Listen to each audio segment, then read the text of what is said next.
Greetings, everyone. How's it going? Welcome to Hump Day. Boom, boom, boom, boom. Where's our chat box? There we go. Hi, how's it going? Sorry, I missed Sunday. What was I doing Sunday? I don't think I was doing anything. So I think Sunday I was just kind of tired still from the marathon. We did the marathon on Friday on Twitch. And had a good time. Didn't make a ton of donos. You can probably notice the donation goal is still kind of limping along, but hopefully today we can make up for that a little bit.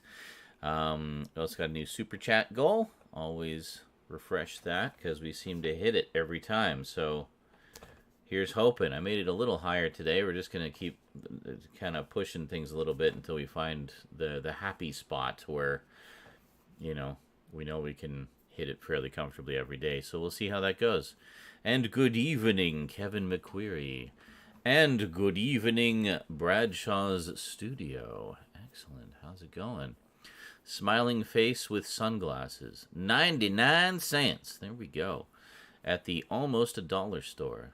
And greetings, Fury's Forums. How's it going, everybody? Hope you're all having a good day. All getting all geared up for Halloween, I assume. Yeah, I've been busy. I've been tired. I haven't felt like doing a lot of the sort of regular.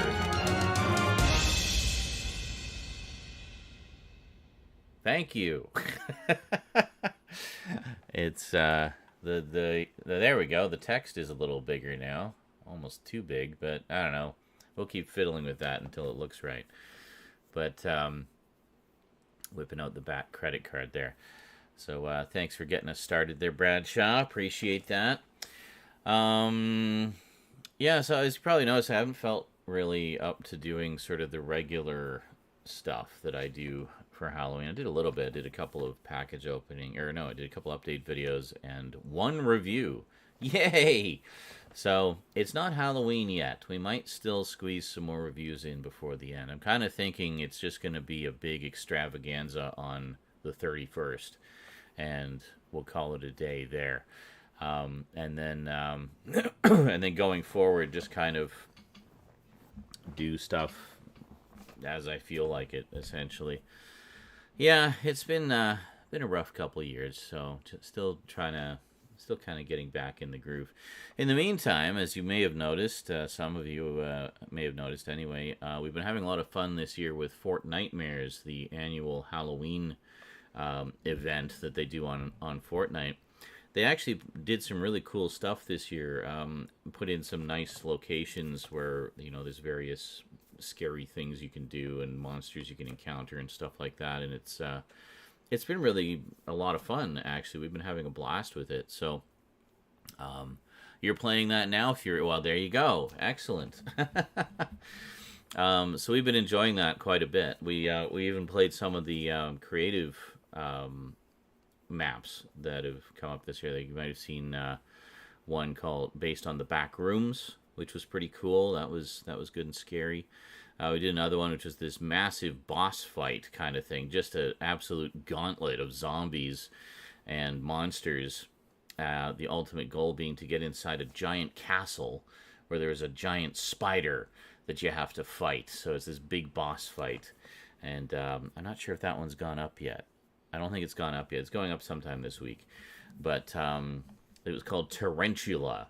And we tried it once, but it was glitched. You couldn't actually finish it. So the creator of it, thankfully, has a YouTube. So everybody was quick to let him know that, hey, your map is broken. Especially since Epic was promoting it a lot. It was like one of their featured creative maps. So he went in and did a quick update and fixed it. So it was finally finishable. So we went in and gave it another shot and had a lot of fun with it. It was really, really cool. And then we just played one the other day called The Thing. You can guess why it caught my eye. Yeah, nothing to do with the movie. But what it was is kind of a spooky, almost Silent Hill-like kind of haunted house story that turned into something bigger as you kind of unravel the mystery. But the funny thing was, it said it was for up to 32 players, but the actual game itself can only be played by one person. So we went in as a squad, and three of us were immediately killed by the game. It just dropped us through the floor of the world and killed us. So only one of us, sadly not me, but only one of us, Saint Scully the Skeptic, who you guys may remember as Jadzia from many moons ago. She's come back and has become a part of the crew again, which is great. Great to touch base again after so long. But we kept in touch through Facebook for years. But it's great to have her back, and in a more sort of interactive way. So she didn't miss a beat. And proceeded to go through the adventure, while the other three of us, we were able to spectate and, sort of comment and help her along and provide moral support. And, anytime there was a jump scare, you'd hear all four of us just jump out of our skin. And, so that one's a lot of fun. That'll be posted. So actually, I still have to schedule that one. It'll be posted fairly soon. Have I watched anything for Halloween? Yes, actually, I watched Halloween for Halloween, the new ones, the new trilogy. I had only seen the first one from 2018, so I wanted to see the other two and kind of see what all the fuss was about. I know that fans were very divided on the second and third one, so I was very curious to see for myself what they were like. So over on the Discord, we did a screening of them. Was it yesterday? I think it was yesterday, actually. Yeah, it was yesterday. And we watched all three of them back to back. Just did a little marathon of them, and I thought they were fine. Like, I didn't really have any big issues with them. I can see why some fans were displeased. It wasn't quite what they were hoping for, but I was entertained. I enjoyed some of the directions it went, even though they weren't necessarily what one would expect. But I thought they were fine. I enjoyed them. So I may or may not do a review of them. We'll see. I might even want to give them a bit of a rewatch, just to kind of... Generally, when I do a review of something, I like to watch it at least twice beforehand. Unless I do it right away and just immediately do my sort of... if it's just a one-off, like a single movie or something, I might do a review quickly just to kind of get my initial impressions. Like I did that with Werewolf by Night, for example. I did the review basically the same day I watched it, so everything was still fresh. But watching three movies back to back, it tends to... I've done that before, and what ends up happening is I tend to, especially if it's part of the same series, I tend to mix some of my things. There was one, I was doing some of the Universal Monsters ones a couple of years ago. It was some of the Frankenstein ones. And I got some of my facts mixed up about what happened in which movie. And needless to say, some viewers were very quick to point that out and will actually me to death. But, so generally speaking, I might watch a bunch of movies, but I might not do reviews of them right away, because I more kind of want to, rewatch one, do the review, rewatch the next one, do the review. The last time I did the Halloween movies, actually, that's how I was doing it. I was literally watching one and then reviewing it right away, while it was all still kind of fresh in my mind. So I might do that with them. And I'm kind of thinking also, with this being the year that Halloween Ends came out, maybe I should finally finish those Halloween reviews, speaking of which, because I only did the first 5 originally, and people have been saying, when are you going to do the rest of them? There's now there's 8 more movies, that I haven't reviewed yet. So maybe. I'm not going to make any promises, but we'll say a definite maybe. Well, that's very true, Furies. Yeah, reviews can be so biased. And that's why I tend to, with those particular Halloween ones, all I knew was, I was seeing a lot of tweets and stuff of people saying, God, that was awful. Halloween Ends made Halloween Kills look like a masterpiece and blah, blah, blah. It was just a lot of negativity, but nobody's really saying why. And I didn't really dig too deep into it because I hadn't seen the movies yet, so I didn't want to spoil, the movies for myself. I didn't also want to taint my own opinion of them. So I managed to successfully avoid the majority of spoilers for them since Halloween Kills came out. So So I went in more or less cold. I'd seen Halloween 2018 before, and I know most people enjoyed that one. But, or, you know, Laurie Strode goes Sarah Connor, as I like to describe it. She's very Sarah Connor in that one. But that's okay. I like Sarah Connor, so I was quite fine with them going that route. But yeah, I just decided, I just went in as cold as I could. I knew one of sort of the major plot points of Halloween Ends, mainly because it was the major plot point that pissed everybody off. So it was, but I didn't know the details. I just knew, you know, the basics of the gist of it. So, but I didn't know what the circumstances were, and so I went in as cold as I could anyway, and yeah, that's very true, Movie Mike. He says there's also this addiction to rage culture where everything just has to suck. Yeah, I know, right? Well, that's kind of what the toxic takedown videos are about, is about this sort of outrage culture, this toxic fandom, rage culture, or outrage culture and whatnot. It's ridiculous. I try to go into everything, no expectations, and form my own conclusions. Yeah, same. The same, always. And you know, I find more often than not, whatever the big outrage is about something is vastly overblown from whatever it really is. You know, like with Halloween Ends, for example, that, you know, the whole thing of, oh, it shits on the legacy of the franchise, and like this isn't what people want. I think, you know, there's even a petition. People, this is another thing, like just an offshoot of outrage culture. There's a petition where they say we want them to redo the movie, and it's like, they're not gonna fucking redo the movie. Like, just get over yourselves. It's part of the canon of that trilogy, whether you like it or not. That's how it ended. Move on. If you don't like it, there's 12 other Halloween movies you can watch. You know, like, and let's face it, not all of the Halloween movies have been great or have been to everyone's liking. I have issues with most of them, honestly. Like, I've always felt like they should have just kind of ditched the Michael Myers story after the second movie and gone on with the anthology idea that they had, which they tried to do with Halloween 3, which now, like 40 years later, is finally getting some love. But yeah, where have all these people been for the past 40 years?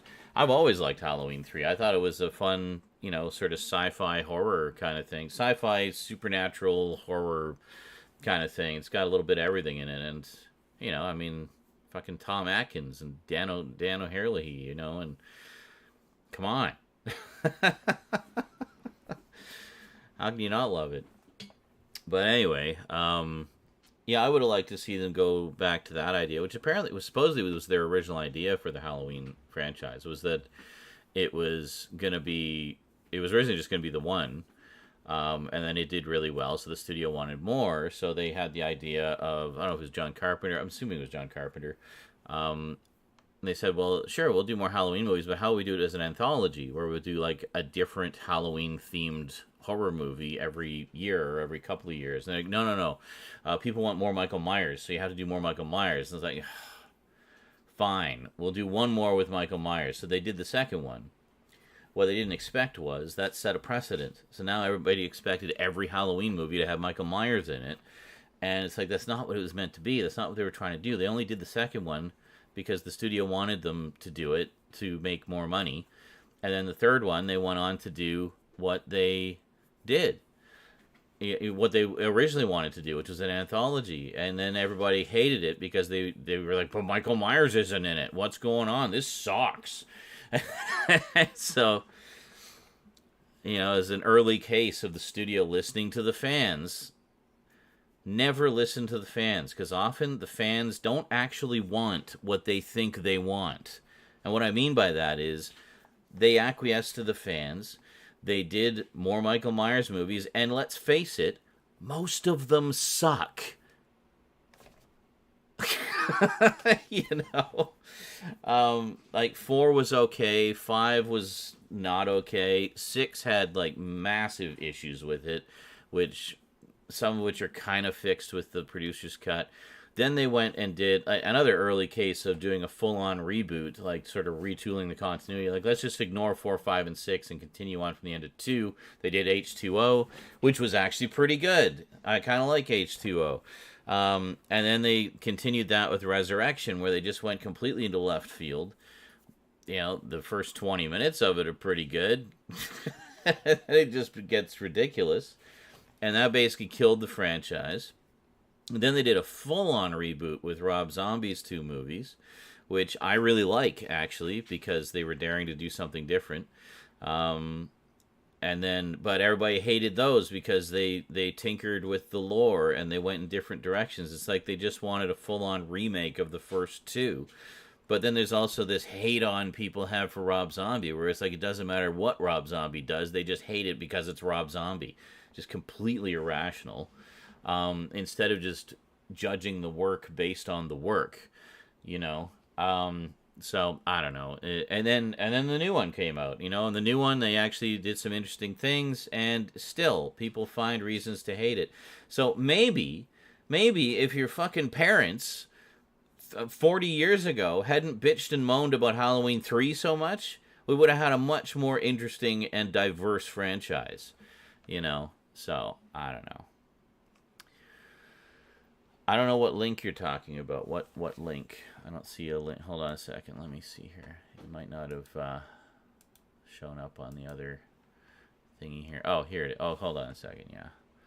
None of my mods are here, so I have to do everything myself. Okay, let's see what we got here. So we got... can I pop this out? Yeah, I can pop this out. That's a little easier, I think. There we go. That's a little better.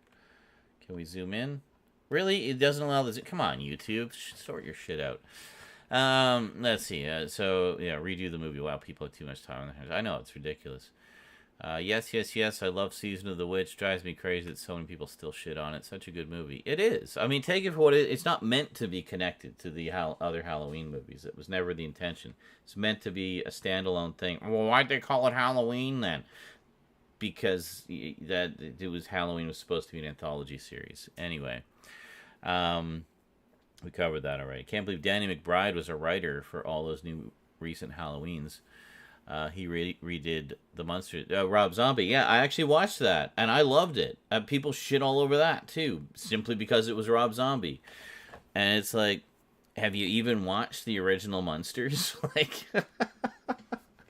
the new Monsters movie was exactly like the old show in terms of like the goofy humor and stuff like that. The only difference was it was an origin story. So we got the origin of, you know, how Lily and Herman met and stuff like that. So not all the characters from the show were in it. And that's fine. But I thought what's his face who played Herman and was it Daniel Roebuck who played Grandpa? I thought they were great. They were terrific.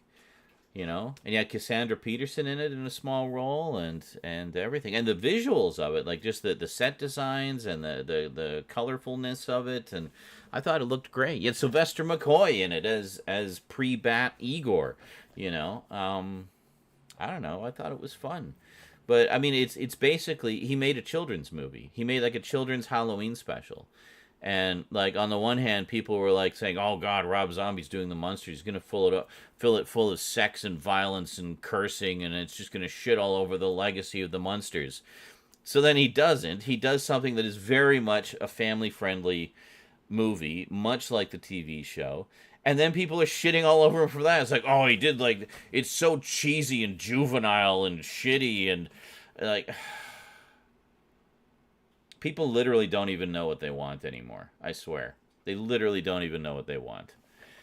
So, yeah. Copy and paste. Yeah, I still don't know what link you're talking about. It doesn't, you may not be able to, I think if you post links, it automatically gets flagged as spam. So, I don't know.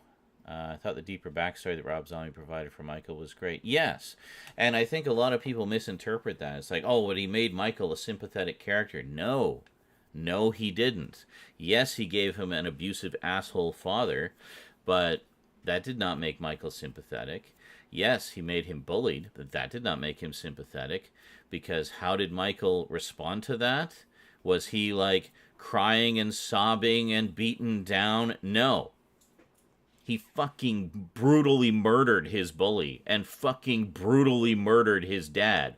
All that did was trigger the evil in him. He's not sympathetic. He's pure evil. He's always been pure evil. So, you know, that's it. Yes, Sylvester McCoy, the Seventh Doctor, is in Rob Zombie's Monsters. And his sister. Yeah, like he's I mean, if anything, it just shows that he was an evil, murderous, force of nature from the time he was a kid, which I don't think contradicts the original movie, because in the original movie, yeah, he killed his sister, and Loomis even says when he was brought in, like in the original, when he was brought into the asylum, he looked into his eyes and just saw these dark, soulless eyes of pure evil. The only difference was in Rob Zombie's movie, he talks when he's a kid, and then as he grows up, he becomes more withdrawn and doesn't speak anymore. But they even address that, like, philosophically in the new trilogy, where they say it's not that he can't talk, he just chooses not to. And it was the same thing in Rob Zombie's. He could talk, he just chose not to. So I think there's a lot of misinterpretation with that, and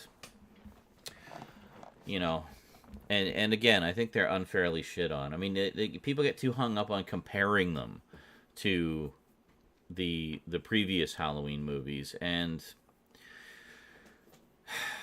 I prefer to just kind of look at them as their own thing, like taking some of the same ideas but looking at them through a different lens, a different perspective. And I think as their own thing, I think they're great. I've watched the Rob Zombie ones a couple of times. Always the unrated ones, by the way. The MPAA really fucked him over on those. So make sure you always watch the unrated versions if you want to see the true version that he wanted us to see. So, yeah. Which one, now that you've seen the new movies and the epic firefighter scene coming out the house and the playground, who would you say is more brutal, Michael or Jason? Well, it depends. I think Michael has been depicted as more brutal. I still haven't seen the remake of Friday the 13th. And I know in its day, the Friday the 13th movies were considered more brutal, and they were, really. But with Michael, there's the evil, but there's also the rage. Like, he has like this anger about him. Like, when he kills somebody, he overkills almost. Like, he really goes over the top. It's like he's just letting out that rage. And yeah, so I'd say Michael is probably more brutal, especially if you look at the Rob Zombie ones. And the newer ones, in particular the second one, which is just, I mean, we're barely 20 minutes into the movie, and he's already got a higher body count than most previous Halloween movies. The whole thing with the firefighters and the playground, and I mean, there's so many moments in there where he's just really brutal. Well, and that was that nice couple. The old man and the black woman. He basically, I don't think we see everything he does to the old man. We just hear him screaming, and then the woman gets the fluorescent tube in her neck, which she somehow survived because she shows up in the next movie. But hey, down. Psst. Cat jumping up on my not cheap gamer chair. Can you stop clawing it up, please? Anyway, but yeah, I just saw in the feed there, she jumped up. I mean, she's got quite a leap, but she gets that, like, this top is all like got like claw marks on it now. I hate it. It drives me nuts, but that's what happens when you have cats. They're gonna claw up all your shit. Anyway, yeah. Yes, that was such a treat. Basically, everybody except Tommy But everybody, I guess they couldn't get the original actor. I don't know if he just doesn't act anymore or what. But everybody else, like the original actors, back. That was so cool. The original Marion, the original Lindsay. Sheriff Brackett was back. Like, what a treat! What an absolute treat! And it really more solidly connects it to the first one, I think. And the fucking deep fake, which was not CG, by the way, they did for Loomis, the original Loomis, where they had a guy who kind of looked like him. Like, mad, that was all makeup. That was all makeup to make him look like Donald Pleasance as Loomis. And then they had this guy who could do pretty much spot-on Donald Pleasance impersonation. It was amazing. Like, it was almost eerie, like just seeing him brought to life. So it wasn't like a CG fake. It was an actor in makeup with an impressionist doing the voice. And just amazing. Very, very well done.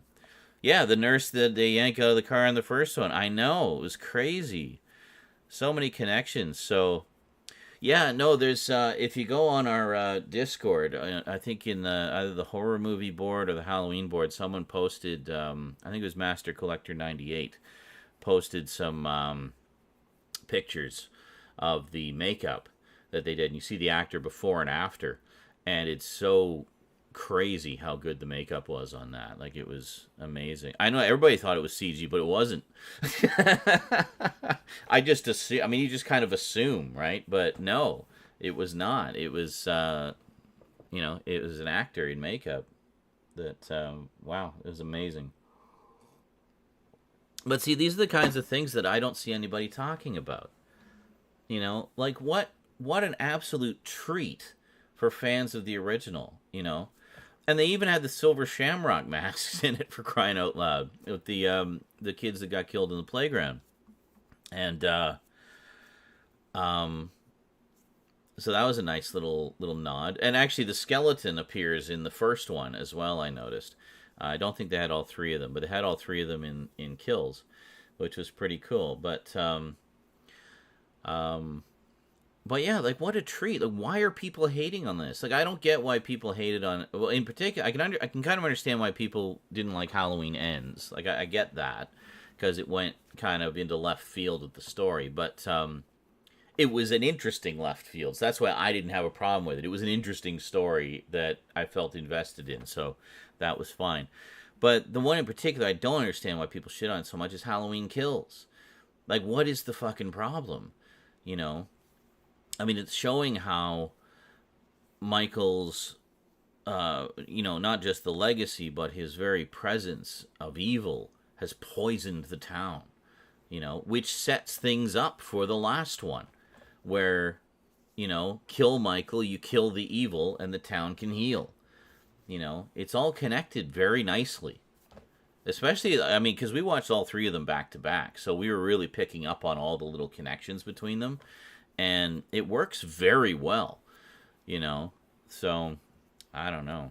Yeah, I really liked Halloween Kills as well. I know some people didn't like it where, you had kind of the angry mob scene led by Tommy, and they chased down that poor mental patient. That was just, honestly, that was kind of a heartbreaking scene, showing how, the mob mentality can be really dangerous, That was a nice little bit of subtle social commentary, actually. But, it was crazy.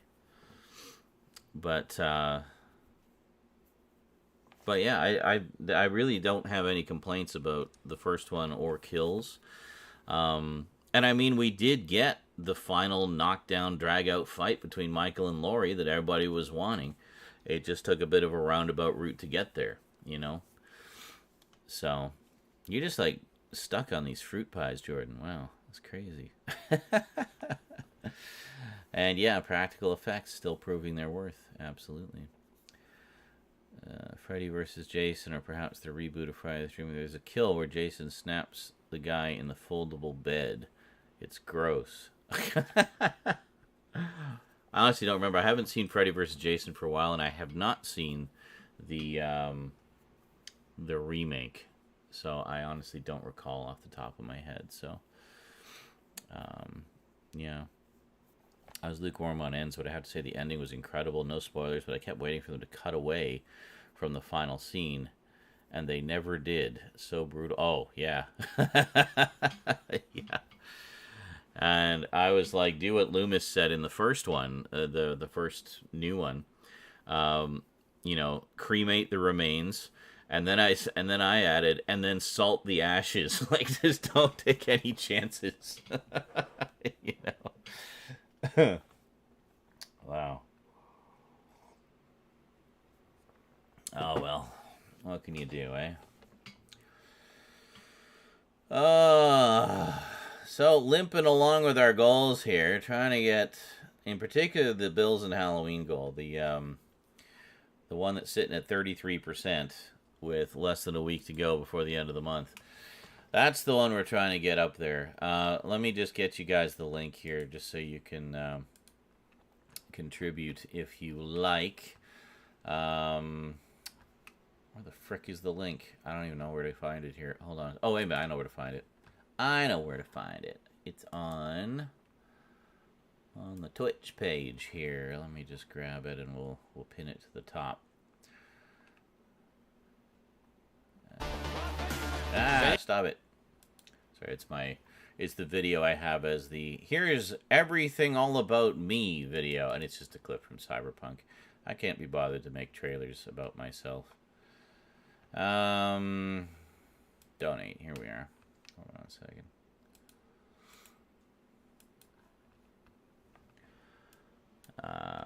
No. Hold on a second.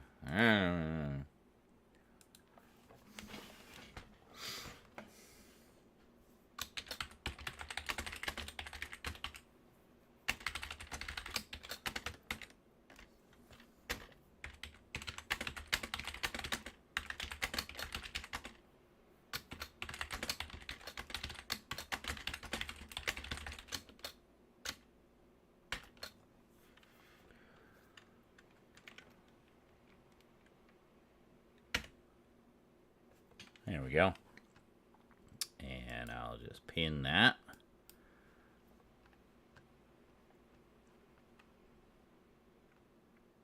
There. So yeah, donations of $5 or more, you can make Brian, our very proper British text-to-speech guy, say funny, silly things. Was that my crown that just dominated the whole chat on the screen? Yes, it was. I am the king. All right. Anyway, what was everybody saying here? The remake is okay. It's got Jared Padalecki for Supernatural starring. Oh, really? Cool. Well, and it's what's his face? Derek Mears as Jason. He's great. He was amazing as Swamp Thing in the short-lived Swamp Thing series. But someone who was involved with the Child's Play movie actually has an idea for a Freddy vs. Chucky movie. He's calling it Child's Play on Elm Street. How's that idea sound to you? Well, it sounds great. The only problem is I don't know. Oh, Jesus. I don't know that Robert Englund's going to do any more Freddy stuff. That scared the shit out of me. Gizmondo84 donated $5.81. Oh, God. Did you hear about the dyslexic zombie? He was always looking for Brian's.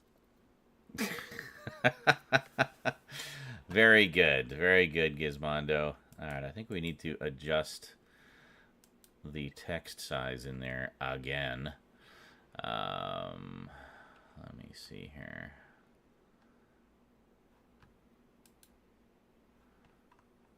Donations. Put it down to maybe 48. I think. Alert settings. Yeah, no, that's fine.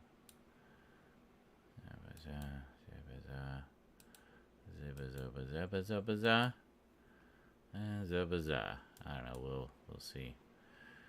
What the heck was that? That was a donation.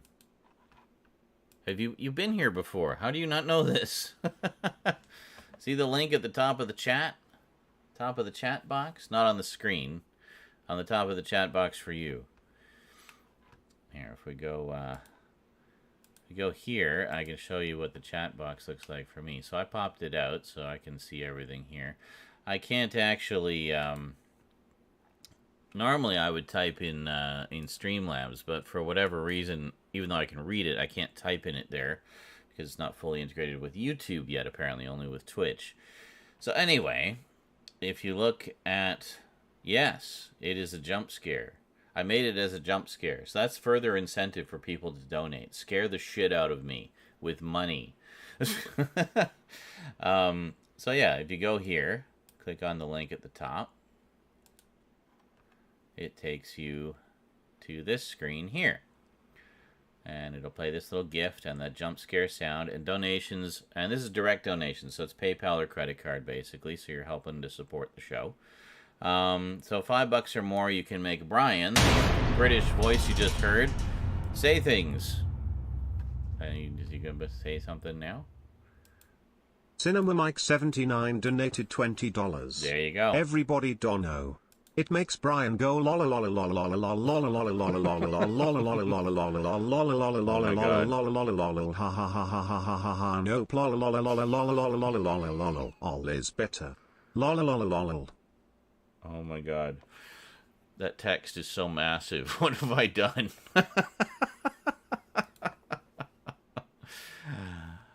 Yes. Anyway, thank you, Mike. Appreciate that.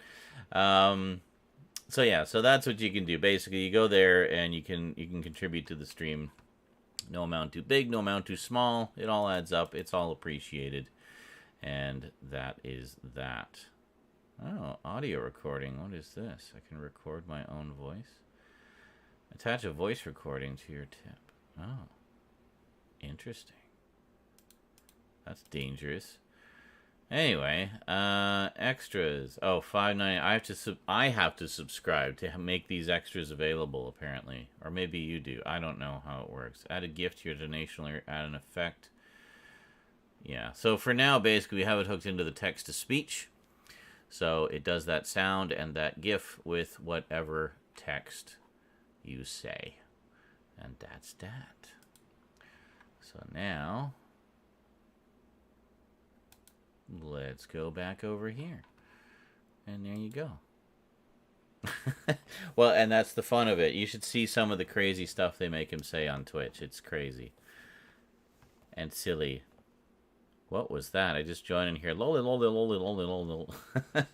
That was Cinema Mike just dropped a $20 donation on the stream and made Brian, our text-to-speech guy, say silly things. So, I had to go make that scare a GIF. Oh, okay. And Jordan likes to make GIFs of me being scared. Excellent. Good stuff. That was me. Oh, that was Movie Mike, yes. I just used my Twitch ID. Somebody unworthy over there already stole Movie Mike. Ugh. The bastard. You bastard. Now, I was trying to adjust the settings on that.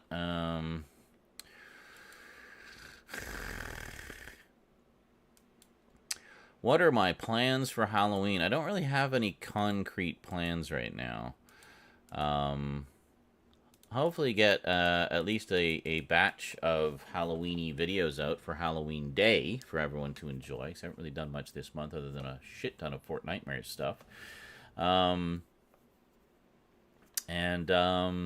Yeah, just kind of go from there. And then otherwise probably just hang out on Discord with whoever would like to join us and watch scary movies and Halloween specials and stuff like that.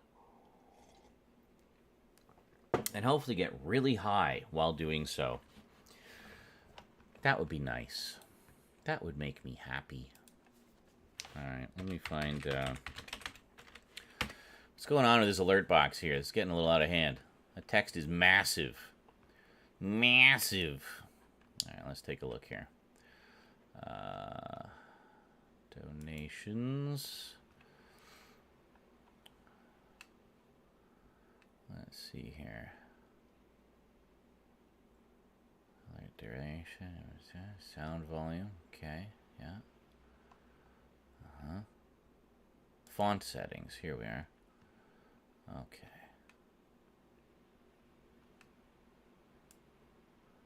Well, let's put that way down.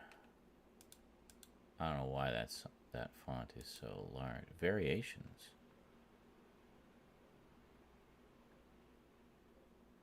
Oh, this was something I was wondering about. Customize your alert for different size donations.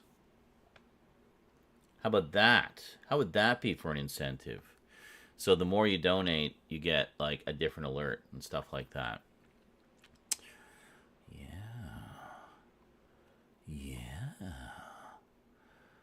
Yeah, I was thinking because I have some funny gifs of me falling out of my chair that I thought would be a good incentive for people.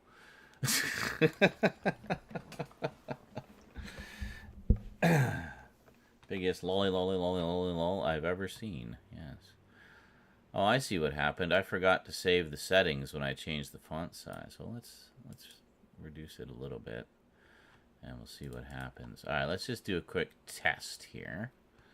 All right, incoming jump scare.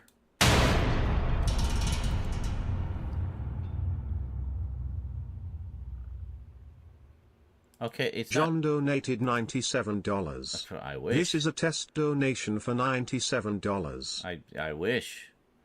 Thanks, John. Yeah, no, that one is... This is gonna fuck up the goal, but I'll reset it after. It'll be fine. So save that. And oh, here it is. I see where it is. All right. So reduce this. Make this 32. That 48. Yeah, that should work. Okay, let's try that. Here we go. Again.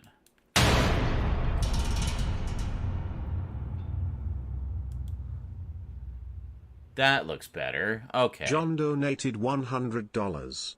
This is a test donation for $100. Oh, actually, it didn't affect the goal. Good. Thank God. Oh, no, it did. Oh, no, that's the sub goal.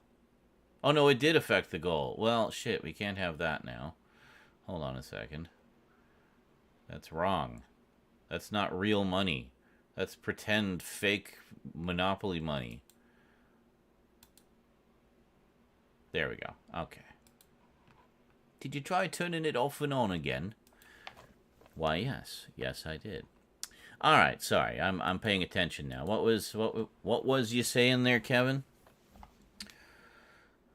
By the way, I liked that video you did back during that Tide Pod craze where you got one of the Tide Pod donuts.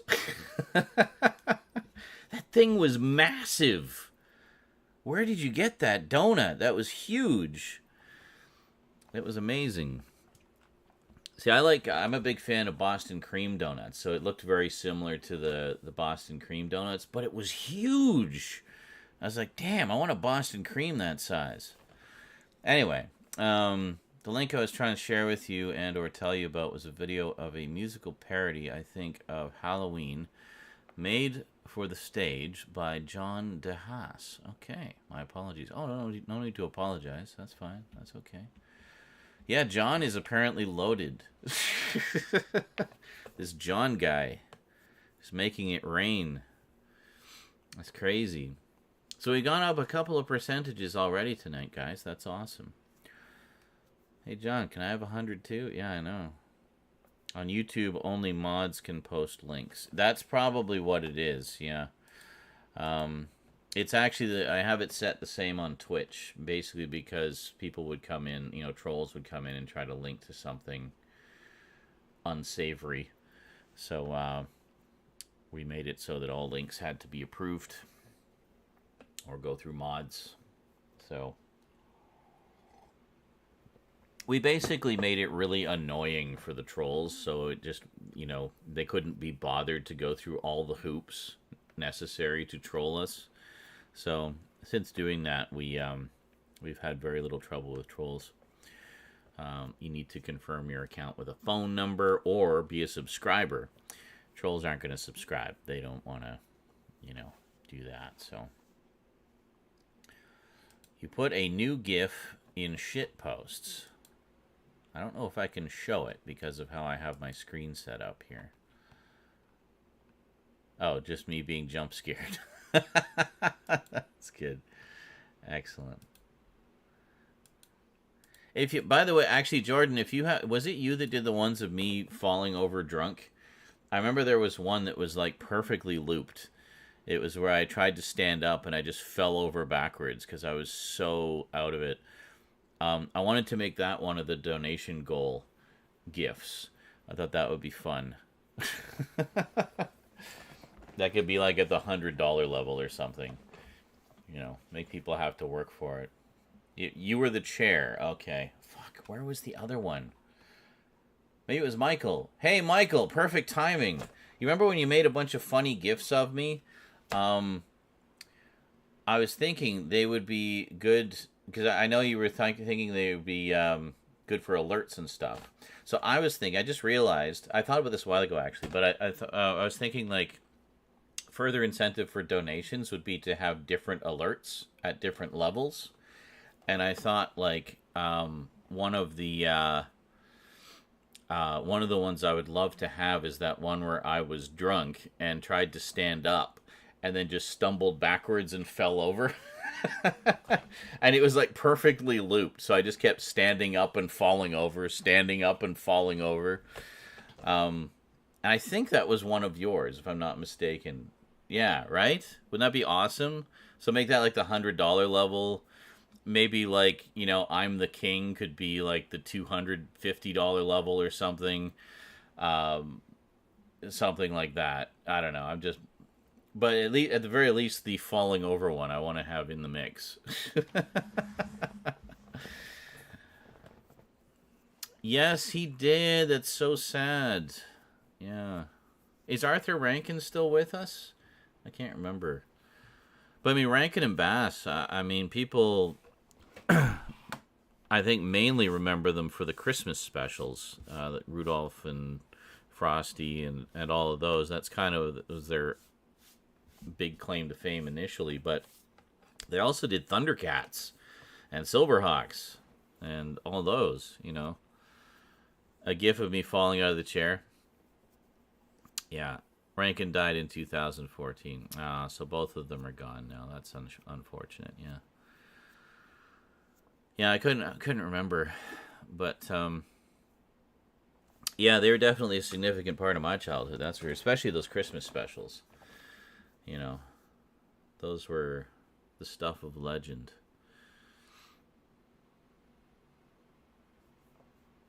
So thankfully, at least Rankin didn't see the abomination that was Thundercats Roar. Moving on immediately from that. It's a shame the Stream Boss thing doesn't allow gifts for that. I think I'm the King and I've been deposed would be perfect for that. Oh, yeah, for sure. If there was some kind of, like, alert, like if it could tie into the alerts, so whenever it's a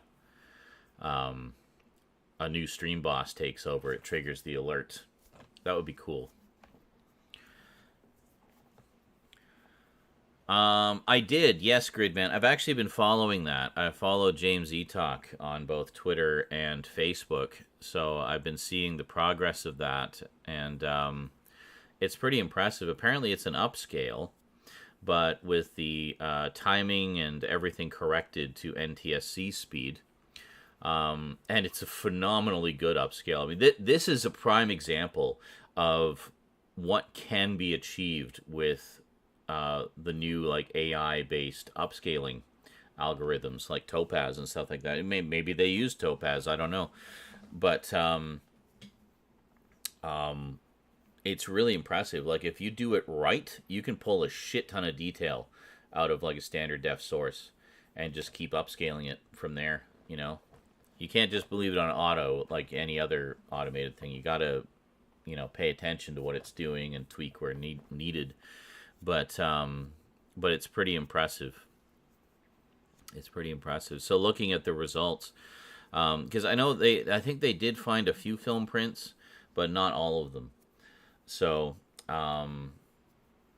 it's pretty crazy what they're doing. But that's what my hope always was. Once I started to see these AI algorithms and the kind of upscaling they could do, my hope was that a lot of these shows that only exist in standard def could be given the upscale treatment through these algorithms and be brought up to high def level. So I actually that's something that I really want to do with my retro footage. That's like definitely a goal. Is because I did get Topaz. I got like a free trial of it a while back just to try it out, and I did run some of my retro footage through it just as a test, and it looked really good. Like I was really impressed with what it was able to pull out of those old tapes. So basically what I want to do is run it through the 60 frames per second algorithm that I've been using for them, and then take that output and put it through the upscaling process and see what kind of detail I can pull out of it. So the 60 frames per second basically so that I have more image information for the upscaler algorithm to work with. Like literally double the number of frames and double the lines of resolution. Double the number of frames anyway, pulled from the available lines of resolution, so that it has just more to work with. And I think the results would be quite good. Yeah, I think it would be impressive. So I mean, at the very least, I'd like to. I mean, going forward, I'd like to do that with new episodes, but then I'd also like to go back and do upscales of some of the older episodes, in particular some of the popular ones like the Mall Tour and the trips to 7-Eleven and stuff like that. I think would really benefit from that, and people would really appreciate that, because I still have all the raw footage from those, right? So I mean, I could easily put them together again. So yeah, The Last Unicorn, that's another one that they did. That's right, yeah. Good thing that was a tax write-off and Top Men took care of Rory. Yeah, no kidding, eh? On the level of AstroRes that Discotech uses. That's cool. I'm trying to motivate myself to do my icons of horror drawings. I made a Google image slides littered with reference photos, and I have at least 340, if not 400 horror characters I'd love to draw. Just haven't had the motivation or love to do it. Oh, I know how that goes, dude. Yeah, I don't know why. Well, depression, anxiety, lethargy, ADHD. I mean, do you need the whole list? That's why. And just motivation, sometimes is it's tough to push through all of that. And do the thing that you want to do. I mean, look at me. I'll do a batch of Multimedia Chronicles episodes, and then I won't do anything for months. It's motivation. It's the brain fucking with your desire to create. It's just the way we're wired. So it's just a matter of sort of trying to train ourselves to push through it as much as we can, and move forward, So, like with Friday, I got at least 10 versions, some of my own invention, also some iconic villains outside of horror. Oh, there you go. I mean, you'll get to it when you get to it. I mean, just don't do what I do and look at this massive insurmountable project. I mean, just pick a part of it that you want to work on, like maybe the Freddys or the Jasons or whatever, and don't get too hung up on I have to do all 500 of these. It's like, no, you don't have to do all 500 of them. You do as many as you feel like doing, and then if you want to carry on until you've done 500, great, go for it. But I mean, don't look at the. I find what gets me is looking at the end from way back here at the beginning, and it's like, you got to just chip away, do a little bit here, a little bit there, and stuff. And because if you're looking at the end game, you overwhelm yourself, because the end game is insurmountable. That's where you want to be eventually. but you kind of get stuck in the mindset. It's like, oh, I want to be there now. It's like you can't. There's steps to get there, and it's about just kind of getting motivated enough to take those steps and just kind of keep moving forward towards that ultimate goal. And that's kind of where I'm at with, there's a lot of stuff I want to do with the Multimedia Chronicles and with Toxic Takedown and other stuff. But it's, the events of the past several years have really fucking broken me. So it's taking a long time to kind of get back in the groove again and find my happy place where I can be productive again. So, I'm a lot closer now than I was a year ago. That's for damn sure. But just reminded me in mentioning He-Man that next year is the 40th anniversary. Yes, it is. I think that's why they're doing the big Blu-ray set right now is for the 40th anniversary. And 2 years after that, She-Ra will celebrate hers. They're doing She-Ra as well. They're doing both. So they're doing full high-def remasters, upscales, whatever, of both shows. So, yeah. I did start out drawing Christopher Lee Dracula based on his Count Dracula book look, as well as his Hammer look, and Bella, and whatever other Draculas I could draw. Yeah, there's definitely no shortage of Draculas out there for you to draw. We better get the Blu-ray in the U.S. and Canada. Well, I know that at the very least, I know James Eatock is a huge backer of that whole project and has provided a lot of material and a lot of assistance with it. So I know at the very least he's going to be pushing for an English UK release. At the moment, it's coming out in Germany, but I think the German release will have the English tracks. Because I know in the past with German releases of 80s cartoons, they've been German language only. Like the Galaxy Rangers set, the Jason the Wheeled Warriors, and stuff like that was German language only. Brave Star, I think, got one.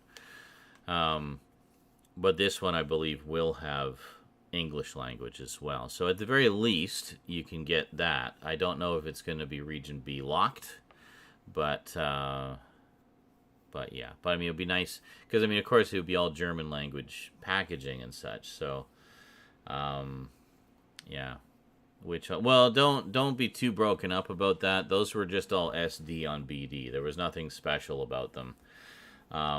They were, and it was early SD on BD, so it was literally cramming all 65 episodes onto a single disc. Unlike what Discotek does, where they put about 52 on a single disc and then put the rest on, another disc or whatever. But yeah. For the record, there's supposed to be some kind of computer software that slows down the PAL pitch of Region 2 and put it on. Well, yeah, you can do it manually with just with VLC Player. You just adjust the playback speed and tell it not to correct the, not to have the pitch, to let the pitch change with the speed, basically. So there's like two settings you do. I've done that with PAL stuff before. And I've also done manual conversion of PAL stuff where it was originally NTSC and I've slowed it down to the correct speed. When we watched a bunch of the Incredible Hulk cartoons a little while back, and that's what I did was I ripped my DVDs, which are PAL DVDs, and I put them in. I went into Vegas and just manually corrected the pitch and the speed down to NTSC. So that was it.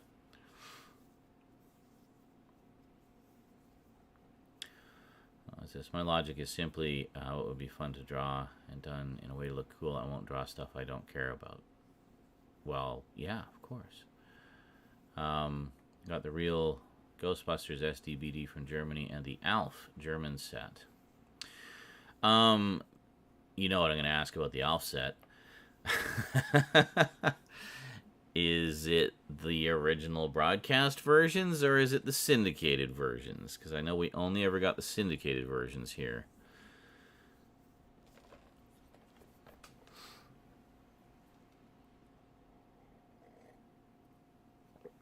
But yeah, Masters of the Universe, I would absolutely get that set. I mean, I'll keep the DVDs as well. I mean, if anything, for the beautiful display, I've got it displayed over there on my shelf with the mural facing out, of course. They're just gorgeous sets, beautiful artwork, and some wonderful extras. Basically, the last time, I'm glad that BCI Eclipse did those sets when they did, because Lou Scheimer passed away just a few years later. So all those BCI Eclipse sets, we have these wonderful interviews and commentaries with Lou Scheimer and a lot of the other cast and crew, a lot of which you just wouldn't be able to have now. There are only 3 cuts on the German ALF sets that I've found so far. Everything else is broadcast versions. Oh, really? Well, that's pretty cool. Well, shit. That would be nice to have. But I'm guessing PAL format if it's German. I don't know. I can't remember if... I think ALF was all shot on film, wasn't it? Or no, maybe it wasn't. Might have been video. No, I think it was video. Well, you can still do an upscale. I hope Shud is working on the uncut ALF sets. Yeah, I don't know. I mean, I heard something about that. What's his face? Who owns... what the hell is his name? Paul something? You know who I'm talking about. The guy who owns all things ALF. He definitely made the right kind of deal when he did it with, in cahoots with NBC, that he retained all the rights. So, yeah, I hope that... Paul Fusco, that's who it is. Thank you. Yeah, who is the creator of ALF. He's the voice and puppeteer of ALF. And he literally is ALF. Alien Productions, that's right. And he does... he owns it all. He owns everything. So, he definitely made sure to get the right kind of contract with NBC. That's for sure. So he's built his own little empire off that one character, 2 animated series and the sitcom and a movie. So that's right. I do recall. I think maybe it was you told me about it, but we heard about something about that he's basically giving Shout Factory full access to everything, so that they could just pour over it and use whatever they wanted. So. Yeah, so here's hoping that we get a proper set. The ones I really want to do is to do ultimate versions of characters that combines bits of the multiple versions, like an Ultimate Freddy, Ultimate Michael, Ultimate Jason, and whoever else I can think. Yeah, absolutely. I remember seeing something similar for that with Doctor Who, where they ran it through an AI, basically, and they incorporated all the different doctors to date at the time. I think this was before Jodie Whittaker, so we didn't have all the other doctors in it yet. But, so it had basically 1 through 12. And basically did like an average between the 12 doctors to create an amalgamated doctor. Yeah, the ultimate average face of the doctor. That's what it was. It was like the average taken from all the 12 faces to make like that. This is the full face of the doctor. Basically, it looked, and you could kind of see like elements of all of them in it. It was interesting. It was an interesting idea, but. Upconverts, upscale. Yeah, it's just another term for upscaling. I got corrected on that. Somebody actually'd me in the comments. Well, actually, you mean upscaling? That's the actual term for it. It's like, okay, sorry.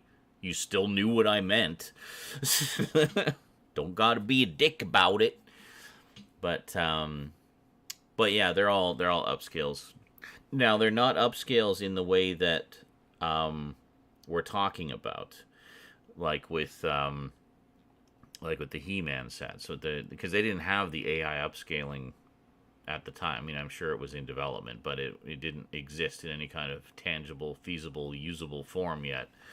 So in that case, it's pretty much SD quality on Blu-ray, but it's very good SD quality. I mean, it's from natively 16:9 PAL masters, so it already looks better than what we got on the NTSC DVDs here. So higher bit rate, and from a higher quality source. So it looks pretty good.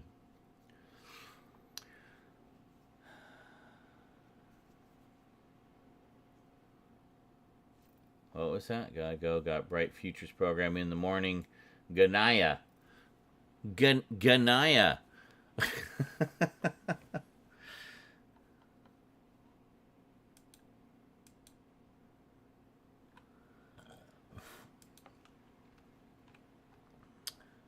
And go fuck yourself, San Diego. So that, I expect that person to update that now that the Morbius Doctor is now officially canon, as well as the Timeless Child faces and 13, Martin and Shooty. Yes, and another, and a third 10th Doctor. Yeah, it's pretty crazy. Yeah, that special was something else. I can't believe anybody's saying anything negative about it, honestly.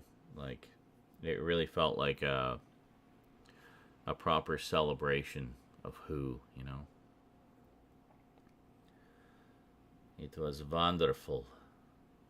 Wunderbar.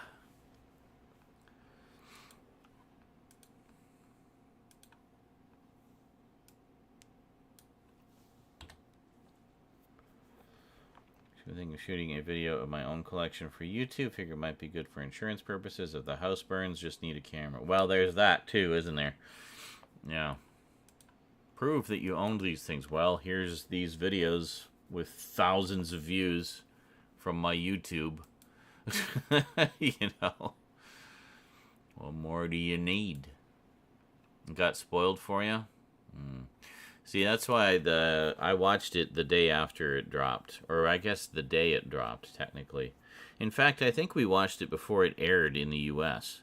So I watched it very early. And the night before, I went onto Twitter and muted any references to Doctor Who. So, still see worrying about the Disney Plus stuff. Ugh, people are just being stupid. They're not buying Doctor Who. All they did was snap up the streaming rights. That's it. You know. Yeah, Sony owns... Yeah, it's just distribution. It's purely distribution. That's it. Nothing to worry about. We haven't seen any of it. Oh, wow. Well, I would... Have we heard anything about a set coming out? I made sure Sean and anyone could. I was like, stay the fuck off Twitter. Yeah. I don't know. Yeah, no, I think Michael's looking for it. I will grab this me startled gif though.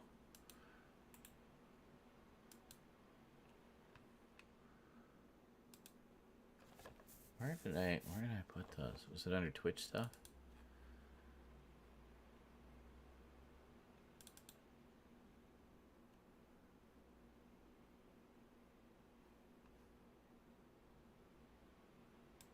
Oh, okay. Oh, Z gifts. Here we are. Yeah, so grab that. And I actually do have the I'm the King ones. Hold on a second. Yeah. Here we are.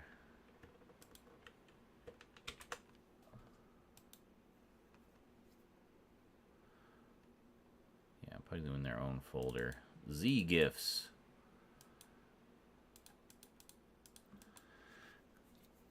Yeah, if there's anything like that one and the two drunken falling over ones, for sure, I think would be fun to have.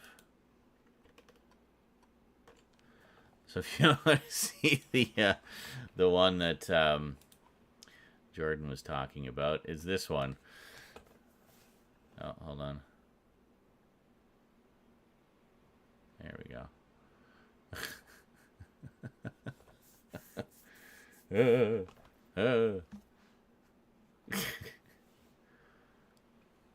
Oh, you did. Okay. Thank you, Jordan. Appreciate that.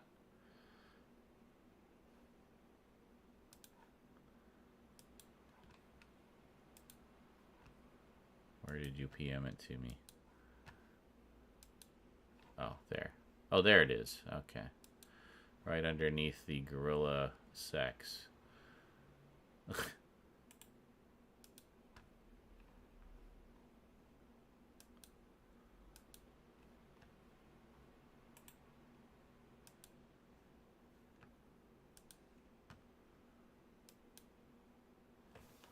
Why won't it let me just open it?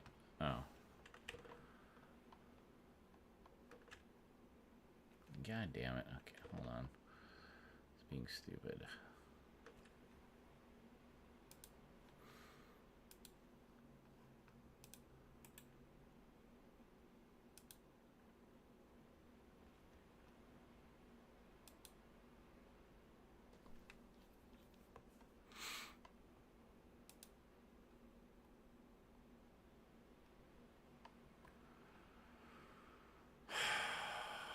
Fine. No, I can't open it in that. Why won't it just let me open it in Chrome, you stupid thing?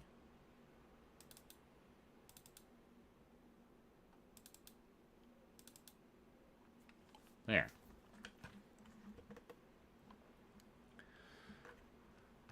So, the other one was... it's a little pixelated because it was from my reaction cam. But, it's this one here. Perfectly looped. So, as me... This was on St. Patrick's Day. Being St. Patrick's Day, I drank excessively. We had been playing Fortnite. Drunken Fortnite is always fun. And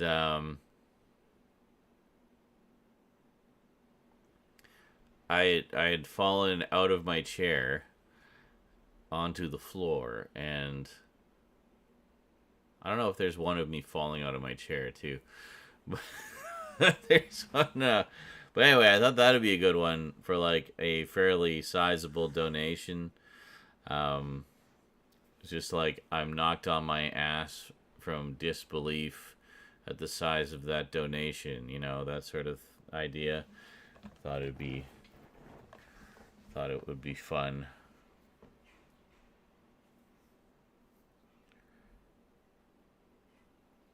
You were bawling with what? Oh, bawling, as in crying. Yes, crawling, crawling with laughter. Yes, excellent. So yeah. Anyway, that's clearly got to be one. I think it would be great.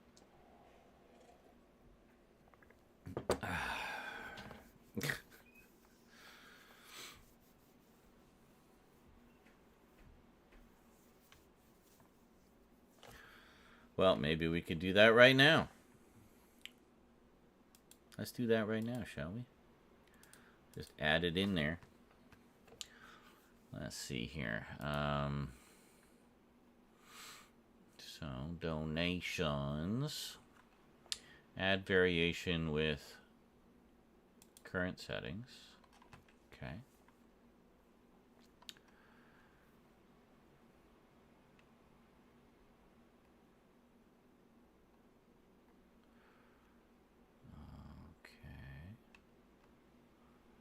Oh, condition. Yeah, donation amount.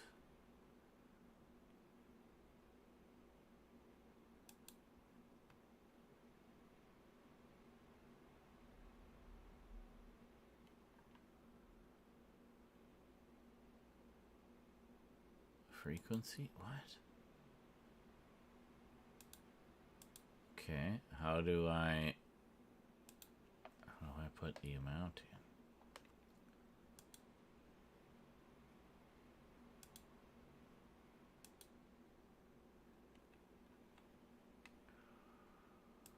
Oh, I need to, hold on.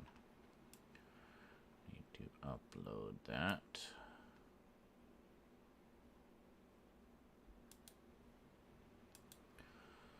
Select.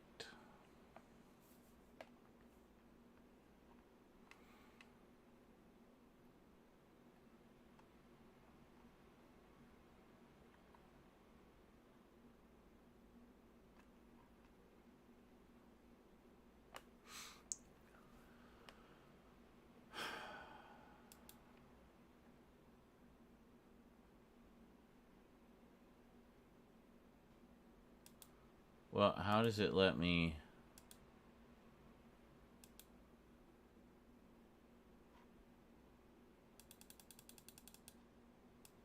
Frequency, is that...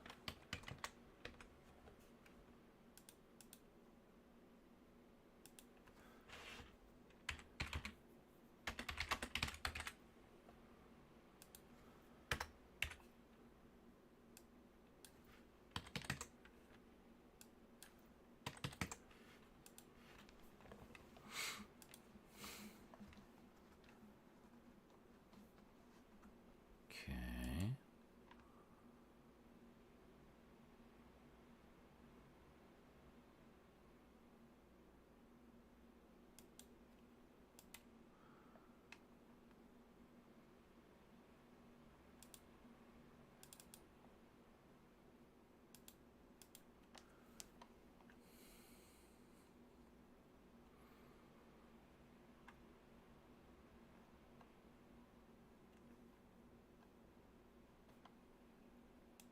I don't know if that's right. Oh, yeah, it is. Okay. When donation amount is at least 250. Okay, so if we do this. Oh, actually, hold on. Let's do... We could do a different sound as well.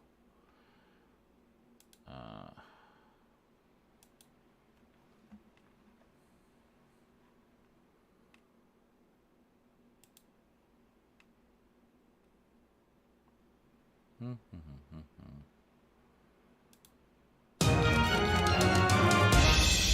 not that one. No. No. No. No. No. No. No. Yes, relatively simple alcohol. No.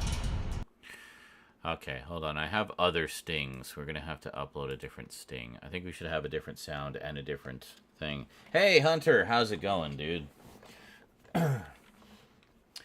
We figured out we can add variations to the donations so that the higher the level of donation can trigger different alerts. So we're kind of looking to have some fun with that. You see?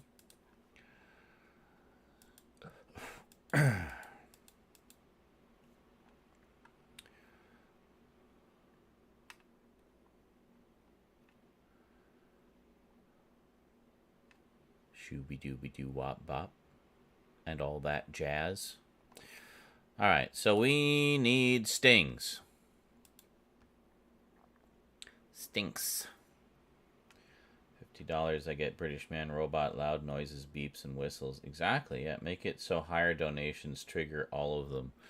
Well, I can't, it doesn't let me do that much, but I did set a rather good one for donations of 250 or higher. I'm just trying to find a good sound for them here.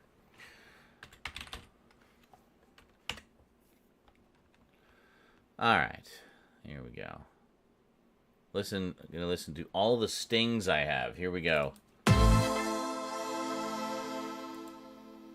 It's not bad.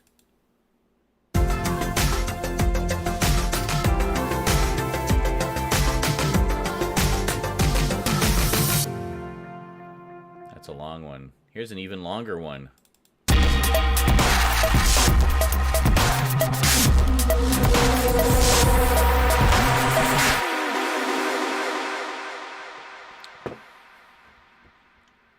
That's too long.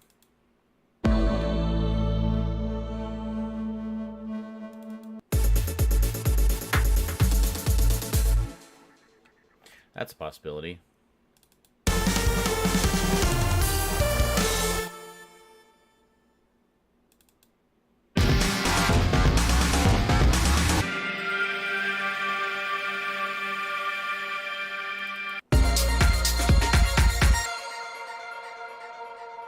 That's not bad.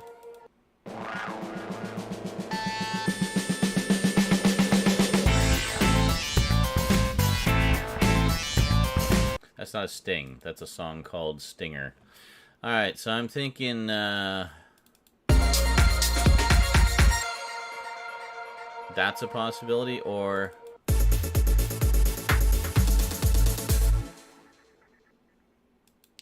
That's actually... Yeah, I think we'll go with that one.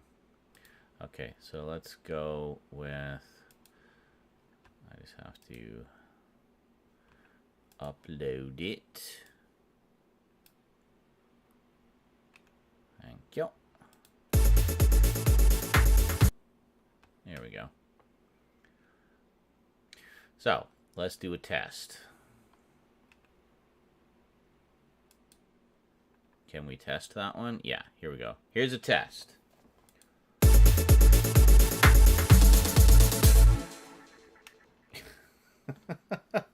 John donated $250.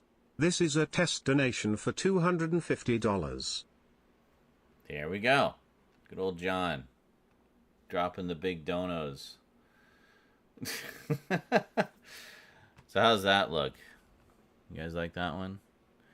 Should we try it with the other sting? We'll try it with the other sting. Hold on a second.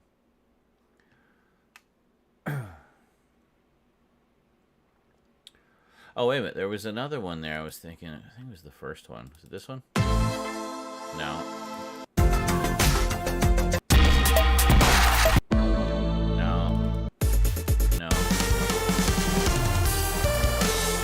That's a possibility. Well, if you're thinking a longer one, this is a longer one here.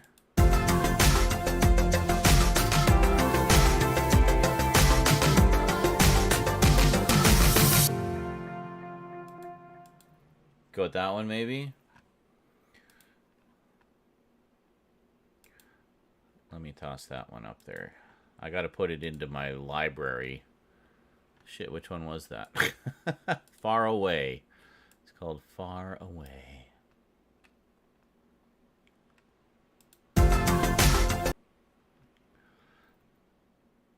Okay. Here we go. Let's try that one. Just because it's a little bit longer, a little bit more momentous of an occasion. All right. Test. I forgot to save it, didn't I? John donated $250. This is a test donation for $250. Lies. All no. You didn't. Okay. Save. Okay. There.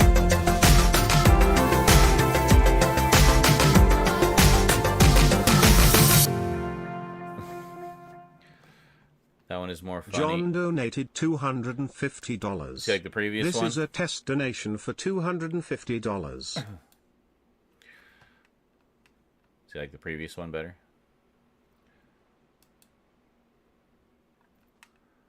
Whoops.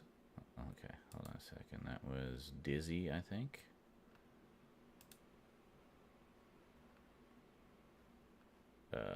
Yeah, it was. Yeah, I think that's better. I think that actually suits the falling over better.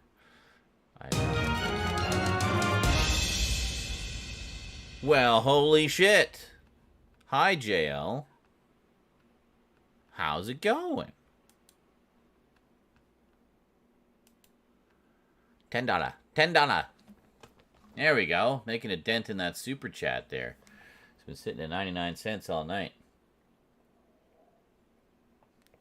Sounds more exciting. And now Super Chat is ridiculously massive. What? I thought we fixed that. Okay, hold on a second. Let me find it here. Alert box. Hiya, boy.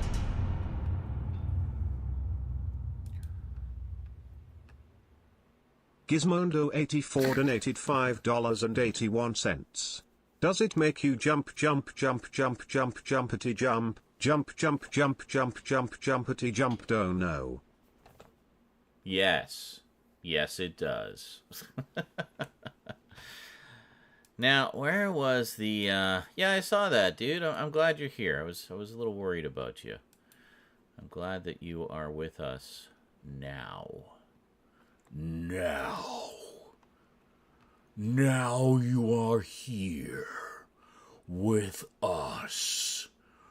Now. Alright, let's do that. Save.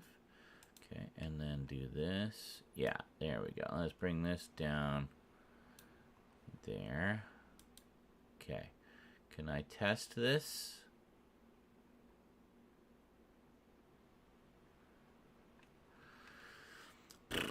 Yes. That looks better. Okay, good. Excellent. Good. Okay. I'm just going to make sure it didn't impact anything here. We're just going to... There. Okay, I think we're good. Excellent. Hey, how's it going, Tom? New subscriber, just want to say hi and that I enjoy watching your streams. Well, thank you very much. Appreciate that. Much obliged. Yeah, we're just kind of relaxing tonight. I might do a little bit of filming in a bit. Wondering if Rose is going to take the cats to her room so they won't be all over the place when I'm trying to film things. For now, we're just kind of hanging out and shooting the shit and having a lovely time. Also fiddling with my alerts, trying to give people a little more incentive to contribute to the stream with more silly, fun things that they can trigger. And, yeah. So actually, it might be worth doing that for all of the alerts, honestly, especially the money ones, just to kind of give people incentive to contribute higher amounts and trigger the more funner stuff, you know. Missed the screenings of the Halloween movies. How did you enjoy them? God, they sucked. They were so awful. Worst movies I've ever seen in my entire life. No, actually, I liked them. We discussed them at great length earlier in this stream. So rather than repeat myself, I will say, when you have time, perhaps when you're folding laundry, you might want to watch the earlier part of this stream. But short version is I liked them. I enjoyed the trilogy. I thought it all went together quite well. Toys with, is that the one with Robin Williams? I don't think I've ever seen that one. Yeah, I liked it too. I mean, I can see why people may not have liked the last one, because it does kind of go into left field a bit plot-wise, but it was interesting, so I didn't have a problem with that. It was an interesting story, and I enjoyed it. The one I really don't get is why people shit all over Halloween Kills. There is so much fan service in that. I mean, you even have a lot of the original cast from the original Halloween back in it. Well, the surviving cast, anyway. You know, not just surviving actors, but surviving characters as well. So, I don't know. New zombie chicken spray? Oh, really? Oh, I guess the new Fortnite challenges are up, eh? Yeah, I haven't played for a couple days, so I'll have to jump back in and get that. I did get a pretty funny clip though, which is going to go up sometime soon. That it was a zombie chicken chasing a wolf. Usually the wolf is the one chasing the chicken. In this case, the chicken was chasing the wolf and picking a fight with the wolf. It was hilarious. So I just watched. Yeah, I don't know how. I don't get it either. Like, I don't understand. I mean, they wanted more action and higher body count. I mean, well, you got it. You fucking got it. And you got loads and loads of fan service. I just don't understand how people can hate Halloween Kills. I mean, it has everything that everybody said they wanted. You know? I was saying basically, it's like people don't even know what they want anymore. Hey, Toastman, how's it going, dude?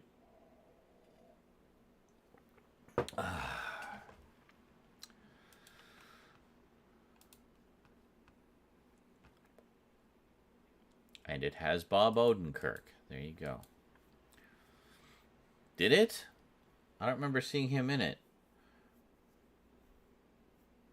Is it a blink and you'll miss it cameo?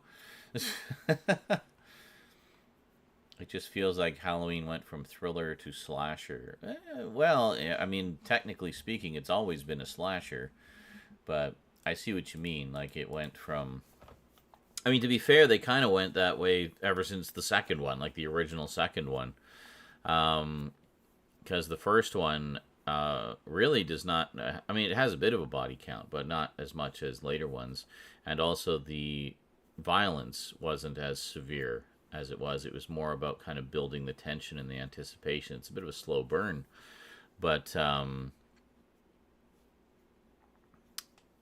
yeah, so they used...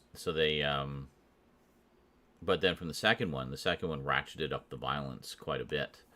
And all the others that followed were, you know, a lot more kind of in your face with the violence. But yeah, I don't know. It is what it is. I couldn't get a picture of the original Bob from Halloween 1978. So they got a high school picture of Bob Odenkirk and used that. Oh, really? Okay, clearly I missed that.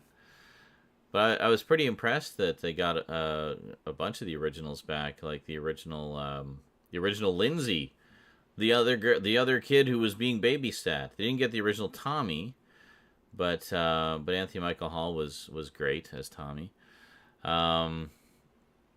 Yes, it broke because somebody did an unusual dollar amount. So I think if we do like something and 59 cents, maybe that will do it. It will fix it. But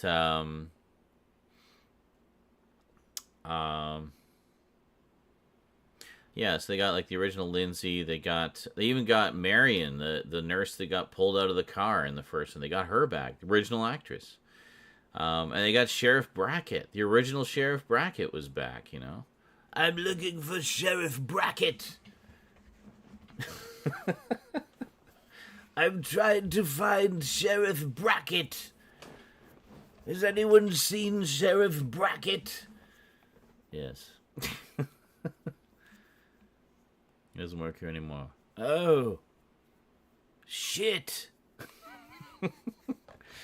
Anyway, my girl cat Lizzie isn't too thrilled with the newcomer. My mom says they've gotten into a few fights today. Yeah, give it some time. It was the same thing when we brought Eclipse home. Her and Church were fighting for a little while. They didn't get along. Now they get along great. They get along so well.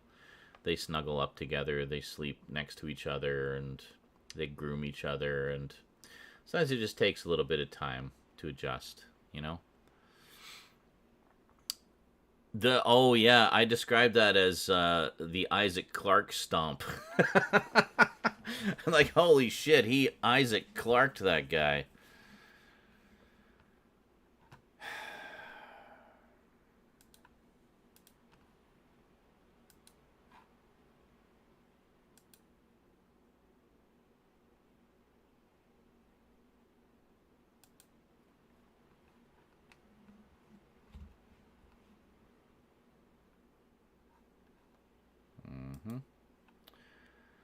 And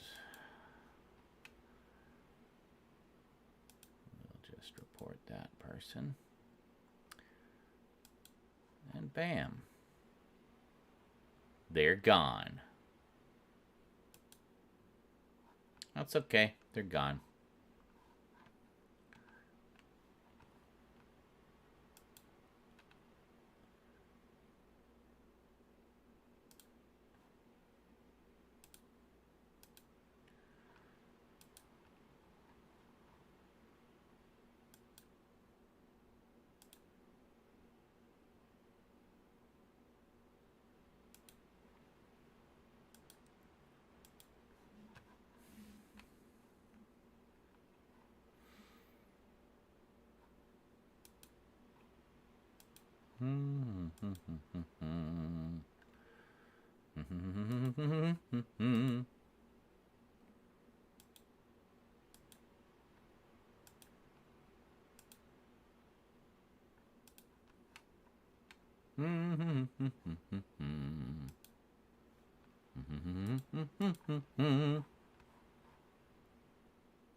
There we go.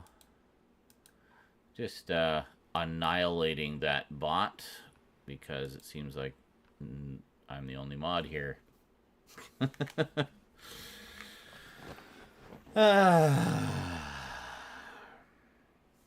Jones doesn't seem to be too thrilled either, but hasn't really been as hostile.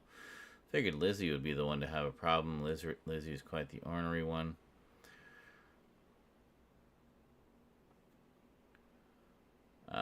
You hear about Beetlejuice 2 and possibly bring Johnny Depp along. Basically, anything and everything you hear about Beetlejuice 2 is strictly a rumor and fan fiction at this point.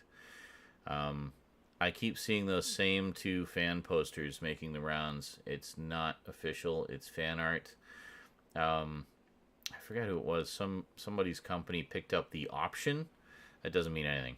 It just means that they have the option to make a sequel at some point. It doesn't mean it's happening. So, yeah, there's nothing official about Beetlejuice 2 at all. It's all rumors, speculation, and quite frankly, fabricated news that some of the sites put out to get clicks on slow news days. So take it with not just a grain, but an entire bag of salt. Yeah. Trick or Treat 2, that is something that has been in the works for ages. And with the original Trick or Treat finally getting a... yeah, I doubt that Keaton would do it too at this point. But with Trick or Treat finally getting a theatrical release for the first time ever. It went straight to video before. But finally getting a theatrical release and getting a lot more kind of public attention lately. It doesn't surprise me that they'd be shopping around the script for the sequel. Early development. Yeah, I mean, it's been on the back burner forever. They've basically just been waiting for, I don't know, whatever they need to actually make it happen.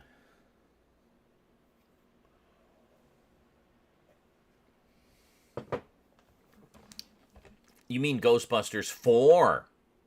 There's 4 Ghostbusters. Because the third one is the video game, as we all know.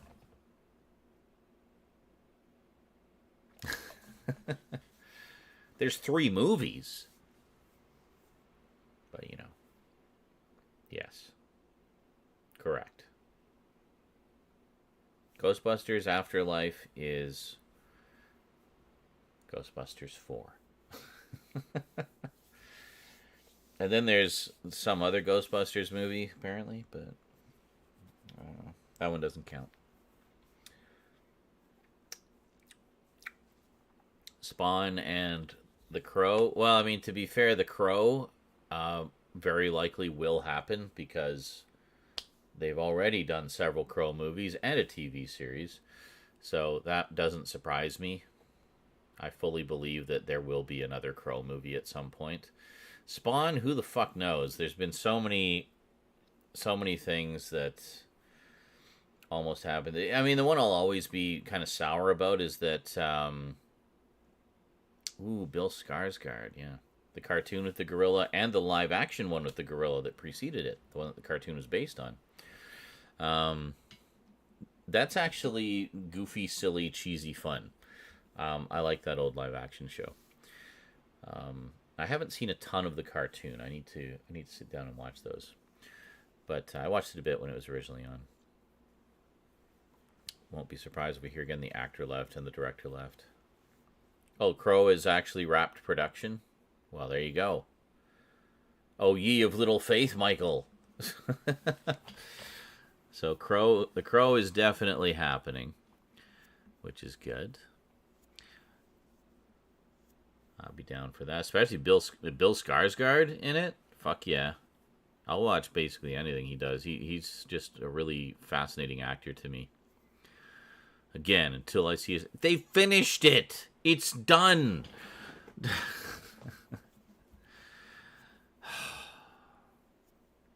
I mean, I get it. You don't want to get excited for something that may not happen, but this one is happening. Like, it's a done deal. It's happening. I mean, it's like 6:30 a.m. I've been up long enough, so I'm going to tap out and catch you later. All right. There you go. Let me dream, damn it.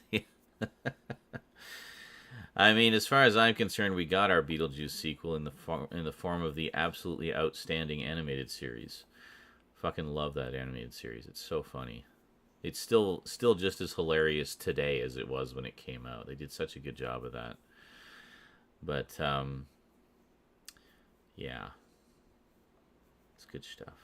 Batman was also done. Look what happened there. Yeah, but last I checked, I don't think Crow is a Warner Brothers project. So unless someone is about to buy the studio and write off everything as a tax. Yeah, I didn't think Batgirl was finished. It was close to finished. The one that was finished was Scoob, the Scoob sequel.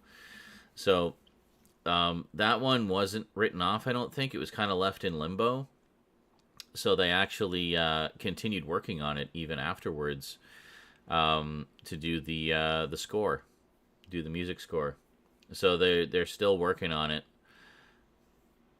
100% finished and picture locked. Yeah, the only thing they hadn't finished was the score, apparently, was my understanding. So they were doing it regardless. So, because it's just become a passion project by this point. They just want it to be fully finished. And, yeah, I really hope that one sees the light of day because the first one was just so much fun. And yeah, Tales from the Crypt Keeper. Crypt Keeper. 2 seasons, 13 episodes. That was really good too. Tales from the Crypt. I don't know. I have no idea what the rights situation is with that. I mean, the show was HBO, and HBO is Warner. So, given what's going on with Warner right now, who the fuck knows? But I'd at least like to get the DVD sets. It would be nice if we'd get it on Blu-ray. I mean, it was all shot on film. But I'd at least like to get the DVD sets. Apparently they used the remnants of a Chucky model for the first Crypt Keeper. It's actually Chucky's eyes. And just general frame. Oh, it was New World Pictures. Was it?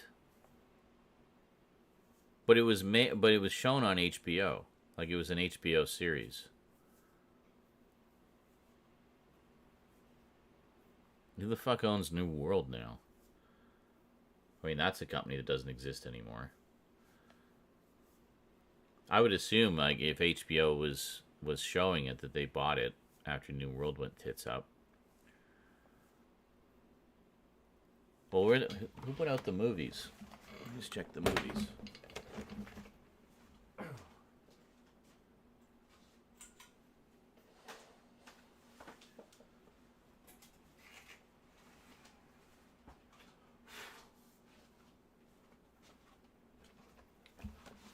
So, I got the lovely Scream Factory editions of the movies here.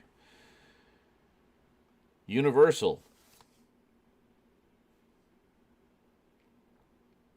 So HBO, so New World made the show, HBO aired it, Universal made the movies. Produced by New World, currently owned by Warner. Okay, so that makes sense. But then the movies are Universal.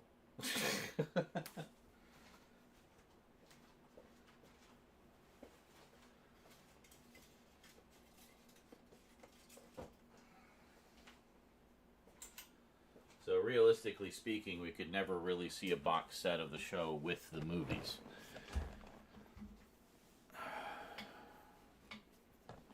A decent chunk of the crew from Freddy's Nightmares went to work on Tales from the Crypt. We watched some Freddy's Nightmares on the Discord the other day. That was a lot of fun. We will watch some more. I'm not sure who owns the original comics anymore. I mean, EC Comics, are they even still around in any form? Like, I know Mad Magazine is still around, and that was EC. That was like the only thing that remained after their horror comics were killed. But I don't know. Yeah, Demon Knight is fun. We were talking about that the other day, I think, on the Discord, purely for Billy Zane just chewing up the scenery. It's so much fun. To say the least, had far more fun on Tales from the Crypt because bigger budget, let them do pretty much anything. Well, and also, being on HBO, they weren't constrained by, they didn't have to deal with all the censorship and fucking parents groups and bullshit they put up with Freddy's Nightmares. You know. So, still though, I do love how they pushed the envelope with that show. They really were not shy. But yeah, I'd like to watch the rest of the first season episodes. Because I know there's at least a few I haven't seen, and then jump into the second season because I haven't really seen very much of the second season, and it has a little bit more continuity to it apparently, in some respects. Like there's some stories that are direct follow-ups to earlier episodes and stuff like that. So that's pretty cool. Doing slightly bigger storylines. I don't know if they still went with the A story, B story format that the first season did. So they would have, like, each episode would basically be two stories that were kind of loosely connected. Sometimes not so loosely connected, but, you know. Usually pretty loosely. Blasted through it when it was on streaming. Yeah. It's such a fun show. Like, it's just so... Yeah, I know, right? I think we all wanted that, even if it was just SD on BD. Yeah, you were saying that when we were watching it. So from what I understand, they actually shot some unrated gore and sex scenes just for fun, even though they knew they wouldn't let them use it. So that footage could be out there to use for a Blu-ray set. Wouldn't that be nice? Have, like, the unrated cuts of Freddy's Nightmares. The Extreme Edition. God damn it, somebody get on that.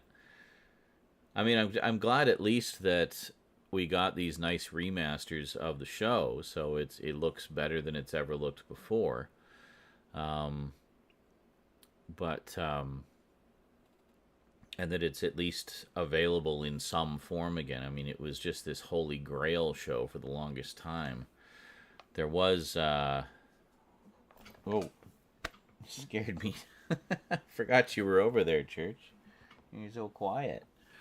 I forgot what it was. It was sort of this other, like, mystery and horror station, like, specialty channel that showed it back in the 90s. But, yeah. Well, it's hard to say in that case, Michael, because I know, like, with Warner tends to keep everything, which is why they've been able to do all of these wonderful Blu-rays of, you know, like the Hanna-Barbera library that they bought a while back and stuff like that, and Ruby Spears and whatnot. But so it's entirely possible they might still have those elements somewhere, or someone on the production crew might have kept it. You know, might have hung on to it. So who knows? Friday the 13th sadly had that happen with most of its films. Oh, the cut footage lost. Yeah. But that was also a different studio, I think, wasn't it? Wasn't that that was Paramount? That actually kind of surprises me because Paramount usually keeps everything too. I don't know. Hard to say. It could be like, as you say, it's just kind of the curse of the horror genre. It just doesn't get the same respect as other things, so it isn't as you know, they aren't as careful about keeping the stuff. You know, I think they shot it on tape and not film, so it might look pretty rough. Which one are you talking about? Freddy? No. Freddy's Nightmare was absolutely shot on film. There's no question about that. Like, film has a very distinct look to it versus video. However, it was also absolutely 100% finished on video. You can tell because they use a lot of like video switcher effects and stuff like that that are very much standard def. So all the footage was on film, but all the editing and finishing and post-production was done on video. I can tell. I know what those effects look like. Yeah. You especially tell in the eye catches with the title flying out of Freddy's mouth or whatever, or and things like that. That's all very much, you know, Grass Valley video switcher effects.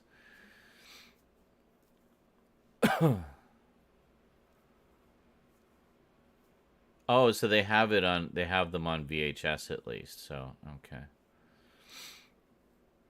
Missing the specials and the movie. Yeah.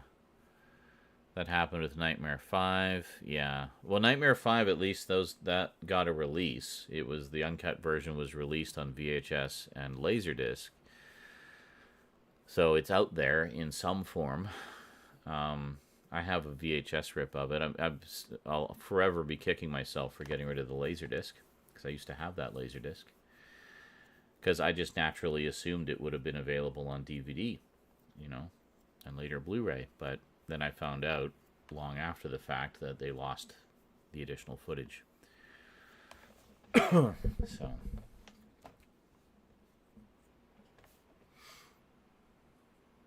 Tom Savini is the type of guy where the better job he does, the less of it you get to see. Yeah, no kidding, eh? That's about it. So disappointing, yeah.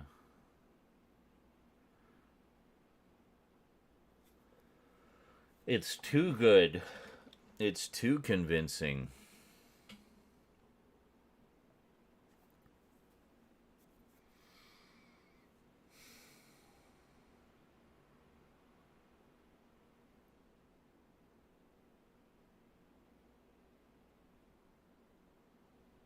You got a rip of the uncut one? Yeah, I just have a straight VHS rip of it.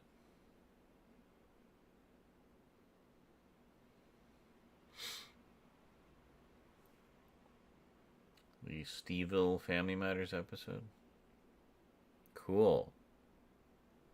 Which is very clearly inspired by Nightmare on Elm Street.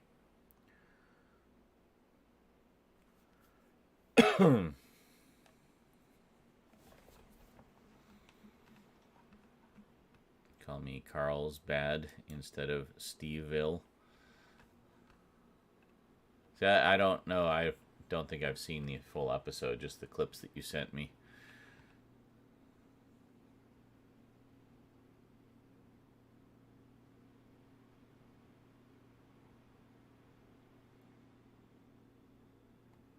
Oh. Well, that was nice of him to do that.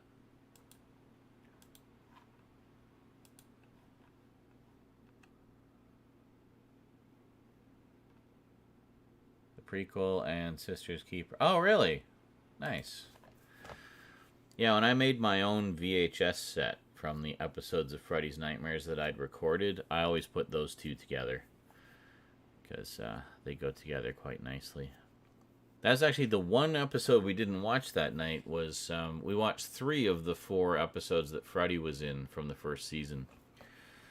So, social reactions are open from people who went if you don't want to be spoiled. Okay, that one I don't care so much about. It was mainly yeah,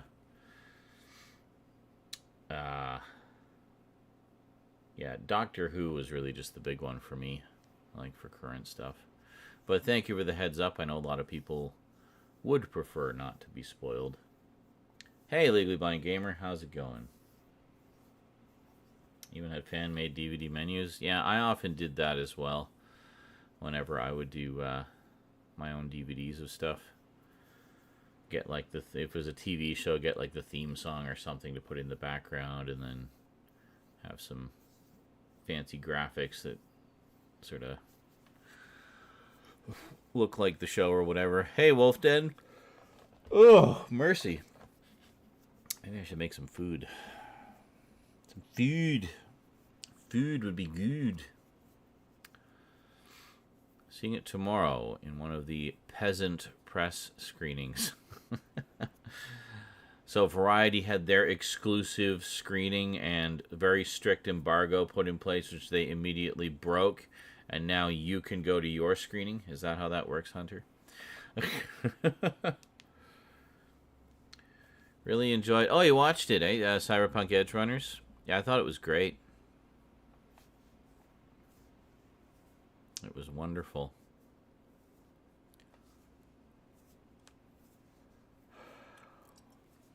Oh, that's the brown set, right? I know the one you're talking about. All snapper cases. Where you have to go through the labyrinth to find all the extras. I have my own DVD of Plan 9 from Outer Space. My menu had audio from the trailer. The narration of the trailer has nothing to do with what happens in the movie. That's perfect. I have 2 different DVDs of Plan 9 from Outer Space. One is a standalone with some interviews of some of the cast. And then the other is part of my Ed Wood box set, which has other extras on it. Variety was there tonight, and I would assume they're going to spoil something. Probably, yeah. They always do. They're just, like, above the law, apparently.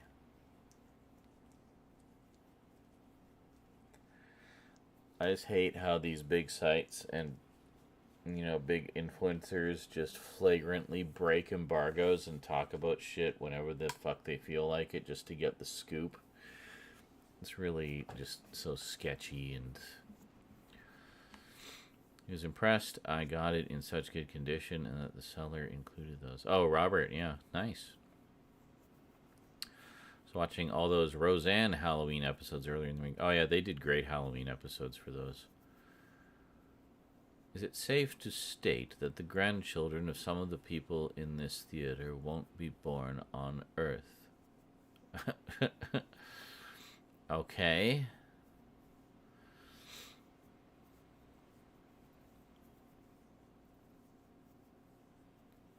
I did see a clip from the Connors recently, which was where Dan tried weed gummies and tried too many of them. That scene was quite funny. And holy moly, John Goodman is looking old these days. He's not looking well. I'm a little worried. Simpsons, yeah, this year I'd actually really like to see the one they're doing this year. They're doing a big parody of Death Note, apparently, in full anime style, and the animation was done by the same studio that did the original Death Note anime. Like, how fucking cool is that? So, it looks, I saw a clip from it earlier. I think I posted it on Twitter. It looked pretty impressive. It was either Twitter or Facebook, I can't remember. But, But yeah, very cool. Very, very cool. Yes, indeed.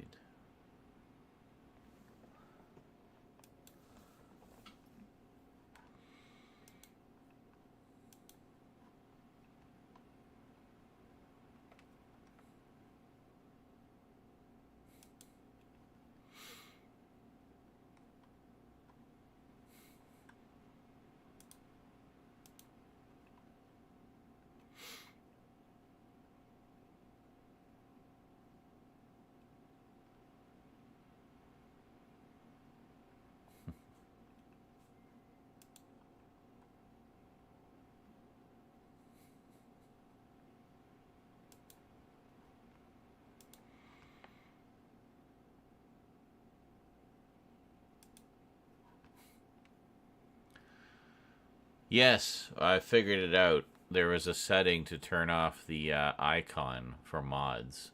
So you can still see in the chat, but it doesn't appear in the chat window. Literally just a tick box. So annoying. And welcome, Crolatin. How's it going? The Death Note thing. Did you see that one, Icarus? The clip from that? They put out, there was a couple clips surfaced today. I think I only saw one of them. Was one of Lisa. It's where Lisa gets the Death Note book. They call it the Death Tome. So yeah. Hey, Austin. So yeah, pretty cool. I mean, the man lost 200 pounds. True. John Goodman. Very true. Very true. So Calatin started to do some additions to the alerts, adding some additional alerts for donations at certain dollar amounts. Some of them, you know, the higher the dollar amount, the more specialer of an alert you get. So we were literally just talking about it, Austin. I have not seen it this year. I didn't think it had come out yet. Is it out yet? We were just talking about the fact they did a big Death Note parody, and I would like to see it, but I didn't think it had come out yet. So yeah, because I realized, I was thinking about this a while ago, that you can set it so that at certain levels it can trigger different alerts. So I thought, well, why don't we play around with that? Like, make it a little bit more of a incentive for people, right? I haven't seen Andor yet either. Tales of the Jedi? Oh, it's this Sunday. Well, then why did you ask if I've seen it? I see. I'm not able to see it until you guys can see it. I don't get any special previews or anything.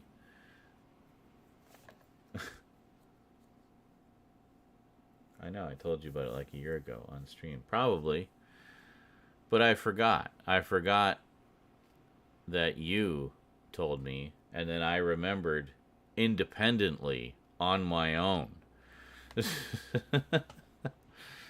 So, anyway, I added one. So if anyone donates $250 or more, they can trigger it. There you go. I'm not messing around. If we can get 3 of those, then we'll be at almost 100%. So there we go. Let's do it. Hey, Tasha's here. How's it going? We went through it when we looked for something in Streamlabs. Yes, 250. Yeah, I'll do some other ones too. I'll do like maybe like $100 level and maybe a $50 level. But yeah. Tales of the Jedi is a series of minisodes. The one I'm most excited to check out is the ones that go into when Dooku as a Jedi and Qui-Gon as his Padawan. Oh, interesting. Interesting.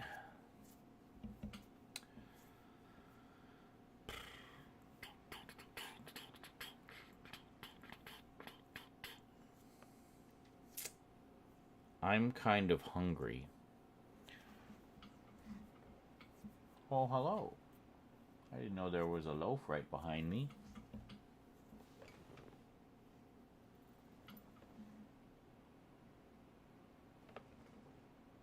Is he purring? Can't tell. Church is on the floor behind me. 5, 10, 25, 50, 75, 100. That many? Jesus. I'd have to find so many GIFs and so many sounds. Because the idea was to have a different GIF and a different sound for whatever levels we do.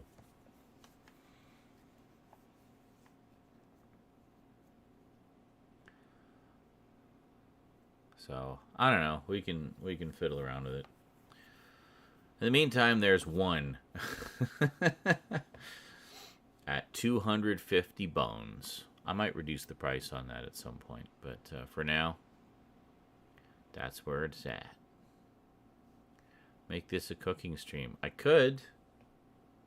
I don't know that I want to cook anything too elaborate, though. I might just heat up something that's already in there. I had some leftover stir fry for breakfast. I had some leftover slow cooker stew for lunch. Wouldn't say reduce, just add different ones. Fair enough. At different levels. I don't know if I want to do as many as you said there, but yeah. We can figure it out. In the meantime, after our super chat was just rocked out like nobody's business the past couple streams, I set it a little higher, and look at that. It's just poking along now. Like, really, guys? Really? We have knocked a couple more percentages off of this, which is good. I mean, we should be at like 85% right now, not 35%, but hey, here's hoping. It's not as fantastical in 4C. Ah, that's ridiculous. People, like, are just never satisfied. We talked about this earlier. It's like fans don't even know what they want. They just complain about everything. Find every little nitpicky reason to hate on things, you know? I've heard that Andor is amazing. I hope sometime in the future the N64 emulator I don't know what you're talking about. What N64 emulator? Are you talking about on the Switch? Like the thing that lets you play old games on the Switch?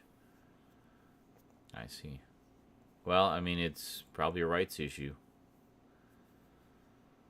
Fans are really going hard on Halloween Ends. Yeah, I know. And, like, I kind of get why people might not have liked it as much, but I think they're being overly harsh. I mean, we still got our big final battle between Laurie and Michael. Very satisfying conclusion at the end of that, I thought. And, I don't know. I mean, the story did kind of go into left field a little bit, but, I mean, it's still the story of Laurie, you know? And Michael has about as much screen time in that as he typically does in a Halloween movie. Like, so I don't know what people are, you know. The original ending would have really pissed people. Really? Excellent. I hope they include that on the Blu-ray. They want 1 million stories set in Clone Wars with Obi-Wan and Anakin. Either that or adapting Knights of the Old Republic. Anything else is doo-doo. Alright, well, we had 1 million stories set in Clone Wars. Enough already. Let's move out of that era. Like the idea of Corey being new shape. Yeah, it was interesting, you know? It was an interesting idea, and, you know.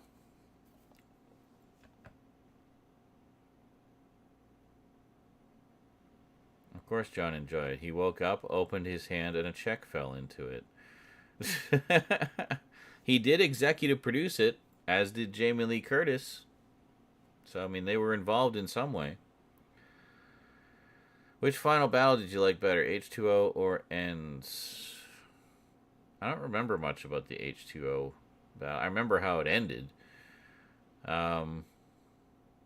It probably Ends, actually. I kind of liked that it was a little bit more intimate. Like, it was more kind of hands-on and visceral.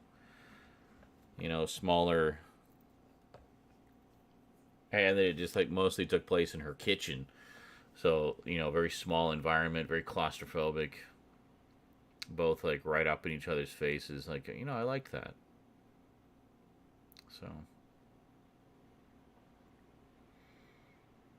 Well, true. I mean, it could just be as much as just putting their name on it as an executive producer. What does that really mean? In John's case, that's probably what it was. I can imagine Jamie having a little more direct involvement.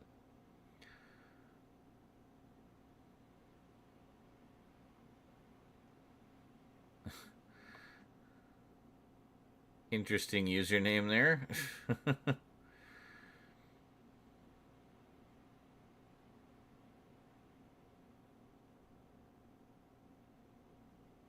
What? Because I'm an EP or EP? Because I'm an extended play? What is I don't know what that is. What is an EP? True. I was just paraphrasing. Paraphrasing. Oh, executive producer. Gotcha. Yeah, it's just paraphrasing. Duh. Like literally what we were just talking about. Paraphrasing a funny bit he said in an interview one day when a fan asked what he thought about all the sequels and such. Yeah, I opened my hand and they put money in it. Exactly. I mean, why not, right? Money's money. So we're going to get Star Wars episodes 10 through 12. I don't know if they're going to be episodes like those ones where I think they're more just going to be sort of their own thing. Their own stories outside. Because, I mean, episodes 1 through 9, that's the Skywalker story, right? So. Will I be playing Blood Rain again? No. I mean, maybe someday. I love Blood Rain. I still have to play the second one, actually. But, and I've also got that side-scrolling one they did. I did play that a little bit a while ago. Just to try it out. But yeah, I really enjoyed the first one. I played that a few times. Did you? Yeah, I haven't really played much of it. But I definitely like to at some point. I did play all of Resident Evil Village, the new one. Apparently the DLC comes out in a couple days, which would be cool. But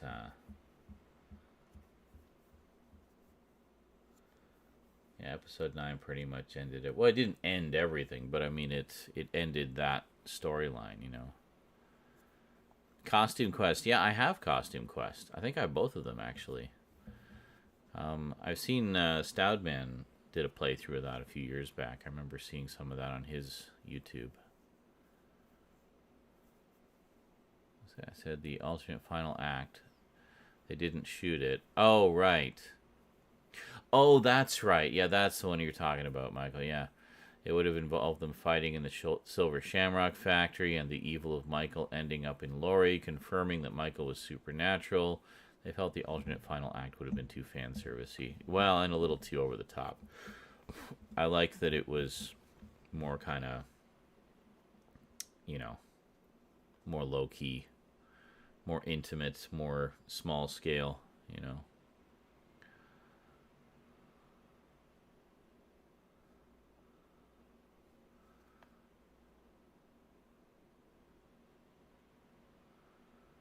It's not an alternate final act at all. What do you mean? Well, final battle. Anyway. But, yeah. Didn't have any plans for Silver Shamrock or anything like that. Really?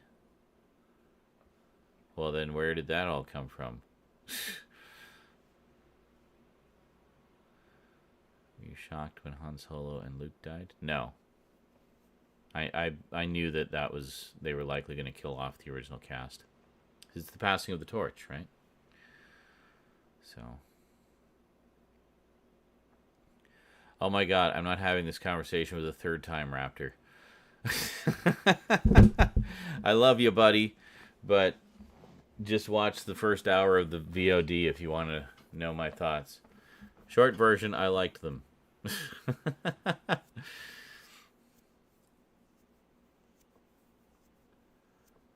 The director confirmed this. What are you talking about? I don't know. You two hash it out. Figure out what the real story is.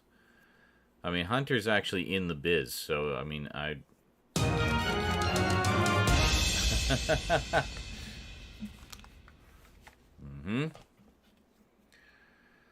Killbot, Killbot, kill! Thank you for the super chat. Says, I just lost my shit. Did you just watch it?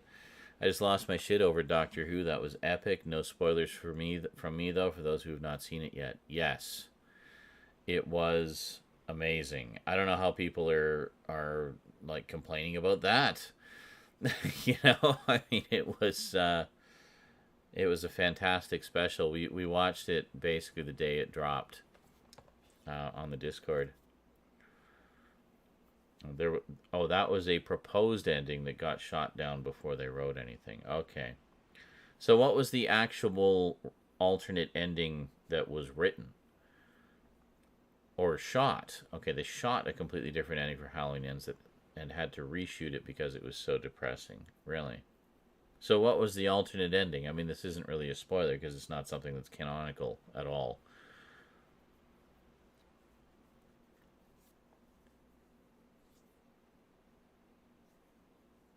And if they shot it, then hopefully we'll get to see it in deleted scenes.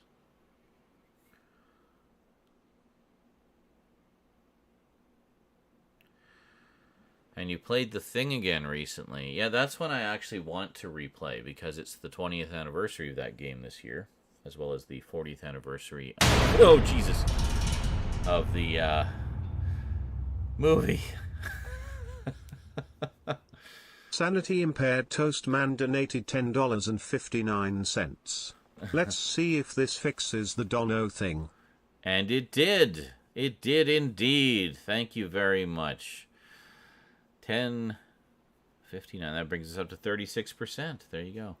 In case you're wondering, every $12 will increase that by 1%. So there you go. That's scared. I think it scared all of us. They shot it completely different. Okay, yeah. So,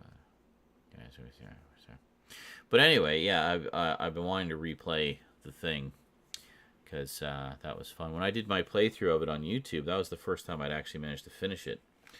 I had played it a couple of times before and got stuck, mainly due to the scarcity of ammo. Like all good survival horrors, they make you really work for that ammo. So it says they have the final battle. Allison doesn't come back in the end. Michael gets cremated. Cut to later down the line. Laurie is talking to Allison, and Laurie tries to kill her. Ah, so she just snaps, and then she becomes the killer. Wow, interesting. I'd like to see director's cuts of Crow, City of Angels, and Hellraiser Bloodline. At least we got the Mimic director's cut years ago. Yeah, I've only seen the director's cut version of Mimic. Everybody says it's the only version you should see anyway. I still haven't seen the sequels. I have the trilogy collection, but Laurie screams at Allison to leave, and she lives out the rest of her days alone because Michael takes her over. Wow, how depressing. I'm glad they just had what they had. And what was this? Did I ever play Silent Hill 2? Yes, several times. Really enjoyed it, and I'm sure you're already aware, maybe this is why you're asking, that there is a remake in the works. Basically a full, kind of going like the Resident Evil route and doing a full like ground up remake of it, which looks amazing. And there's a new Silent Hill movie in the works from the director of the first one, which is also going to be based on the Silent Hill 2 story. So a lot of Silent Hill 2 love, that's for sure. So, very cool. Hey, speaking of Halloween, if anyone wants to see what Tom Atkins' gloriousness awaits for Sean in that box behind him, y'all should totally throw some donos. That's true. Some kind of Tom Atkins-ness. I don't know what it is. I have most of the big ones that I can think of. Like Halloween 3, I've got a few times over. Night of the Creeps, I have. Um, and Creepshow, of course. I can't think of what else it would be. What was this? Is the new Silent Hill movie Silent Hill 3 or just a reboot? Well, no, I think it's technically Silent Hill, if you mean like the third. I have The Fog as well. Yeah. So, I don't know. I don't have Maniac Cop.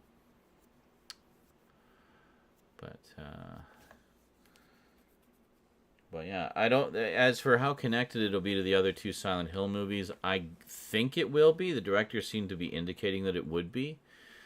But the story is based on the second game, so I don't know.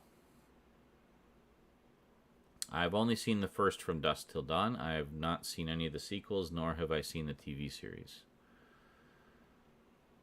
So.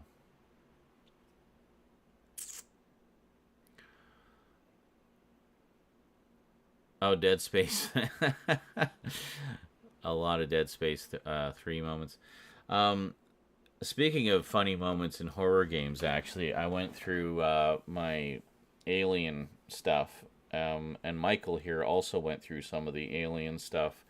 And we got a few more clips. So I'm going to be putting them up as YouTube shorts. Starting, I don't know when. They're also being posted on Twitter. So if you're on my Twitter, you can see them on Twitter. But there's about 20 clips, I think, from my Alien Isolation playthrough. Some of which you've seen before, some of which you maybe haven't. But I thought I'd try them out on YouTube Shorts, just kind of see what kind of response they get over there. And there's a few new clips which I never got around to extracting before, which Michael grabbed for me. So, yeah. If they're wanting to do a Maniac Cop reboot TV series, they could do some cool stuff with it now and do some social commentary on cop violence now. True. If they want to go there. But Silent Hill 4, The Room. I played the demo of that. I didn't play anything beyond that. Same with Silent Hill 3, actually. I only played the demo. I haven't played a ton of Silent Hill games, to be honest. I played the shit out of the first one and the second one. I played those a few times, but always meant to play the third one, so I really liked the demo, loved the music, loved the main character, but I never did. The fourth one apparently wasn't even originally a Silent Hill game. It was kind of retooled from another game that was in development or something and turned into a Silent Hill game. But Tales from the Hood, I don't have that one. I should get that one because I do love me some anthology horror.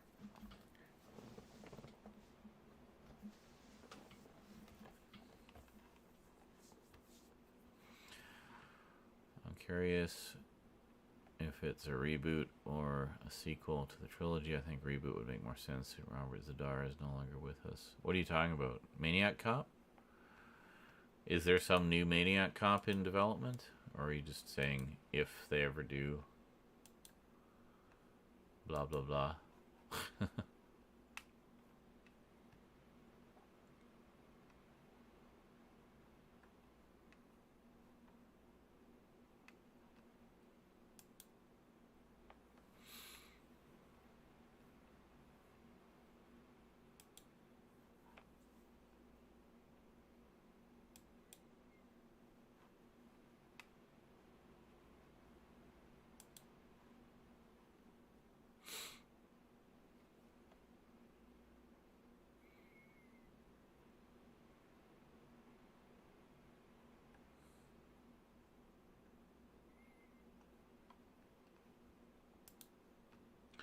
I just found out recently that one of my longtime friends who plays a lot of horror games and is a little bit, gothy, freaky, alternate chick, apparently is not a horror movie fan. And I was shocked to learn this. I'm like, what? I thought you were all about horror all this time. So, apparently not. Like, wow. Okay then.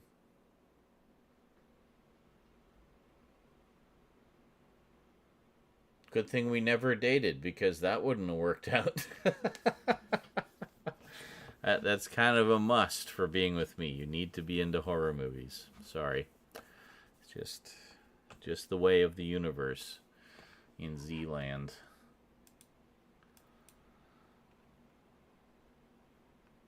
Gothy peeps who aren't into horror. Like, I always thought the two went hand in hand, you know? Like, I just don't get it.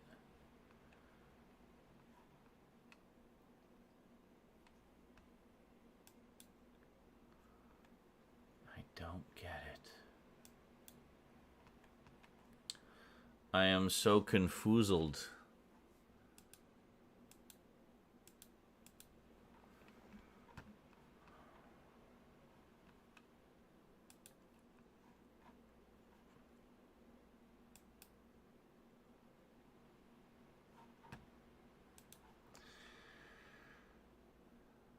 Yeah, I knew Bruce Campbell was in it.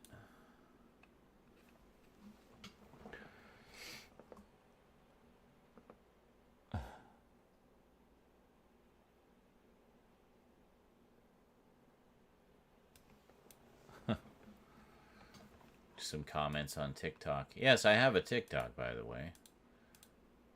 Most of you probably knew that.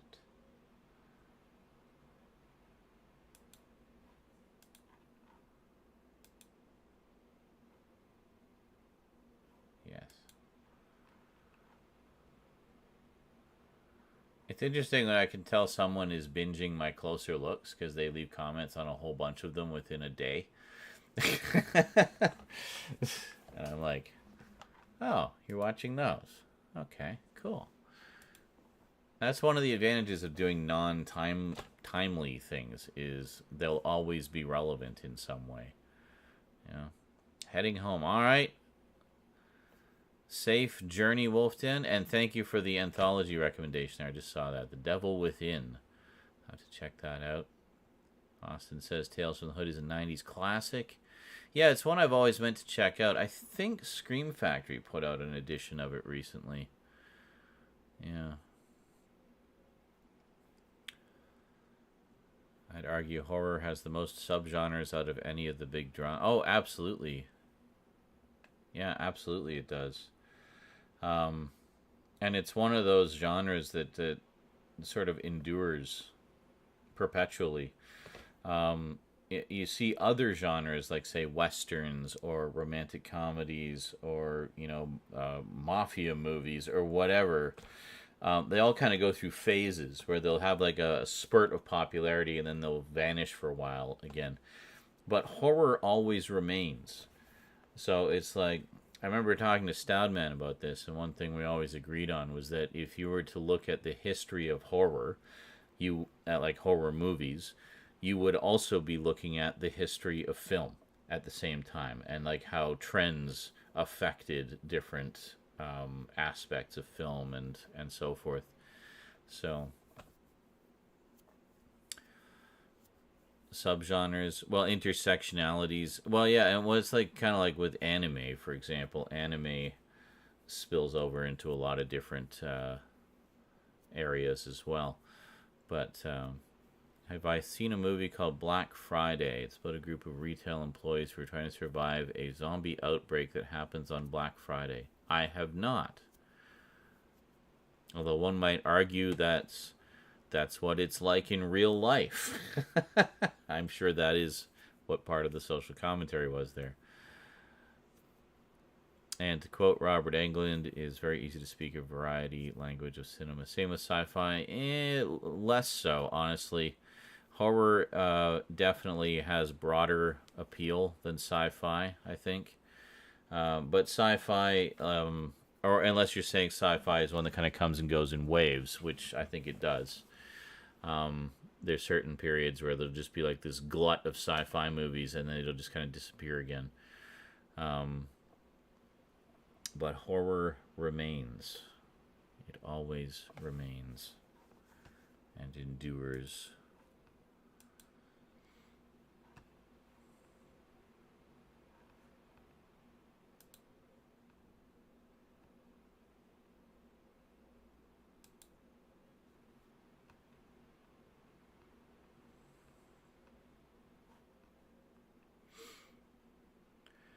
I don't prefer either one because I haven't seen either of them, so I have no opinion one way or the other.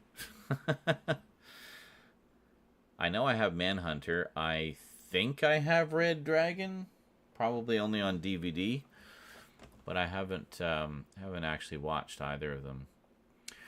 Oh, I played the shit out of the first one of Manhunt. I actually played it through a few times. Kind of funny you mentioned that right after mentioning Manhunter, because Brian Cox was in both of those. Manhunt 2. Well, the funny thing is, I don't even know why it has an AO rating. And I know that's why it's banned in a lot of places. You can't play it on Twitch either, but you can play the first one. But it's because it has an AO rating, and I don't know why. Like, it's no more or less violent than the first one, from my understanding. It's like some arbitrary reason they gave it an AO rating. So, that's that. For violence or something, I guess. I don't know. But anyway, the original Manhunt, I really liked that one a lot. I thought it was a lot of fun. Very dark humor. And then, of course, you have Brian Cox talking in your ear the whole frickin' time. You know? Egging you on for his own amusement. Yeah, I mean, the thing is, like, AO is usually a rating given to games that are just full-on pornographic. And I'm pretty sure there's no sex at all in Manhunt 2. It's just more of the same of what was in the first one.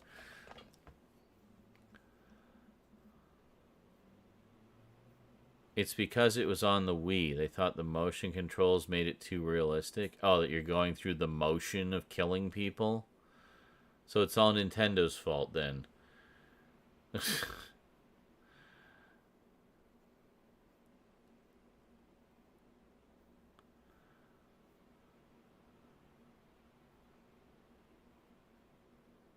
Oh, the bag scene, like the execution. Yeah, some of the execution moves were pretty brutal.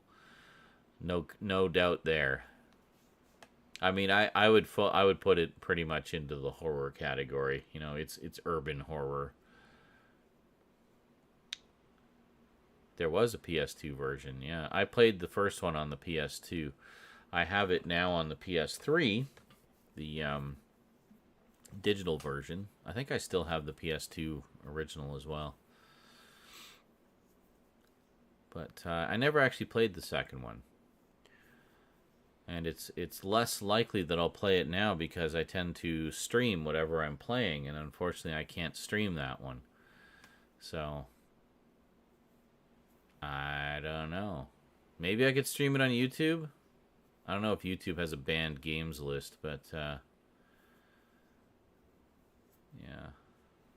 With the Lambs Cannon, yeah. But I mean, at the time, I mean, Manhunter is supposed. I mean, it inevitably gets compared to the Hopkins films, but I mean, apparently Manhunter is still a pretty solid film. I mean, not just for Brian Cox, but also just for Michael Mann's direction and such. The people were mad because you could kiss boys. I loved Bully. Bully was a lot of fun. That's one I'd love to see a remaster of.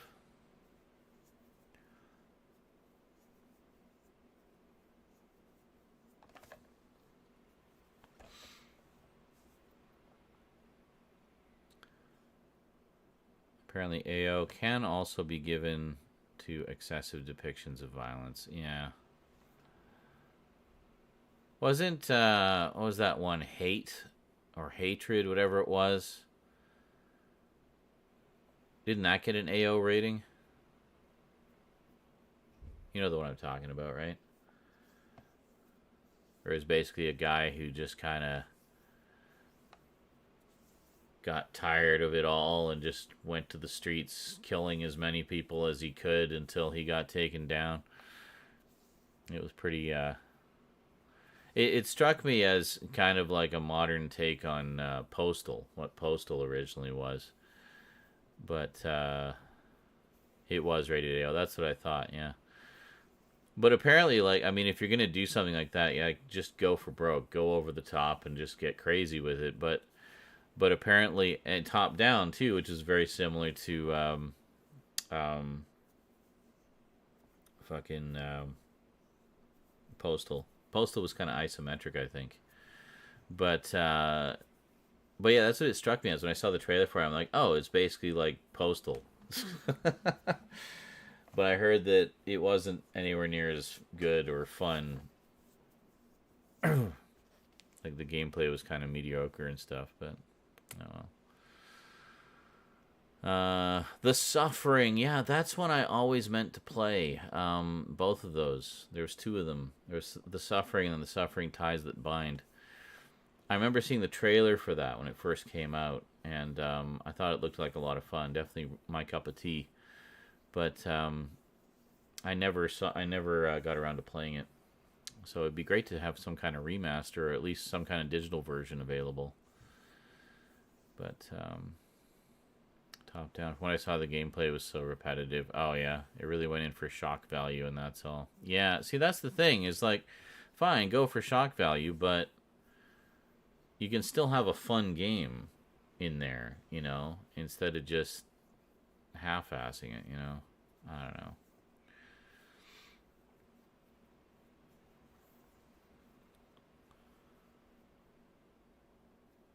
Yeah, I hear the Hannibal TV series is really good. Oh, okay. Legal Blind Gamer says, what I loved about The Suffering was that you could import your save from the first one to the second one, like in Mass Effect. Interesting is you can kind of continue the character, eh? Harvester, I have Harvester on Steam. I haven't played it yet. One of many games I have on Steam that I haven't played.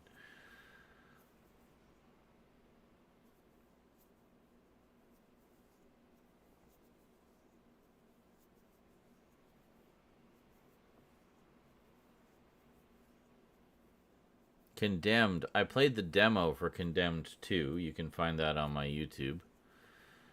I thought it looked pretty good. I think I have the first one on Steam now. Somewhere.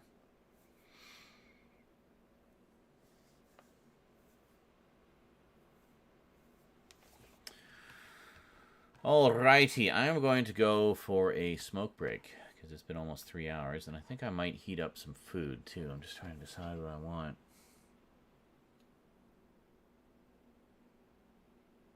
Or if I want to make something else. I don't know. Jillian, she's in Hannibal? That's cool. Yeah, I've heard that one's really good. Mads Mikkelsen apparently just kills it. Meaning he's really good.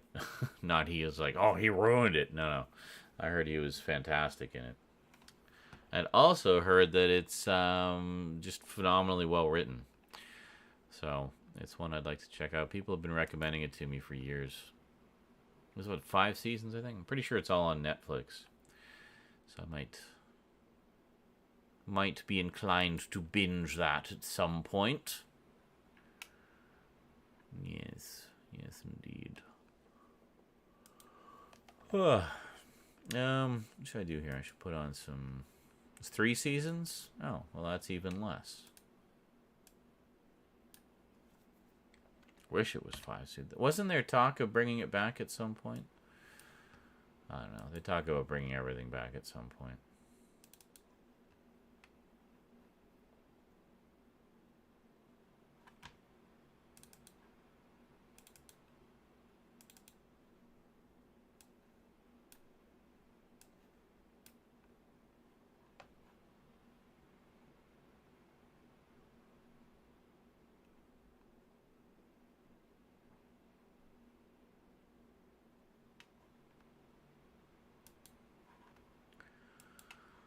Oakley dokley. I will be back in just a few minutes. Don't touch that dial.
And we're back. So I'm just warming up some leftover stir fry, and then, yeah, we'll see what we're doing after that. Alrighty. Apparently that's hilarious. Kekwa. Good old Kekwa. We don't have any emotes here on the YouTube side. It's kind of ridiculous. Kekwa. Good old Kekwa.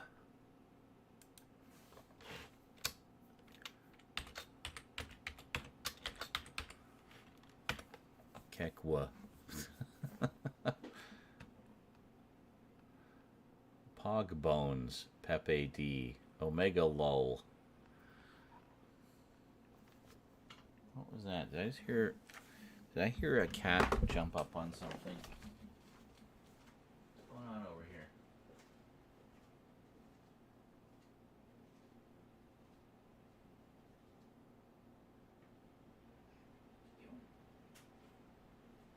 You guys keeping mommy company?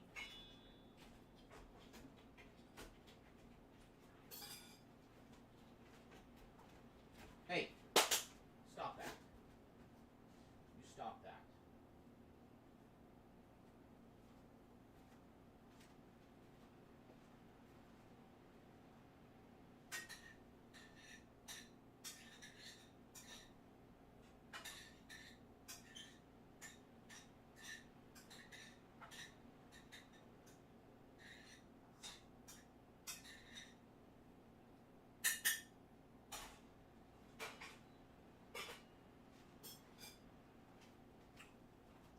Every time I hear the cat scratching at the door frame, all I think is, there goes more of my damage deposit.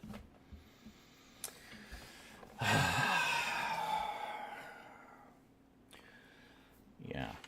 It's like, stop it, you little shit. How many freaking times? Wow. Some BS. What?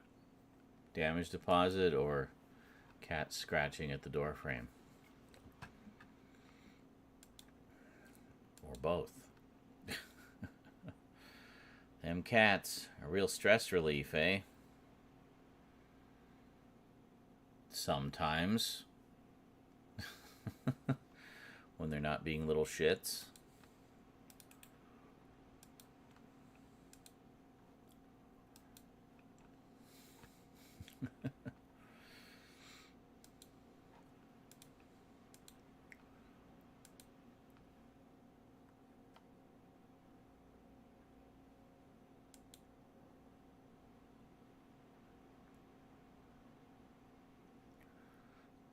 Remember that horror movie where those cat monsters were son and mom incest? Yes, it was called Sleepwalkers. He could have just said, have you seen Sleepwalkers? The Stephen King one. Yeah, I saw that in the theaters when it originally came out.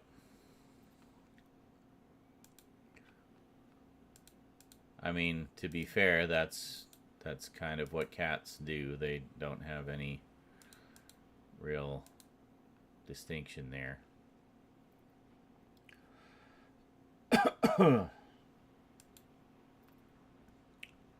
Possibly didn't remember the name, yes. But yeah, anyway, that was the one, yes.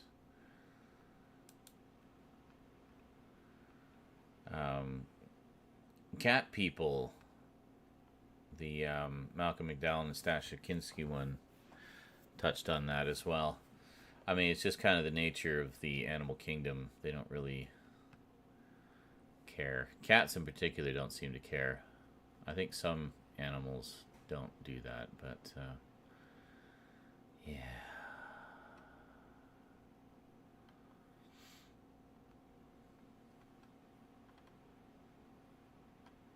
Wow, Variety, what a shitty comment. Says Black Adam is expected to retain its box office crown over the weekend. Not that there's much competition standing in its way.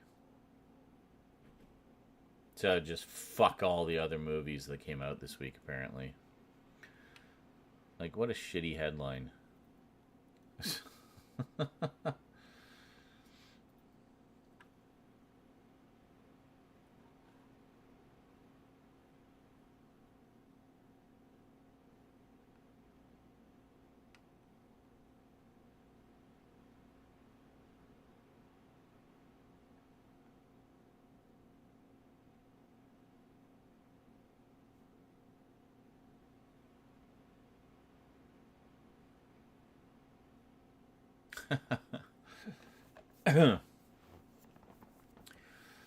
One of the people I follow on Twitter says maybe we need a new law that protects kids from all the dumb stuff they post online before they're 18. As long as it's not illegal, when you turn 18, all your posts get expunged from the internet and you get to start your life online as an adult. Sure, except sometimes just becoming an adult doesn't mean you don't still post dumb stuff online.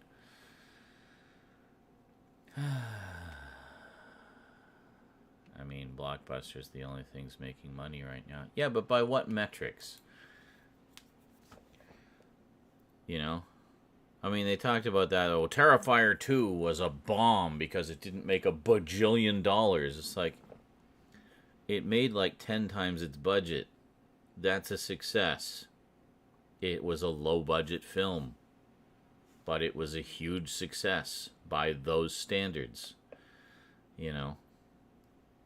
Well, it is all about, we've said this before, JL, it's a business. It's all about money. But the problem is, a lot of these sites only look at the big numbers and judge everything by the same metric. And you can't do that. Not all movies can be judged by the same metric. I mean, a low-budget horror film isn't going to do the same box office numbers as a $250 million studio film with, you know, 250, you know, another $250 million spent on marketing, you know.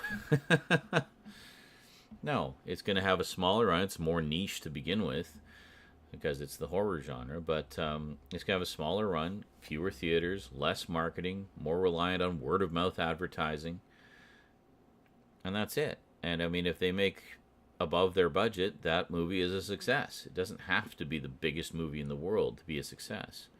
I just hate the fact that this is the metric by which so many movies are judged, and it's completely unfair to those movies and what they are. Is it right? Technically, the brain doesn't stop growing till 25-ish, so at 18, they're still mentally immature. Right, which is why you see a lot of young adults, like 18 to 25-ish, still doing really stupid shit, but even more stupider shit because they can do all those adult things like drinking and sex and drugs and driving and joining the army. You know, so they can do all of that stuff, but their brain still has not fully developed the sense that gives them the distinction between what is right and what is wrong. That develops later, in your late 20s. So they can still be dumbasses, but they can just be dumbasses in bigger, more dangerous ways. Danger to themselves and those around them. Just gonna stir my food.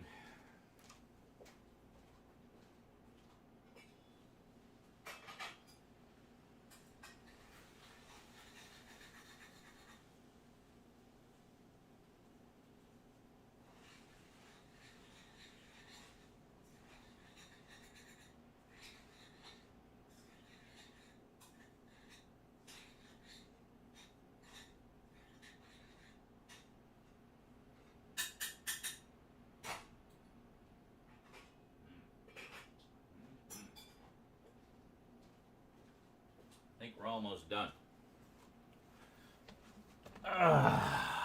It's very yummy. It's that teriyaki pork stir fry I made the other day. You will see that Cooking with Z episode appear, I think, sometime in April. Yes, there are that many episodes in advance on the schedule. What else? Or you can see it at on Twitch right away. because they all get posted on Twitch right away. Just upload all of them at once. Yeah. What was it? The people who just don't understand the concept of pre-scheduling things. Yeah. Oh my God, Corlaint. Corlaint? That's a whole new one. That's a completely different typo. Corlaint. OMGA lol.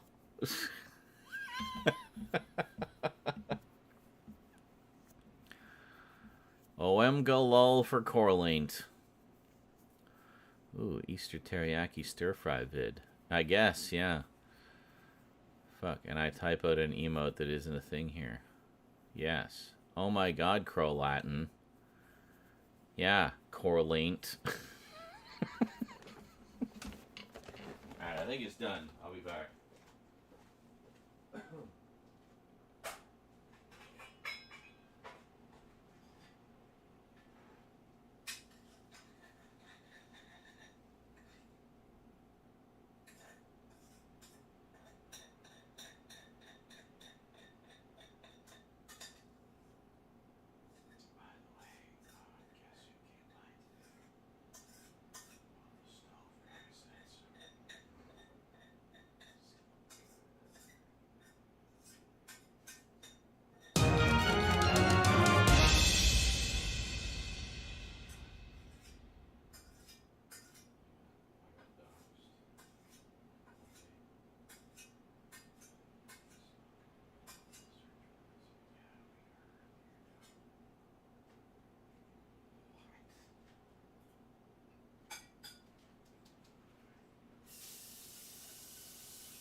Here we go. Hard to see all the stuff in there, but there's 3 different kinds of peppers. Bell peppers, not the spicy kind. Hey, thanks, JL. Another $10 towards the super chat goal. There's 3 different kinds of 4 different kinds of peppers. There's yellow, orange, red, and green. There's carrots. It's brown, long grain brown rice, so very healthy. And then, see, peppers, and onions, and then teriyaki pork.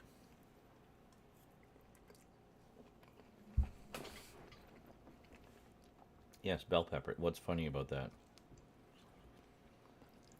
Would it have been better if I called them capsicum?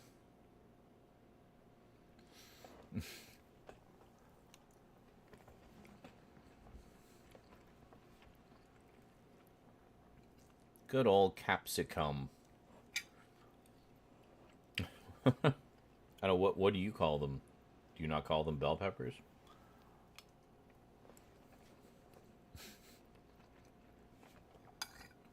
It does, and it's spelled that way too.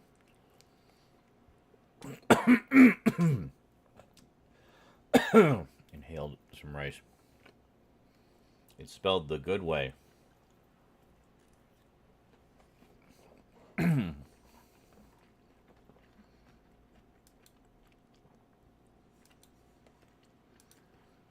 Chipping away at that super chat. Anyone want to help out JL with that? Or with the dono goal?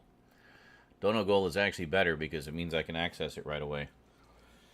So if we want to have any updates for Halloween, we got to hit that dono goal.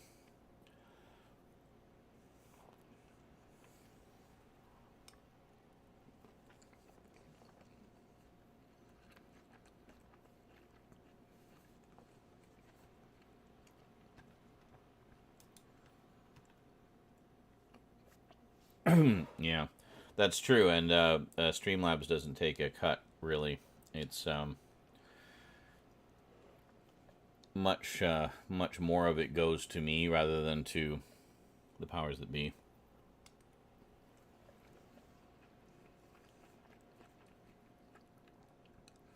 Sweet peppers. I can eat those bitches raw. Yeah, Rosie does, actually. She loves them. She really likes them a lot. So whenever I get peppers for stir fry, I have to make sure I make it fairly quickly. Otherwise, she'll eat all the peppers. I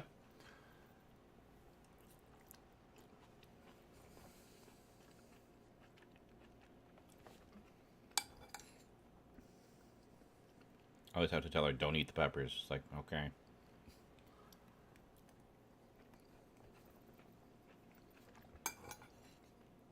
And she'll try to justify it. It's like, well, it's not like you were going to use all of them. It's like, actually, I was going to use all of them. The mini ones. Mm-hmm.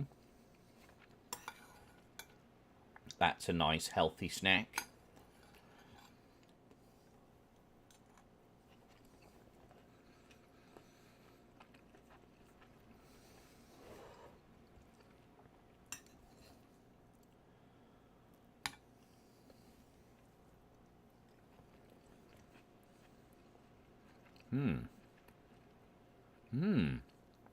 That sounds good, Icarus. Getting that nice environment going.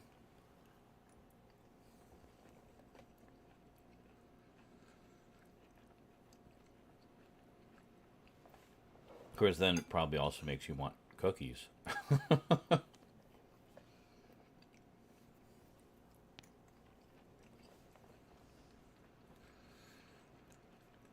I have no idea, Jail. We don't have Toonami here.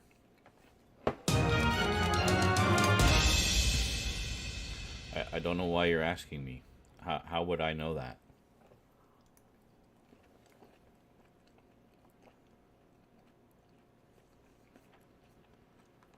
And thank you for the $5. But I don't know the answer to your question. Probably just because they have other things they want to put on the schedule right now. And they've already shown those.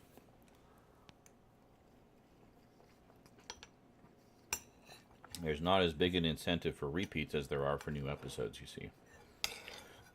So if they need some space on the schedule for anything, things that have been repeated or are repeats will have less priority than something that is new.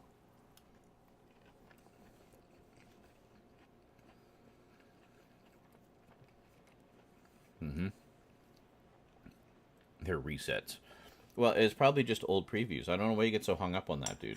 You know they're not new, so why do you care? You know they're episodes that you've seen. Why does it matter?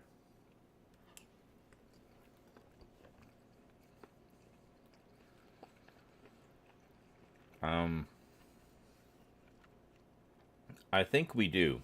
Yeah, I think we do, like, as a specialty channel. Like, we have Cartoon Network.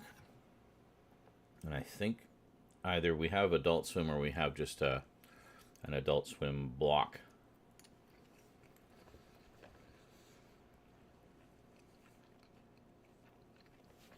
Like late night.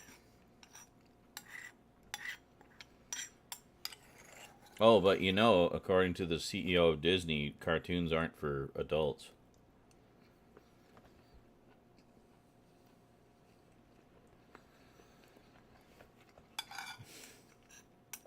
Okay, tell that to pretty much every single one of my viewers. I think they will all disagree with you.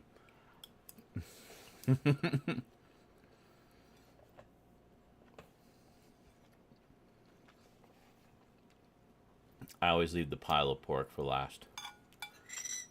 See, nice big pile of pork. Oh, and a pepper. Pork and a pepper.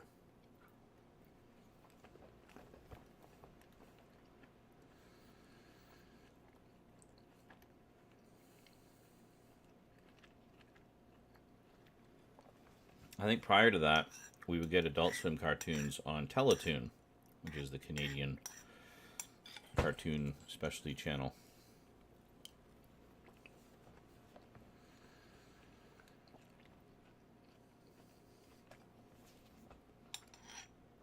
they used to have two Teletoons. There was Teletoon, which was all the new stuff, and then there was Teletoon Retro, which was all the old stuff. So they had a lot of old 80s and 90s cartoons on there.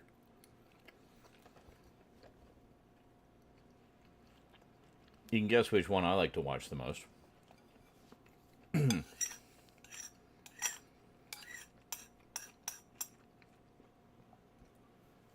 Then they had Treehouse, which was basically little kids stuff. So things like Paw Patrol and whatnot would go on there.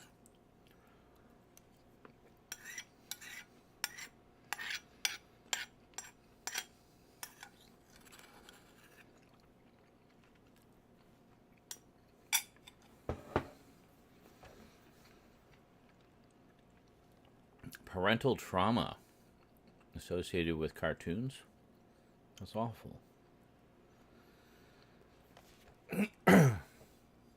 You should be able to enjoy them on your own terms. See, for me, it's not so much that it was parental trauma, but one of the reasons I'm such a big expert on cartoons now is because my parents didn't have a lot of time for me when I was a kid. So they would just kind of plop me in front of the TV. And that carried over into my teen years, where I watched a lot of stuff, just because I didn't have a lot of friends. I had a few friends, some of whom liked some of the same shows I did, but they grew out of them very quickly, whereas I continued to watch them. So that made me the subject of ridicule amongst my friends.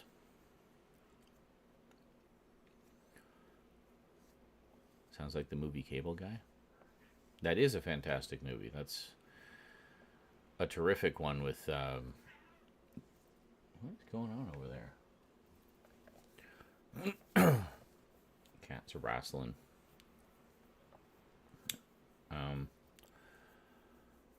With Jim Carrey. Very dark role for him, actually. It's one I've been wanting to see again for a while. I haven't seen it for quite a while. As he torments Matthew Broderick. Was Jack Black in it as well? Wow. See, that would have been before I even knew who Jack Black was. I think the last time I saw Cable Guy was the last, when it first came out. I'm going to go check on the cats. I'll just be a second here.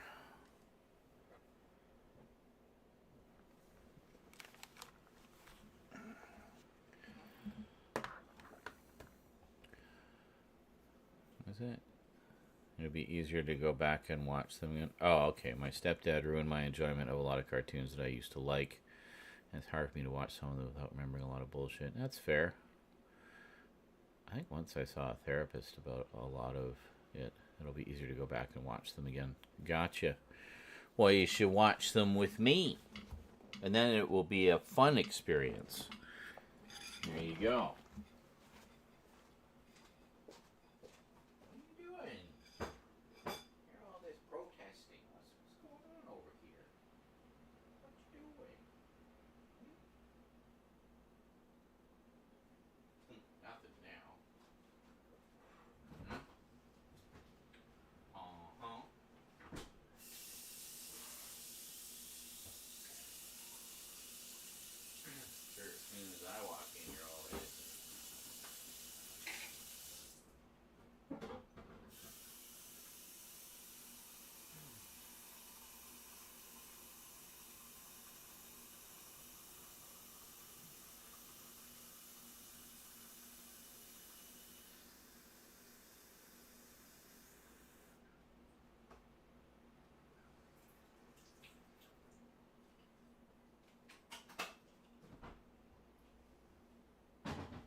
Just say, fucking step parents, am I right? Yeah. The Wild Thornberries, that is after my time. I'm not particularly interested in stuff from that era. My nostalgia is more for 80s and early 90s stuff, like a lot of the '80s action adventure cartoons, Hanna-Barbera, Filmation stuff, things like that. Deke, and it extends to about maybe early to mid '90s. So a lot of the Nickelodeon stuff that was coming out around then, it just isn't of interest to me because I didn't really watch it. I saw a bit of it when it was originally on, but I was already in my early 20s by that point, so it just didn't really appeal to me. There's a few that I've gone back and seen since. Ones like Rocko's Modern Life and some Cartoon Network stuff, like of course Courage the Cowardly Dog, which is brilliant. Johnny Bravo, which is just ridiculous and funny and sexist in funny ways. In that it's played for laughs and that he's just such an idiot. But and then some other ones, like of course SpongeBob, which is still going, and I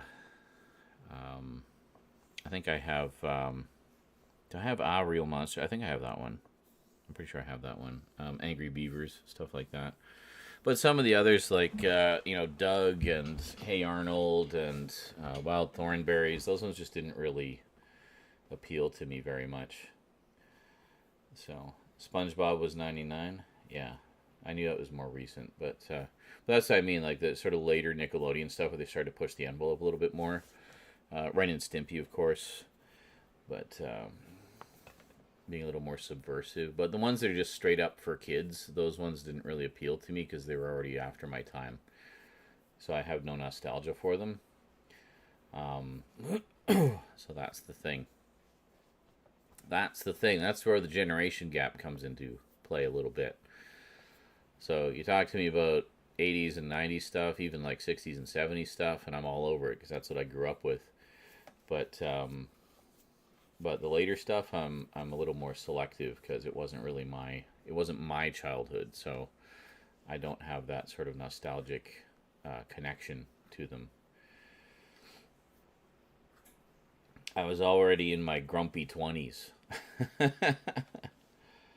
You got a dip shortly? That's okay. I mean, we can wait until tomorrow to do the packages. That's not a big deal. I'm trying not to stay up super, super late lately just because sleep. Typically, I've been getting up around 11 or 12, like 11 a.m., 12 p.m. So, how are we doing on that subscription goal? This is for you. This is for my YouTube subs. We're trying to get to 25K. So 844 people left. So spread the good word of Z. I'm hoping to hit 100% on that before the end of the year. Want to hit that milestone, It's 25K, which may sound like a lot. I mean, in YouTube terms, it's not a lot, but it's a milestone for me because I've been sitting at 24 something for what feels like forever. So we'll see how it goes. But yeah. Hey, I had someone actually thank me for the Amazon links in the description today on one of my closer looks. Like, yes. It says, thank you for the description links. It helps a lot with trying to find certain DVDs. And it's like, well, there you go. That's exactly why I put them in the description. Also to get the, few pennies of a kickback as well, of course. Of course. A horse is a horse, of course. But yeah, I mean, that is good. I'm glad to see people appreciating them and making use of them, Was it $500? Was what $500? I hope I get it too. Here's hoping. Oh, $500 in Amazon links? I wish. That'd be nice. Oh no, it wasn't a super thanks. It was just a thank you in text form, verbally. Showing appreciation for the Amazon links that I put in the description. So, I mean, I hope it at least resulted in an Amazon sale of something. But Yeah. Print is so important with all these streaming services and companies being greedy. Print? How so? Like books? I'm not sure what you mean.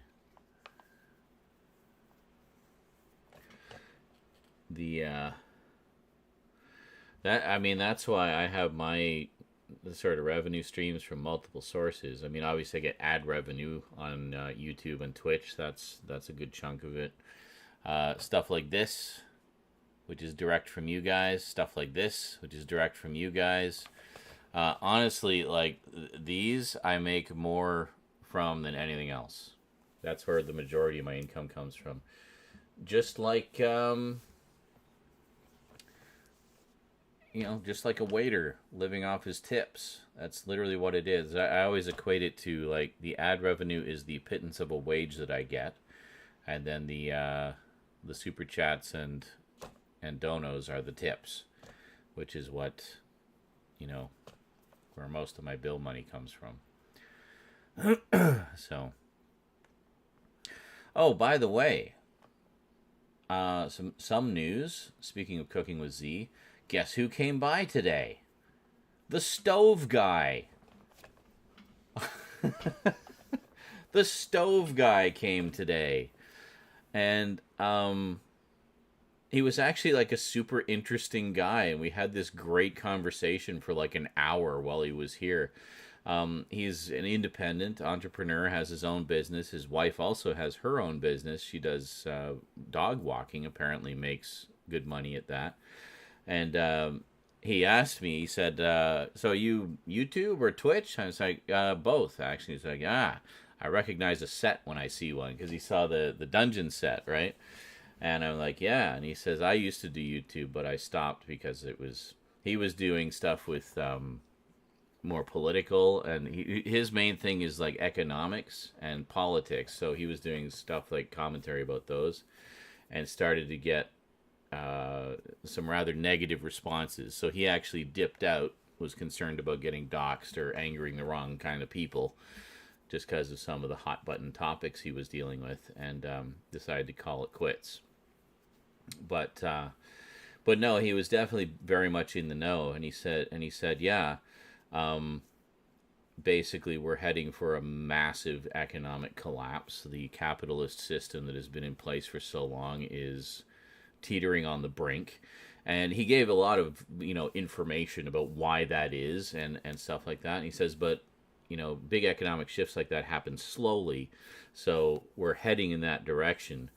But see, the nice thing is people like you and me who are independent of that system and who work outside of that system are essentially isolated from it, because we're not a part of that machine.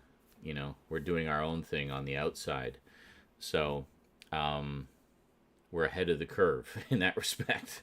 He explained it much more eloquently and educationally than I am now, but that was the gist of it anyway. That the way things are going is like the way the current system is. You have the corporations and the stores and the restaurants and everything that need to have people in the system, like cogs in the machine, to keep it working.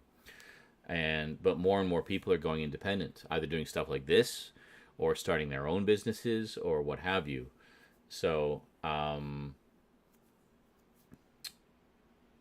those who kind of work outside of that system, when it collapses, will be insulated from that to some extent. Unfortunately, it depends more and more now on other incomes rather than social media engagements and ad revenue. Well, I don't know that that's unfortunate. I mean, it depends.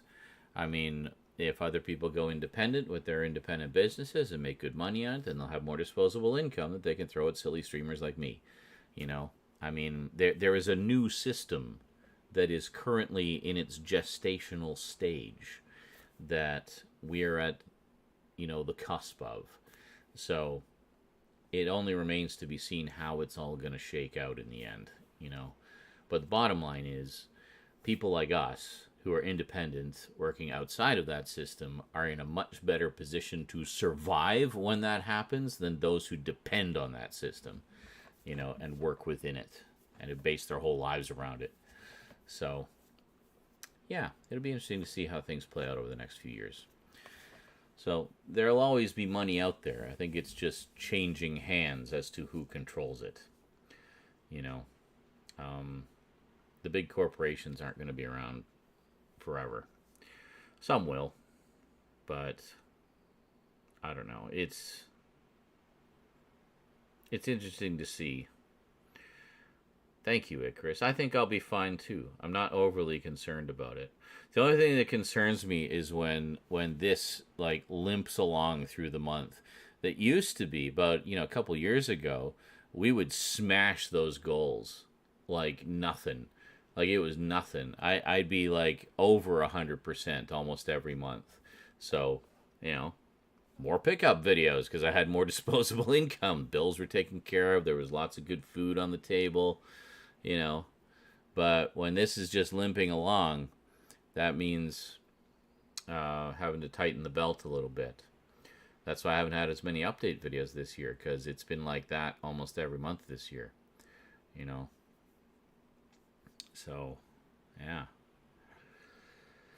I mean, it's Halloween. It's Halloween month, and we haven't hit anywhere near 100%. I mean, you guys know. You've been around. You know how important Halloween month is. Not just for me, but in terms of the content that I make for you guys. A large part of that is update videos. Normally, for Halloween, I'm starting to do prep for it in the summer. So I'm buying things on Amazon, building up stuff for the, getting new stuff for the horror collection. Wanted to do update videos and closer looks and stuff like that during the summer, so that by the time Halloween rolls around, I've got a stack of stuff that I can do videos about. This year, well, I did those 2 update videos that you saw earlier this month. That's literally all I got. That's it. There's no more. I got a couple other update videos to do, like some Doctor Who stuff and a few other random things, I think. But but that's pretty much it. That's all there is this year. So, well, that's the other thing, is cost of living has gone up. But incomes have not as much. That's the problem. People talk about, you got to pay us a living wage. We can't live on this. Got boomers saying, why don't you buy a house? It's like, you got $1.3 million to buy a meager-sized house? It ain't like it was in the 50s, Grandma. Yeah.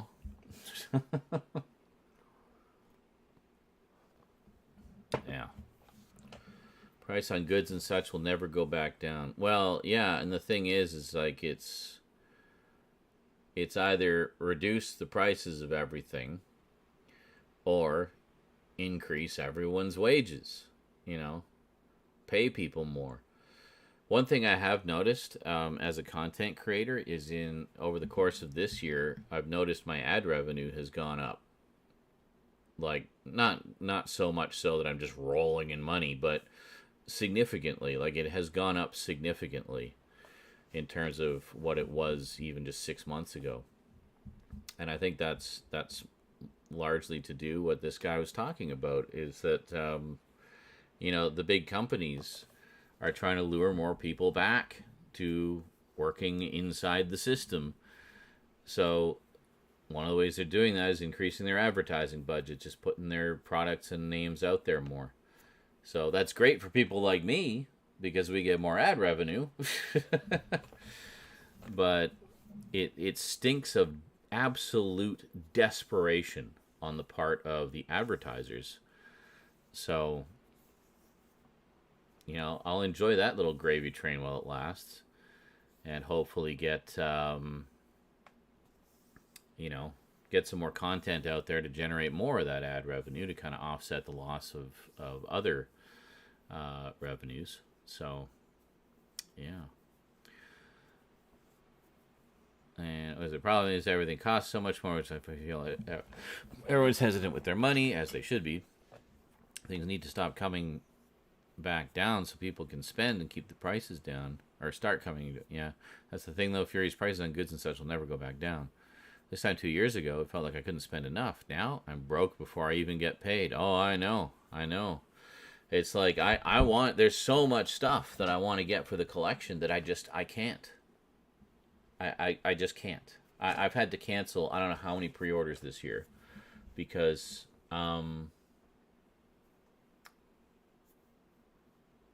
did that did that stupid backlight just go off again? Oh, by the way, and my monitors are dying. I need new monitors. Like everything, like all of this is just I don't know what I'm going to do.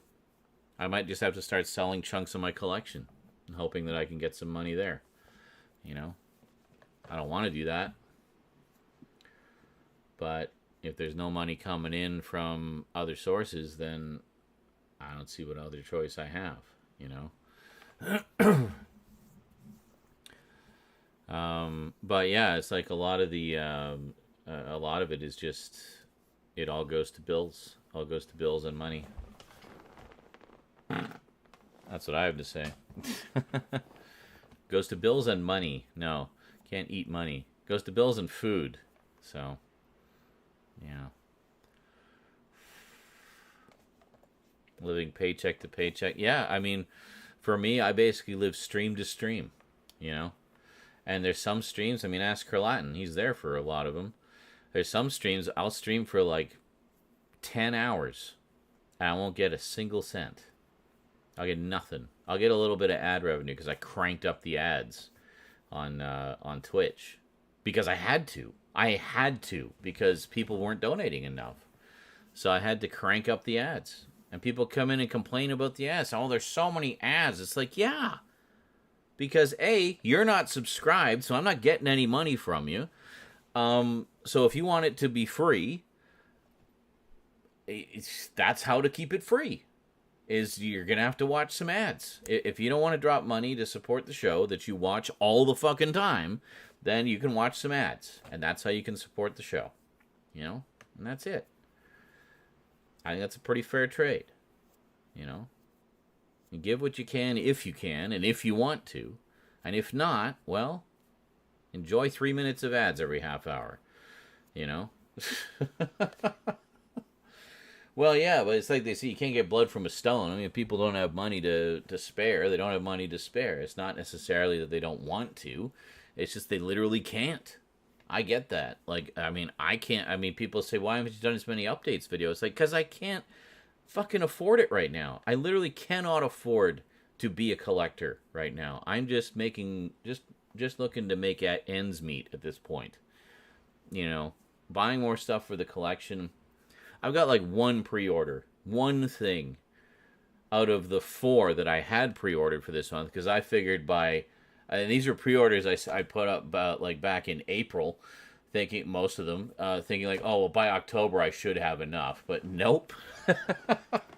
It's all had to go to bills and food. So, yeah. So I kept one. The cheapest of all of them, I kept one. Which ironically is the one that is apparently delayed. There was some kind of delay with the release, so I don't know what's going on with that. But, well, scalpers, yeah, scalpers are just the fucking bane of existence. Absolute cancer to the collecting community, to all the collecting communities, and just generally. I think they're the scum of the earth because they're charging like hugely marked up prices for items that are brand new that just came out because it's forced scarcity. They basically use their bots to buy up all the stock, so there's none left.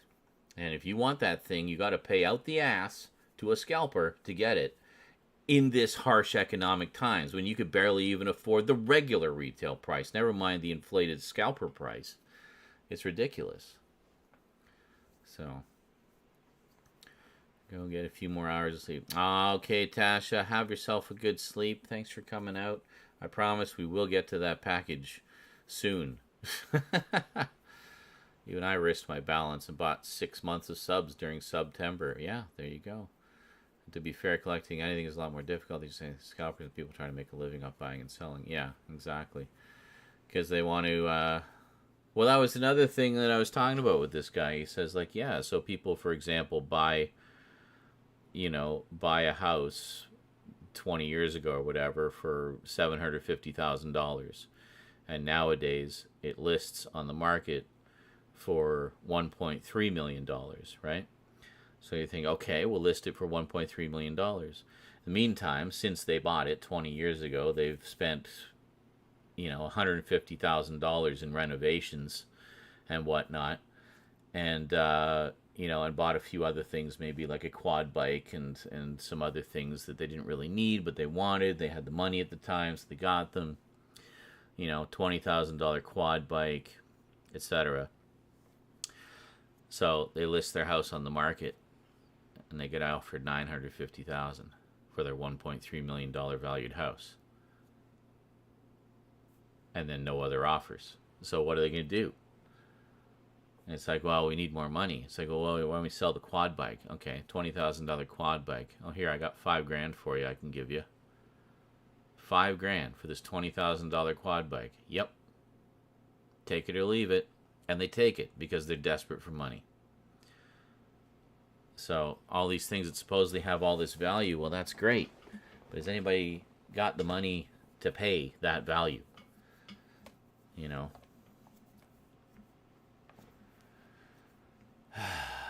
So happy that PS5s are appearing in store. Yeah, now that we're all broke and can't even buy them at regular price, that's awesome. Great. I would love to have a PS5. They look awesome.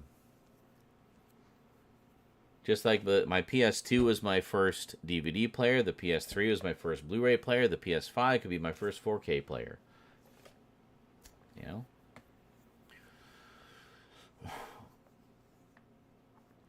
I didn't join Twitch for the longest time because I'm under the false impression that it's difficult to join. No. It really isn't. But it's very much not. No. Join, just make an account. I recommend doing the two-factor authentication. It's not that difficult. And then that's it. You're good to go. And then if you subscribe to my channel, you don't even have to do the phone verification. You're supporting the channel, but you can also chat. Otherwise, you have to do the phone verification to chat. It's a security measure. It's an anti-troll measure, basically. Trust me, it's necessary.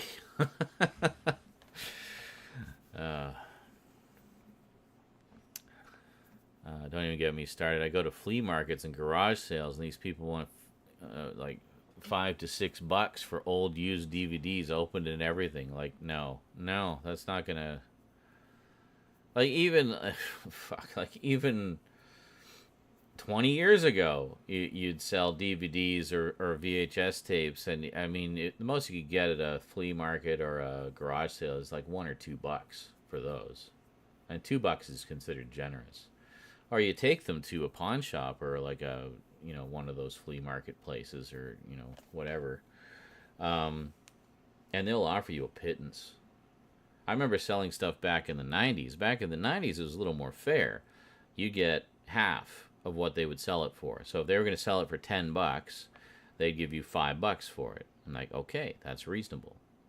But over time, they realized people are desperate. They could offer less and less and less, and thus increase their profit margin a little bit on each item. And it's like, oh, well, a lot of these might just sit on the shelf. I can't take the risk, so I can only afford to give you this much, for the handful that I might sell and make back. They give you this big sob story about how, it's going to cost them so much money. Like, fuck you. You're going to sell every goddamn one of those, and you know it. So, yeah.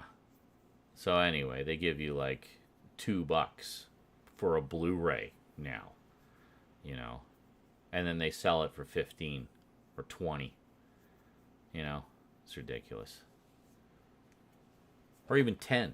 Give you $2, sell it for 10. Like, it's ridiculous. Basic everyday movie. Oh, I know, it's ridiculous. It's like, look, I have the Matrix DVD. Okay, there weren't like 8 billion of those printed and sold. So it'd be great if the YouTube Premium sub allowed for subbing through Prime. Well, they can't, because the only reason Twitch offers that is because they're owned by Amazon. Amazon doesn't own a thing on YouTube, so yeah.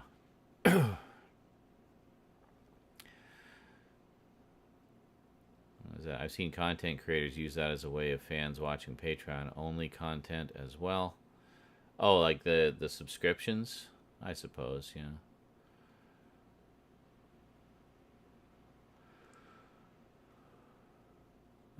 On that note, oh, like as an alternative to Patreon, I see. Well, I mean, I think that's why it was created in the first place, was YouTube was obviously felt that they were losing money to Patreon, so they wanted to offer something similar so they could get some of that money, you know.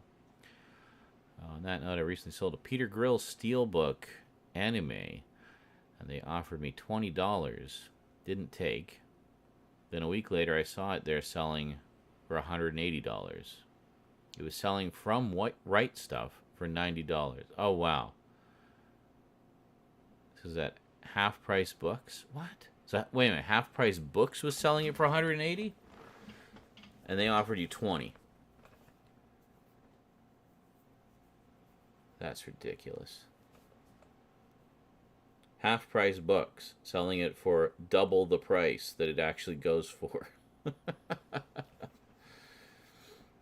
You know, you can call them out on shit like that. I remember once Garbage Gamer went to Half Price Books and they had one of those Mill Creek 50 movie sets. And they were selling it for like $200.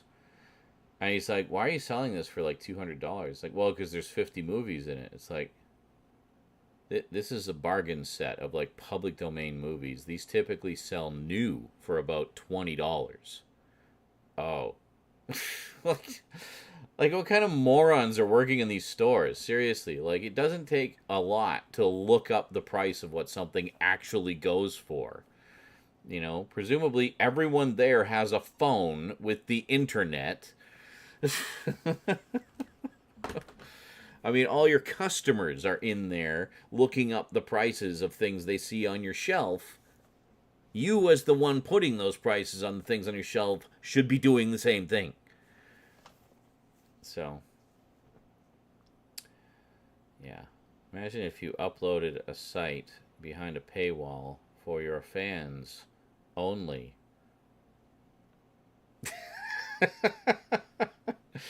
And I could do streams from my bathtub. Yeah. Oh, I remember when you got that set, Michael. Yeah, he says, thankfully I've gotten some fantastic deals through eBay. Amazon is really good, but for the rare collectible stuff, I think you can get better deals. I got the Matt Smith Years set for $193. Yeah, that's not too bad. And you got that way after the fact too, as I recall. So I remember you were pretty thrilled about that, and rightly so. I mean, that's not that much more than what it went for originally. I think I paid about 130, 100. No, maybe about 160 for mine. I think new Canadian. So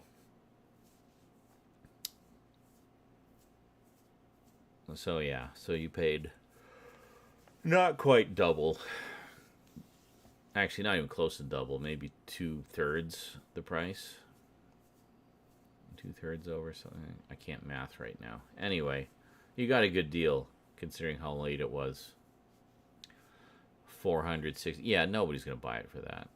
Like, see, I don't even get why some sellers list things for ridiculous prices like that. Like, literally, no one's ever gonna buy that. What the fuck are you doing? Do you not want to sell anything? You know? Bluetooth mode. Well, our lights just went off, which means we're getting close to 4 hours. Might be time to wrap things up, guys. But if you want to get any last-minute donos in, much obliged. I'll even put my headphones on so I will hear the sound and can be terrified when it happens for your amusement. The Capaldi set is close to $1,000. Yeah, that's ridiculous. They prey on the unknowledged. Well, yeah, basically. And hey, Razor Wire Reviews. It goes. How goes it with you? Yes, please, through Streamlabs. Streamlabs is just a front end. It's basically PayPal and CC and credit card. It's just a front end that goes through Streamlabs, so we get the alert on the screen. That's it. But otherwise, it's like anything else. It just goes through PayPal and credit card. So, tiredly. Hey, I did a short with you in it. I don't know if I can show. Oh yeah, no, I can show it. Hold on. It's I think it's in my drafts. Is it? Oh no, it's on Twitter. Hold on. It's on or Twitch. My God, I am tired. Does anybody even? Oh, there is a few people. No. Okay, did you hear the sound there? I'm hoping you heard the sound there. Did you hear the sound when I went to the Twitch page? Briefly, before I clicked it off. Did you hear the sound there on the thing? Did you hear it?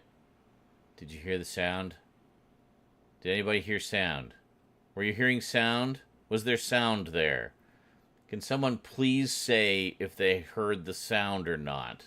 Yes or no? Thank you. Jesus Christ. All right. I did this clip.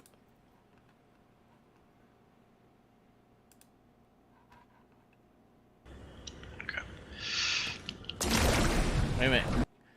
Can you maybe play the clip, Twitch, and not be shitty? Okay. Here we go. Yeah, so that you don't take fall damage. Minor stipulation to that: you don't take fall damage when you're in blob mode.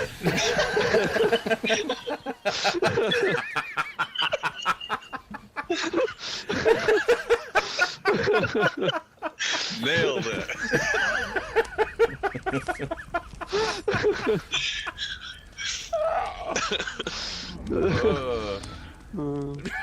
I guess I didn't quite have time to explain all the rules for that. No, the horrible thing is I already knew that rule. I don't know what happened. I didn't intend to do that. And yet here we are. Well-earned 19th place. Excellent. Had to save that one. That was pure comedy gold. What was the other one? Oh yeah, this one was just so random. Party chat? Why does it do that? Twitch, why is your video player such garbage? Alright, hold on. Here we go. Party chat? I'm in Discord. He's on Discord. He can't talk here because his mic is fucky, so... I guess he's using like his phone or something. A zombie chicken is chasing a wolf. Oh god, that's funny. That's, oh my god. That's brilliant. I'm just watching this. Did you see that? It like totally chased down the wolf. Like, he's on Discord. He can't talk here because his mic is fucky, so... I guess he's using like his phone or something. A zombie chicken is chasing a wolf. Oh god, that's funny. That's, oh my god. That's brilliant. I'm just watching this. Watching this. The chicken was totally chasing down the wolf, and now they're just battling it out in front of me. Oh, my money's on the chicken's wolf. doing some damage too. Yeah, the I don't wolf got know. him. And then, like an asshole, I interrupt his Oh, victory that was funny. howl. What a dick. Oh, butter, butter, butter, butter, butter.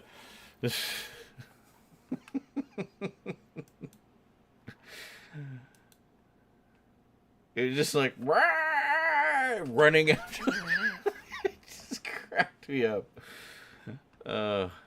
Too funny.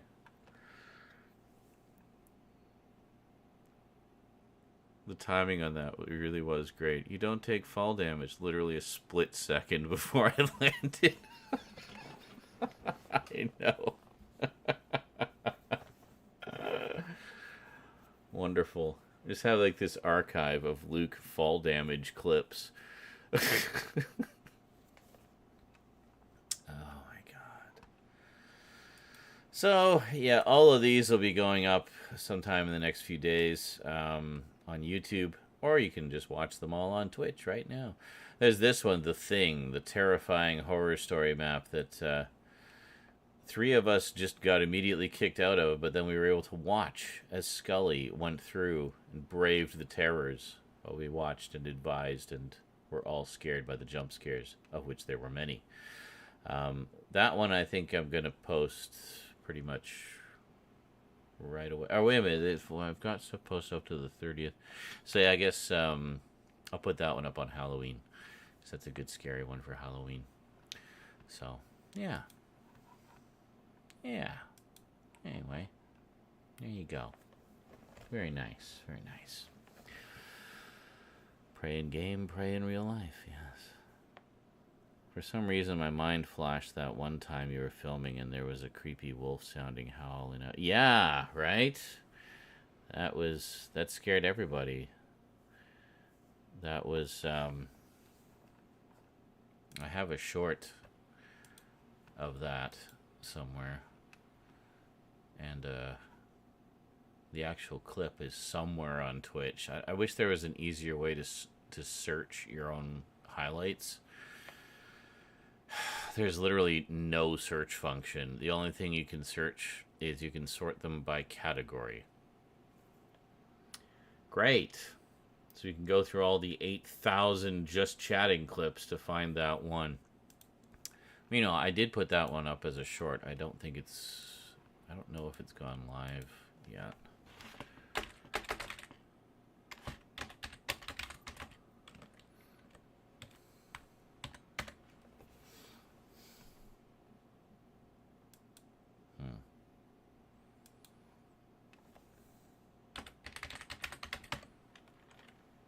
What? Oh, it's because I'm searching the stupid live streams. Hold on.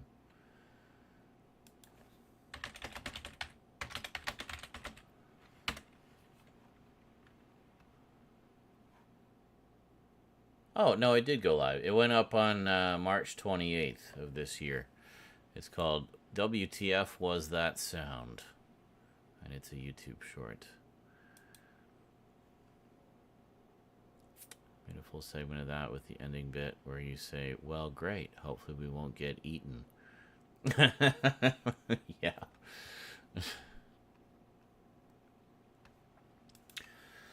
But yeah, I did...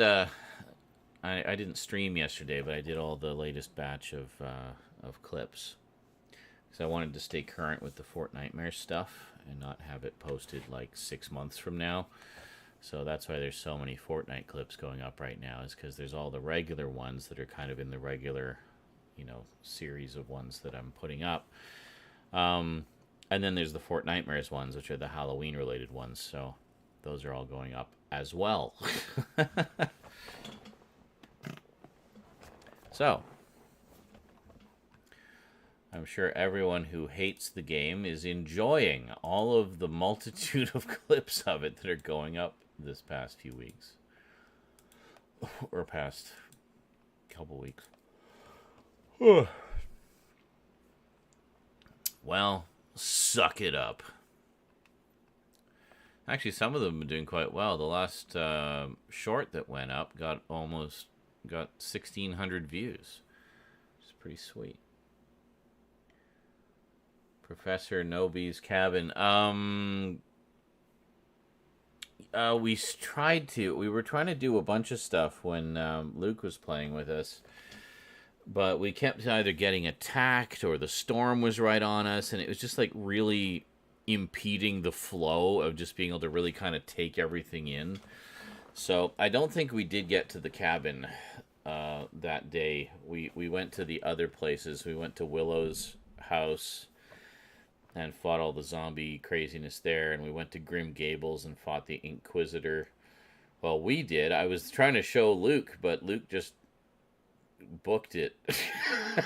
I guess he was scared. But also the storm was closing in, and it was just like being a real pain in the ass. So, speaking of which, I see another Fortnite clip just went up, another victory round.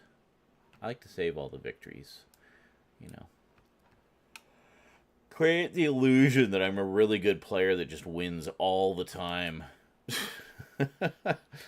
Though, anyone who watches the full streams, which you can see if you're on my Patreon, will know that that's not necessarily the case.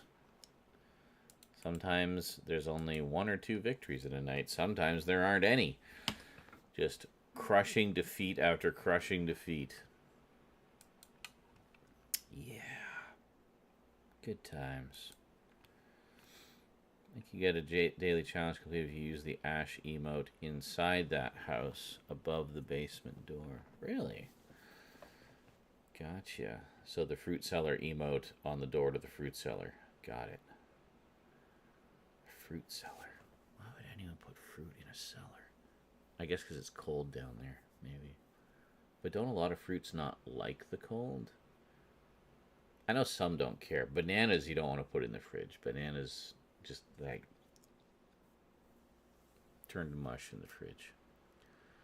But things like apples, grapes, oranges, those are great. I love to have those in the fridge and eat them cold. Love cold, crispy grapes. But bananas put in the freezer, well, if you put them in the freezer, they just go black almost immediately. But great for making banana bread. Yeah.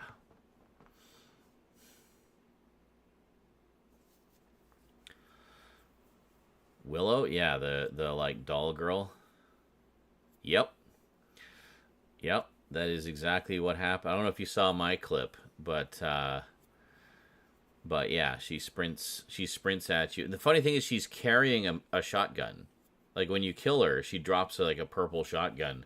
She never uses it. She just wants to slash at you. And has that like creepy doll, smiling doll face. It just looks completely psycho. Yeah, scary. And then there's all the other zombies around too. Like the whole place is just like a zombie central. There was zombies jumping out of every orifice of the house. There was zombie chickens, and then there's Willow just like hunting you down relentlessly. So. Yeah, there was a clip. I don't know if you guys saw that clip. I'll show you that one. Or was it here? Yeah, here it is. Zombie chaos at Willow's Halloween trap house. I'm so disappointed only 55 people watched that. But I did put a TikTok version of that. Yeah, 442 people watched it there. But, all right, let me show you this one. This was my first ever time going to Willow's place. Blade, one of our regulars, recommended we landed there. He knew what was waiting for us. None of us did. So, here we go. Let's just wait for the ad. Come on. Kind of mushroom colored now, not purple. Fall colors, I guess. I do like this though. I like the fall colors. This ended up being a winning round too. This isn't the full round, but that's in another clip. There's a house. I'm guessing that's probably where we want to go. I'm betting it'll be in night. Oh yeah. Oh, it's got like Halloween decorations. Go near that house. It's got Halloween decorations. Oh shit! And zombies. Oh god. I have no weapons. Oh god, it's all zombies. And there's Willow. It's like all zombies here. I need a gun. Fuck. Ow! I hurt myself. I aggroed Willow. Oh shit. I'm being pickaxed into oblivion here. She's so Willow. I got Willow after me. Fucking zombie chickens. Fucking zombie everything. I'm heading away. There's more zombies after me. I dropped my gun. I'm trying to eat some candy corn. Who the hell are you? God damn it. Help me. Help me. Ah, zombie. I'm trying, but I got zombies after me. Oh god, there she is. She came out of the house to get me. Hit me. Kill me, Fuck. please. You reload, I got fucking Willow running after me. Jesus Christ. Ah! Oh, you angry there? I'm out of ammo. I'm out of ammo. I got killed by a Shit. zombie. I have nothing. There's one rock. There's Pure- nothing Like my here. Pure panic. Oh god, you can see the Oh, here we go. footsteps. She's coming. Alright, It's a trap house. apparently. In graves Okay, hold on, we everywhere. almost got her, we almost got her. Ah, fuck, what are you going after me? What did I do to you? She's dead, she's dead. Got her. Oh my There's a Jesus shotgun Christ. that she never uses. Alright, yeah, drop that, drop that. Oh my god. There's no ammo in us, like 6 ammo. 6 shot and 6 I was She so is happy. ruthless. I Like, love so it. I like, know, right? Oh, it's a cute Halloweeny house. A zombie, zombie, another zombie. I know. Oh my god, angry zombie running at me. More zombies? Zombie. Yes. Good lord. Okay. Is there actually anything good here? No. No. Just Nope. Just a trap. Okay. I didn't even know there was a character there to get killed by.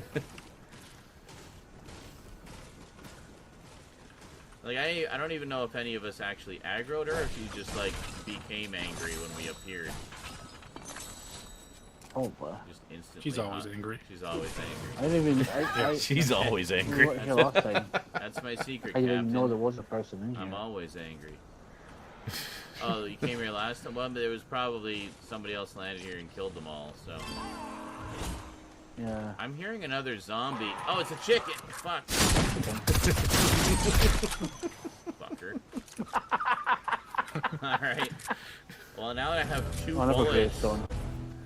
let's go somewhere else and loot. Ah. Yes. What was that? Literally Don't 2 touch. bullets left. God. That was crazy. And there you go. So that was my first experience with the with Willow's place.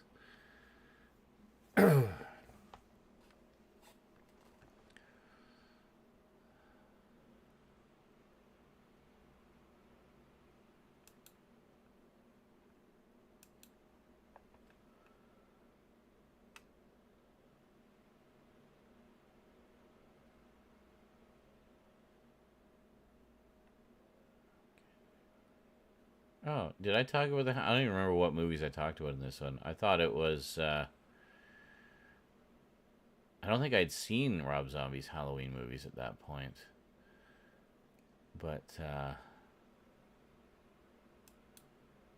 think I was talking about House of a Thousand Corpses and Devil's Rejects. Yeah. Anyway, yeah, that was fun.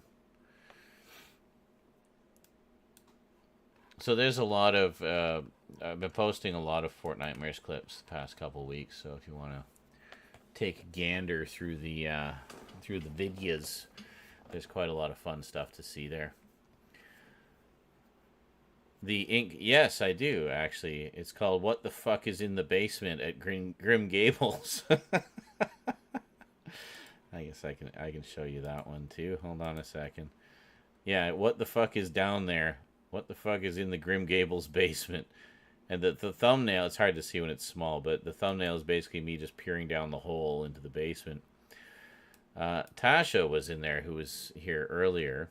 She's Saint Scully the Skeptic on Epic. You said something about there was a house with a monster in the basement.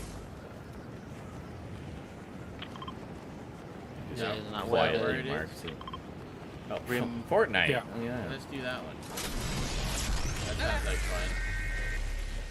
Sounds Halloween-y. It's me, Dr. Scully, Blade, and Gizmo. I'm ready to die in fire. Here earlier. Don't like a million people come in with us to do the same thing. Like, Gosh, I just saw a couple. alright, well, Yes, I think we had to take out some players first. fuck off, chicken. Don't have weapon yet. Oh, Oh, jeez. Fire turned on by itself. Oh my god, what is going on? Fucking chicken. Yeah, I died. Did you go straight to the basement? Nah, in the house, there's, I Oh, don't know, ghosts, zombies. Oh, zombies. zombies. Right, okay. Fuck. Oh. I thought that was a zombie. It was one of our team. Sounds like there is people outside. Yeah. What? I don't have a good Lock 'em. weapon. Good job.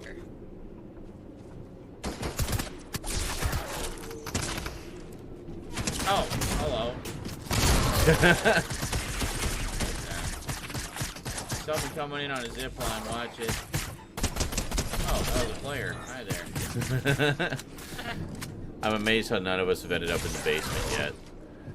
We got someone up above. Rocket shield. Yeah. Got Here him. in the street.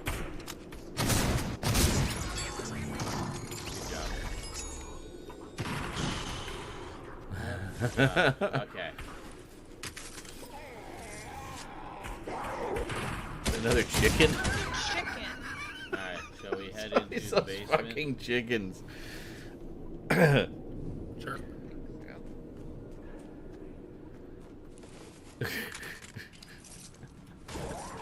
Oh, jeez. Oh, shit. Oh my god. Good luck. I'm terrified. Where'd it go? I'm Oh, both terrified. Jesus. I'm both terrified. What the hell is down there? Down there. I was about to go down. I'm gonna stay over here. Fire! Oh my god. What is it? Okay, I'm going in. Here we go.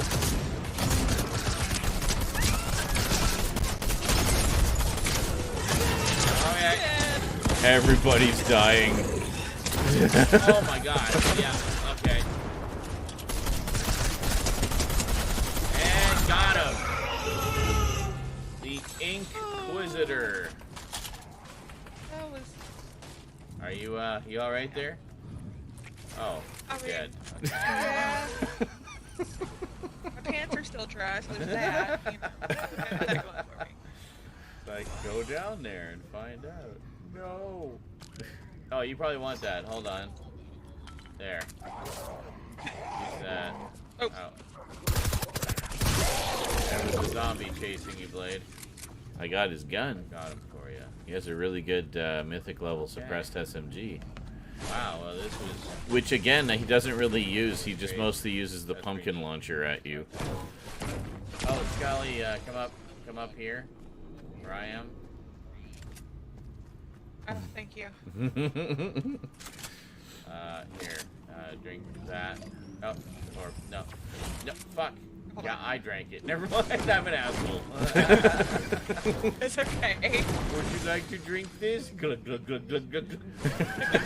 Tasty. What a dick. Hey, I'm Jimmy Lin, also known as Lin FPS. I want to introduce. I don't care. Go away.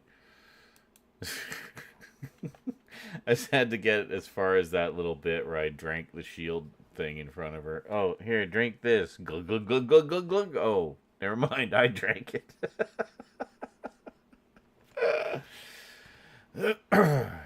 And there we go.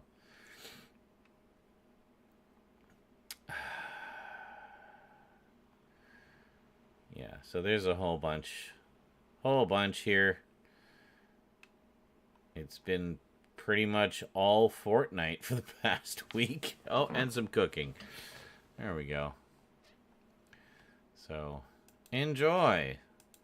Most of the shorts, I also post the full uncropped version, so usually the same title, sometimes not. Not all of them, but some of them. The more recent ones, anyway.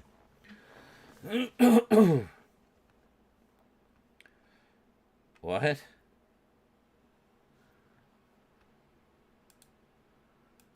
Wait a minute. What is... Oh. Screw that, Wolf Den. Blow that chicken's body to bits with a shotgun bullet. Oh.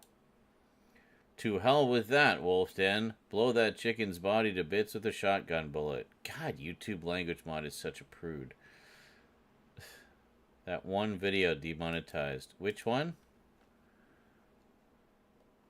Oh, yeah. What even was this demonetized for? Oh, I bet I know what it was. Sarah something. Yeah, Sarah Landry. That copyrighted music that they decided to use for the rave by the Reality Tree. Thanks, Epic.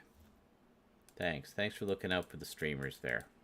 By just packing your game full of copyrighted music. You approved the first one, did you? But I just approved it. I didn't see it approved. Oh, fuck that, screw that, to hell with that. Oh yeah, it was already approved. Why did you keep typing it out? He must not have noticed.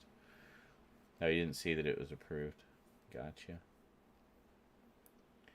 Sometimes what we see isn't what the other person sees. Like, for example, on Twitch, people might, like, type a link, and they will see the link, but we just see star, you know? So they don't even know that their link didn't go through. Like, because we'll get people, did you check that link I sent? Nope, didn't see it.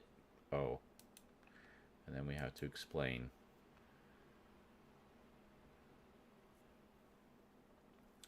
Not the greatest Choppa escape. What was this one? I just want to see what all these clips are now. I don't remember, because I post these literally months in advance. Look out, enemies on the beach down below. They're going to be shooting at us. Enemies in the trees, shooting at us. Oh, God. Enemies above, below, they're shooting at us. Oh, my God. Oh, shit. Fuck. We were eliminated by AK Butt Chug. All aboard. Look out, enemies on... That was great. Just everybody shooting from everywhere all at once. Oh, this one. Oh my God, this one. I just cannot get enough of this. This is from the other day. Have a good night, Wolf Den. Those guys. Yeah. Oh, God, it blew himself up! That Player. was awesome. See that again. Probably the last of those guys. Yeah. Oh, God, it blew himself up! That Player. was awesome. I love that clip so much. You can just see the truck come in on its nose. He jumps out to try to escape, and then it flips over on him and explodes and eliminates him.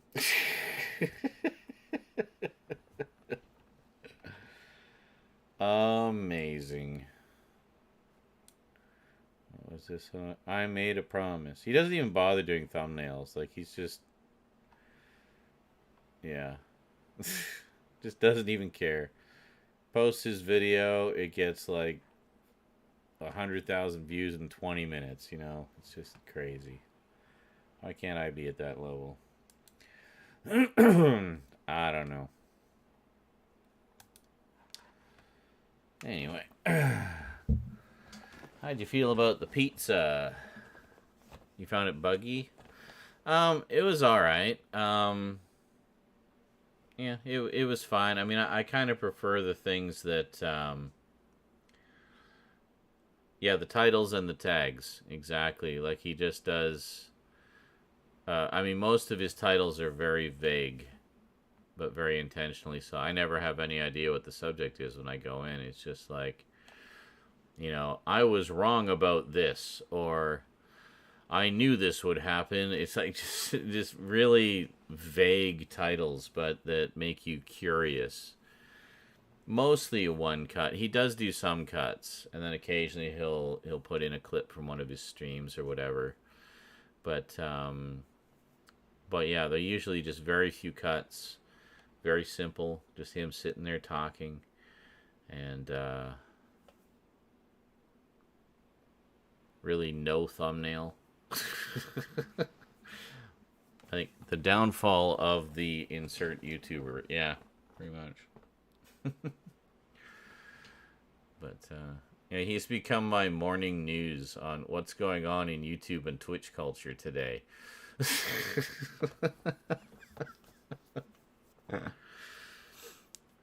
No custom thumbnail. No, it's just like a frame from the video, whatever.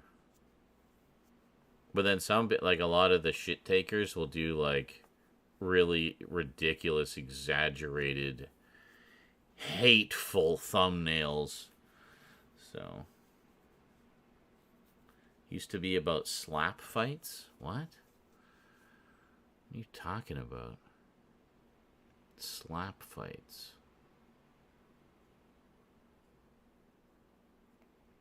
Like the kind of videos he would do? It'd be him slapping or being slapped by other people. Hateful indeed. Yeah. It's like that dude Cypher PK who got a skin. Every couple weeks he makes a video and calls it "This is Goodbye." Then it's about an item or skin. Clickbait artist. Yeah, he covered ridiculous shit like professional slapping. Really?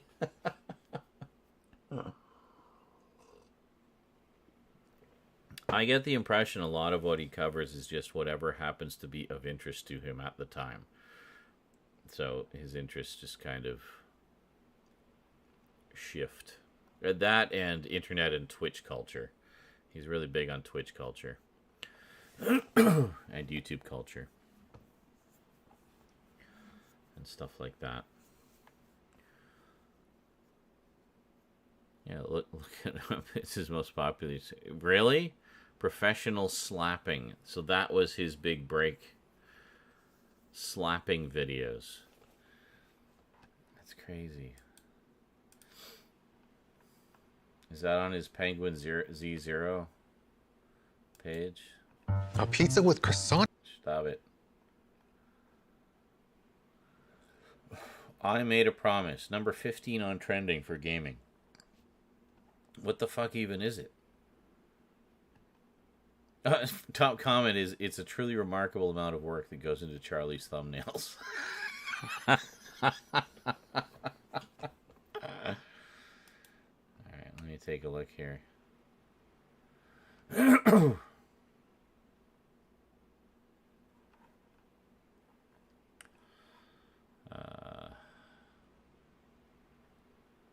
Music.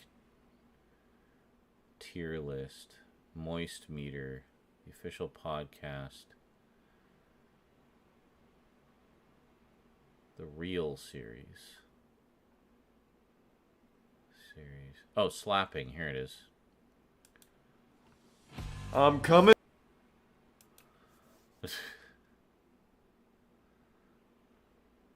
Alright. Well, I mean, these don't seem like any more or less popular than his other stuff.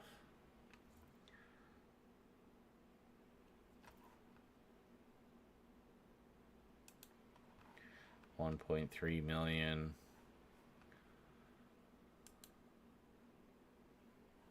Hold on a sec.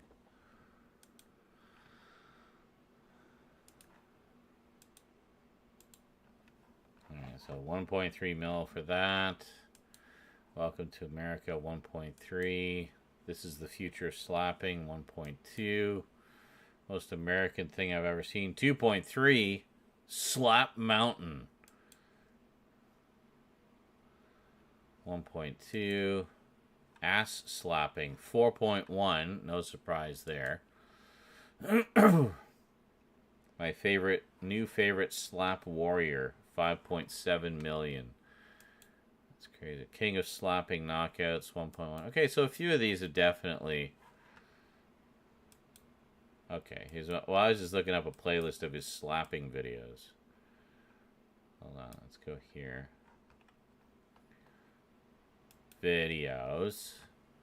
Sorry, just stop. Jesus, fucking pop-out player. Most popular. Oh, there we are. A new slapping champion has arrived. 20 million views. I was in Hunger Games and ruined a scene. 20 million views. Glory Hole Repair. 19 million views. This YouTuber is slowly killing himself for views. 15 million. Yeah. Douche Tubers. 14 mil. EDP 455 or 445 situation. 14 mil. Hey, Ninkyo. My response to Nikocado Avocado, 13 mil. Worst juicer ever created, 12 mil. The greediest streamer on Twitch. I watched this one. I think this was one of the ones that pointed me to his channel, actually. 12 million views. The most evil live stream ever. Oh, this one was fascinating. This was really interesting. It was about this just crazy thing in, I think it was in Japan, where this guy was basically just giving all these ridiculous... It's kind of like a Truman Show type of thing. And this guy was just literally tortured for months for this live stream. It was crazy. 12 million views. Angriest comment thread on YouTube. 12 million views. Killer Bean is an animated masterpiece. Oh my god, I've seen that. I've seen Killer Bean 2. I have a DVD that has it on it. That's like way back. That's like early 2000s. The worst chef on YouTube. Alright, yeah, so there's a couple of the slapping ones. Actually, really only one of them from the looks of it. Yeah, only one. Or no, there's a couple. Slapping God faces his strongest opponent. So this is 3 years ago. 3 years ago. Interesting. So just some really random stuff. Darkest content on TikTok. YouTube prank leaves man dead. Worst apology on YouTube. This guy seems to hate women. Karen Apocalypse.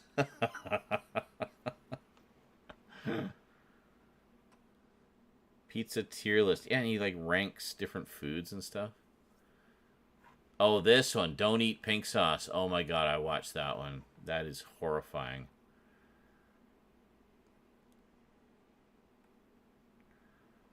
Yeah. Pretty cool. Which one? Which one? The live stream one? The most evil live stream ever? It's crazy. It is so crazy. I watched that whole thing. It was just... It was a masterpiece of investigative journalism.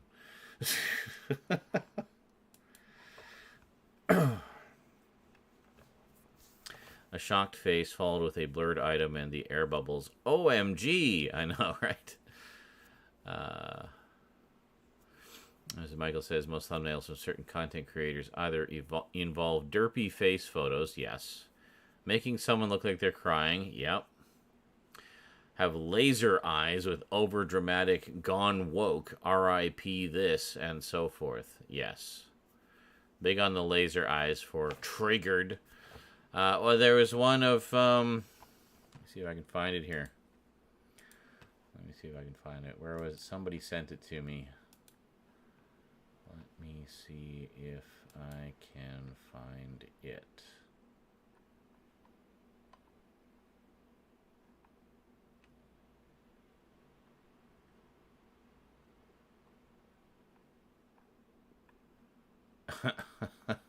Yes.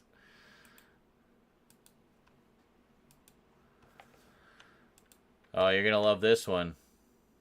And it's from one of the most cancerous outrage culture reviewers on YouTube. Here we go. I can't remember his name. But he is very cancerous. Right there. That's the thumbnail. Review of the recent special. Yeah. Face photos are best for thumbnails. Yeah, apparently. Oh, look at this. This is like fully 1/3 face.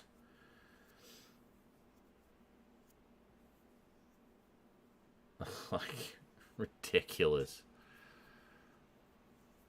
And is this fucking Nerdrotic? Is that who this is? I think.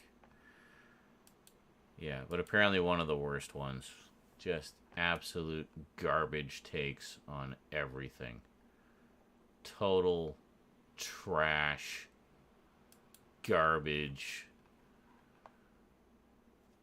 They've been saying it for... Well, I know. Basically, ever since they dared to have a woman in the role. Oh my god. Yeah. Like, there's literally nothing negative or that you could hate on at all in that special. And anybody who is making videos like that is stretching. They're just going for hate clicks. And, there is no valid argument that you can make against that special. You know. People trying to milk the algorithm for all they can. Pretty much. Pretty much. Yeah.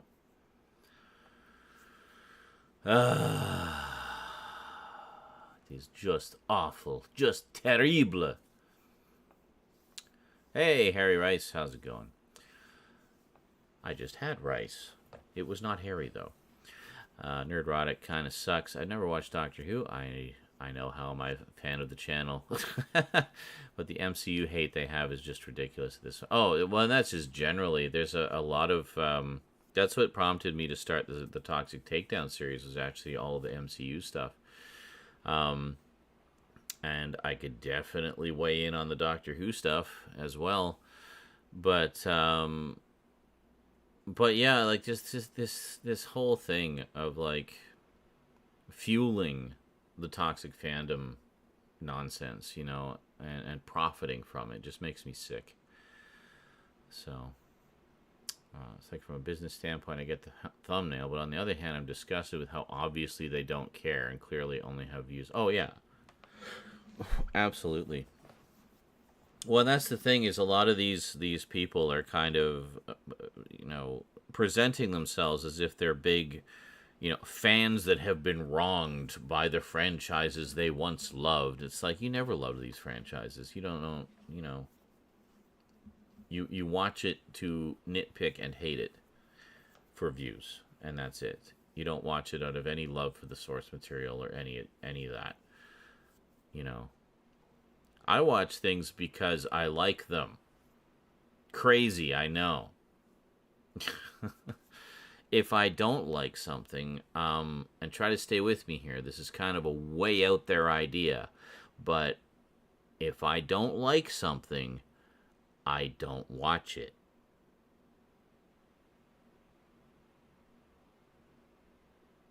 I'd rather watch things that I enjoy and talk about things that I enjoy, you know. Because, I mean, the level of hate that these franchises get is really disproportionate to what may or may not actually be wrong with those franchises. I mean, I will be the first to admit that Doctor Who does have its occasional stinker episodes. But does that mean that the franchise is dead? That they don't care about the fans? That they're shitting on the legacy? No. It has the odd stinker episode. You know, like any show that's been running for 60 fucking years. Literally 60 years. You know. And to think, and the whole argument, oh, it ain't like it used to be. No. And nor should it be like it used to be, because the world has changed, and any franchise that runs that long has to change with it, lest it be left behind. You know, it's the same with Star Wars, it's the same with Star Trek, it's the same with any of those massive franchises. They change with the times, you know. So, if I had to take an educated guess, It's unfortunate, but I'd say negative, hateful reviews get more clicks than someone giving it praises. Oh no, that's absolutely correct. Unfortunately, the problem I have with it is the fact that a lot of people seem to take it as legitimate criticism and adopt those toxic viewpoints as their own rather than, coming up with their own opinion. It's like we were talking about earlier, how we don't watch much in the way of reviews. I prefer to make, when we were talking about Halloween, for example, how I avoided spoilers and whatnot for the new ones because I wanted to go in cold. All I knew was there was some fan backlash, but I didn't know what the nature of it was. Now I know because I've looked into it after the fact, but because I like to form my own opinions about things. I want to go in cold. I don't want to be, it's not just about spoilers. It's about being influenced. I don't want to be influenced. I don't want my enjoyment or non-enjoyment to be influenced by someone else's opinion before I've even seen the movie. I want to see the movie and, have my own thoughts and feelings about it. And then I'll look at what other people have said out of curiosity to see who agrees, who disagrees, what are the points that support what I say, what are the points that support what they say, and I look at the whole thing. And now if it's just people saying, oh, it sucks and I hated it and the writing was bad, then those opinions I basically immediately chuck in the bin because I don't consider those to be valid opinions. That's just someone, whatever their personal feelings are clouding their ability to be objective, and they're just spouting nonsense without any real argument. And I find that's what a lot of these toxic fandom discussions are like. They're just kind of either echoing what some YouTuber has said and not formulating their own opinion, or they just simply don't have an argument. They just didn't like it for whatever reason, and that's fine. You don't have to like everything. But they didn't like it, but they can't explain why. So they just blame it on, whatever popular hateful buzzword is in vogue that week. Usually it's something like, the acting was bad and the writing was bad. Okay, what specifically was bad about it? What about the writing was bad? Did it not have a coherent beginning, middle, and end? Was the dialogue poorly written? What specifically about it was bad in your opinion? And they 99 times out of 100 don't have an answer. They just don't have it. They just say, oh, it was just bad. Okay, well, that doesn't tell me anything. So, well, yeah, and that's the thing also is, you see, the problem I have is those scum people who probably enjoyed the movie deep down, but go against their own thoughts for views. That's not how people should attack YouTube, yeah. It's funny how many movies and shows from the past were hated at first and then became classics. Example, Blade Runner, Halloween 3. Yeah, well, The Thing. How many times have we talked about The Thing? It's very true. It's very true. And I even see the Rob Zombie Halloween movies getting some respect now. It's it's I've always said this. It's people hate whatever the current thing is. It's you look at it with Star Wars. Episode 7 came out, everybody hated it. Then Episode 8 came out, and suddenly everybody loved Episode 7 but hated Episode 8. And then Episode 9 came out, suddenly everybody hated Episode 9 and loved Episode 8. I was oh, on retrospect, Episode 8 wasn't that bad. It's well, yeah. That's what I was saying since the beginning. and then they shit on the prequels. But then the sequels come out, it's oh, the prequels are actually pretty good, considering, George Lucas's real vision. Shut up. You shat all over the prequels when they first came out. Now suddenly you love them? Come on. And I see the same shit. Everybody shat all over Rob Zombie's Halloween movies because they were the last thing we had for a very long time. And then the 2018 one came out. It's oh, that one was pretty good. But people even shat on that. They're oh, it's just Laurie Strode as Sarah Connor. Gee, how original. A bunch of garbage. Blah, blah, blah. It's people just don't seem to even know what they want. They either hate things for clicks or they hate things for reasons that even they can't explain. You know, like I'll never understand why people hated Halloween Kills so much. It was loaded with so much fan service and was just a fun Halloween movie. It had some genuinely, powerful emotional bits. It had a little bit of social commentary about the sort of mentality of the masses versus the mentality of individuals. The whole philosophy that individuals are smart, groups are stupid, and, the herd mentality and whatnot. But, it was interesting, and I thought it was well done. But, I don't know, people chat all over that. Or they're just stupid. Yeah, exactly. Was a Rocky Horror Picture Show. Massive flop initially, but all of a sudden became a cult classic. Well, that was largely due to the midnight showings. It just kind of... That's a real... That's like very much an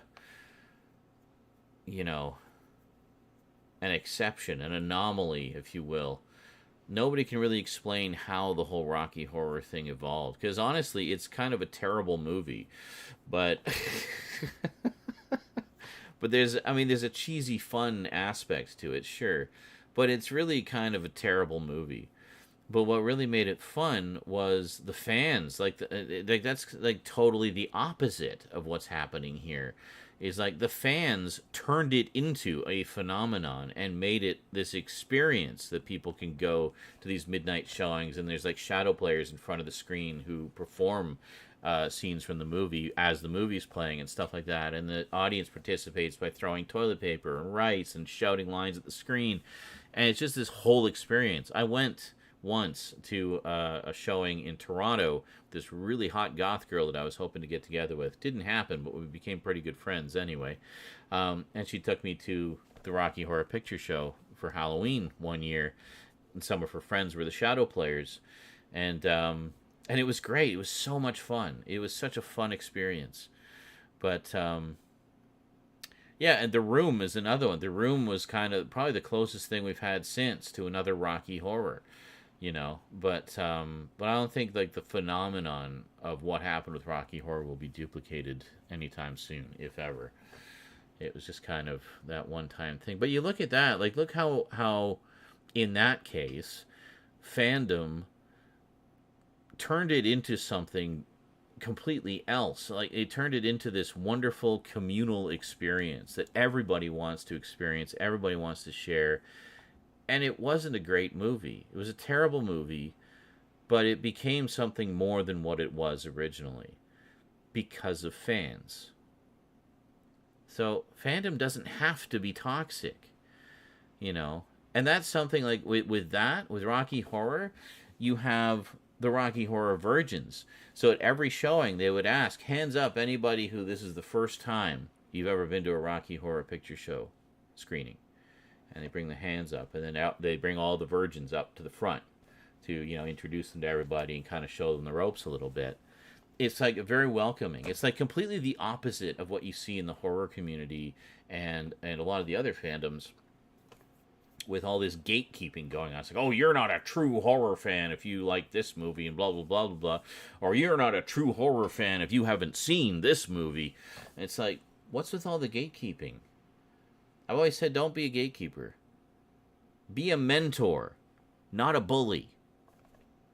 It's not hard. You want to welcome more people to the fandom. You want the fandom to grow and flourish. When you gatekeep, you push people away. When you get all sucked into the toxic side, you push people away. Like I played Halo for the first time. The first 2 Halo games. Really enjoyed it. Had a great time. Single player, first person shooter, epic sci-fi story, lots of great action. Have the remastered set, the Master Chief Collection that they put out a few years ago. It's a great set, great collection. Played the first 2. I posted a few clips. And had to turn the comments off. Because the fandom surrounding that game, we're talking people who've grown up playing it. This is their first time playing it. I'm a newbie to the Halo franchise. This is all new to me. So I posted some what I thought were some funny clips of me like failing and getting blown up and you know, getting frustrated with some of the hard parts and stuff like that. I thought they were funny. But I got some of the most disgusting, toxic, judgmental, insulting comments. Just acting like I was just the biggest piece of shit moron on the face of the planet. Why did you use that gun? That's not... You didn't even use that gun properly. It's like, God, it's like you don't even know what you're doing. Blah, blah. It's just like ripping into me left and right. I had to turn the comments off. It's like, it's a fucking video game, people. Why are you being so gatekeepy about it? Why not teach me about it instead of being so harsh and critical and rude and nasty about it? And then, you know, some people I know who've been around the Halo franchise longer than I have said, yeah, unfortunately, that's kind of what the community's like. It's like one of the original toxic fandoms. I'm like, wow, that's unfortunate. Because the games themselves are really good. And maybe if the fandom was a little more welcoming to new people, you know, it would just expand that community. But that's why I always say that gatekeeping is very dangerous. And I see these toxic influencers as having the same kind of effect as gatekeepers. Because in a way they are gatekeeping as well.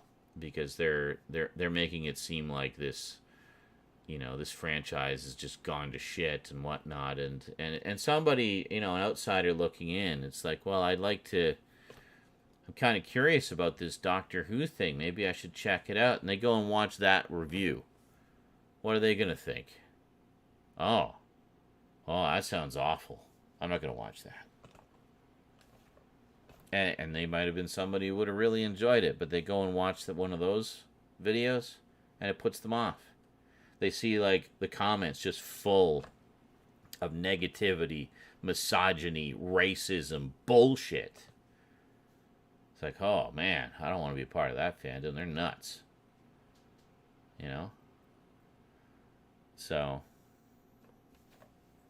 that's the problem I have with sites like that and YouTube channels like that. And that's why I always say, like, the toxic side of the fandoms are damaging to the fandoms. I mean, it used to be geeks versus the jocks. We used to be all in this together. And now it seems like the jocks have muscled in on our territory, and they're doing all these fucking toxic bullshit videos. I mean, you look at fucking Geeks and Gamers, it's all redneck jocks. They're not geeks. They're not gamers. They're redneck jocks who just, like, shove their just trash opinions down everybody's throat. I mean, some of the filth that they said to Jamila Jamil when they totally twisted around those handful of tweets she put out. Just disgusting. Absolutely disgusting. And they've got, like, you know, hundreds of thousands of followers who just hang on their every word. It's awful.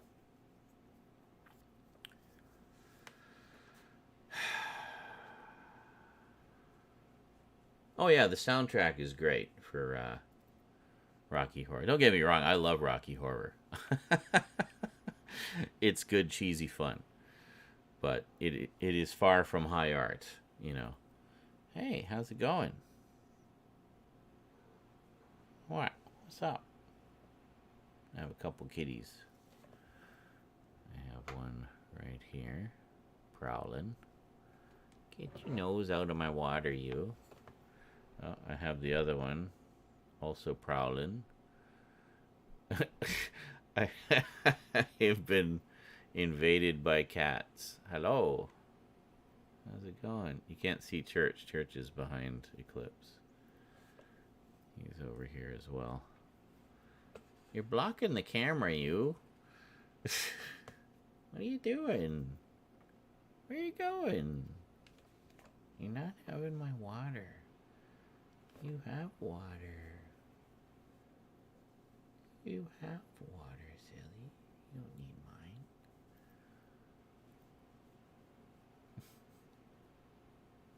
Hmm? No, you can get down from there. Come on, down you go. Thank you. What's up? You want to get your butt out of everybody's faces?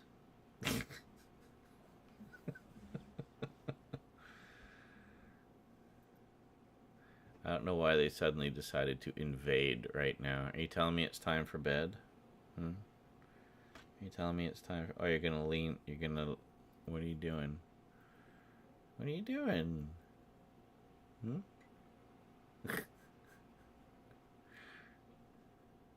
What are you doing? Hmm? What are you doing?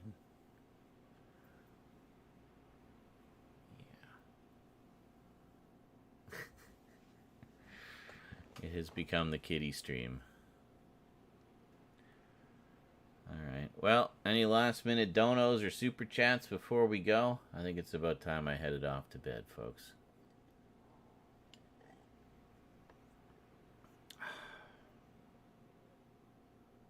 Kitties are obviously giving me a message. Okay, you come here. Come here. Oh, gotcha. How you doing? Yeah. This is Eclipse, one of our two kitties. The other one is Church. He's over there munching on his balls. Okay. Well. Anyway. Random question. How many Scream Factory releases do I own? Hard to say. I got about on my shelving unit over there. I got about 2 shelves full, so I don't know, probably about 50 or 60 across those shelves. And then I've got, oh no, more than that, because I got all the Hammer ones. Actually, I still need to get the latest Hammer ones. They put out some more collector's editions. Then of course all the box sets. I don't know, a lot. Probably like 4 or 5 shelves worth across box sets, Hammer, and everything else. Nowhere near all of them, though. I mean, I definitely like to get a lot more. Yeah, you like that? Yeah, you like that, don't you? Yeah. Like the cheek rubs. Hmm? What are you looking at? Is there a ghost up there? I swear they see ghosts. Rosie insists that our place is haunted. So, how much should I say my whole collection is worth? God, I couldn't even hazard a guess. I got a lot of stuff that's out of print too, so I mean, I'm sure those things would fetch a good price.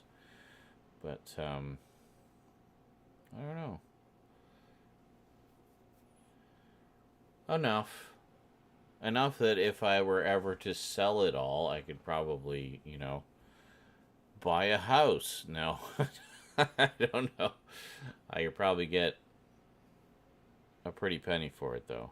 If I was going to do that, I'd do it on eBay, though, of course. At least a couple dollars. Exactly, yeah. So.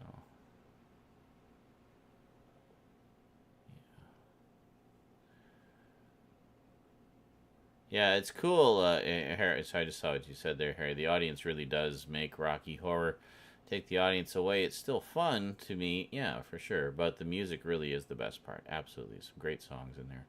But the participation is really what makes that film what it is. Yeah, which is why it's cool that for most of the home video versions that they put out over the past number of years, they have an alternate audio track that has a recording of an audience, like an audience of fans. So you get to hear them do all the one-liners and stuff for the movie. It's a little hard to make out some of the lines just because they're screaming them at the screen, but you know, if you've at least been to one live show, you'll pick up on most of it. It's cool that they do that though, so you can kind of have that experience in your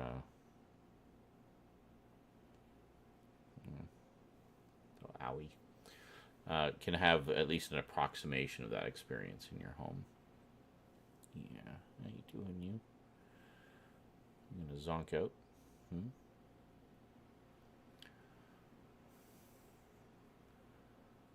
Oh, I know. Yeah, some out of print DVDs. Well, and it'd be interesting, like with streaming taking off and such. I wonder how much more or less so that will be in the coming years. You know,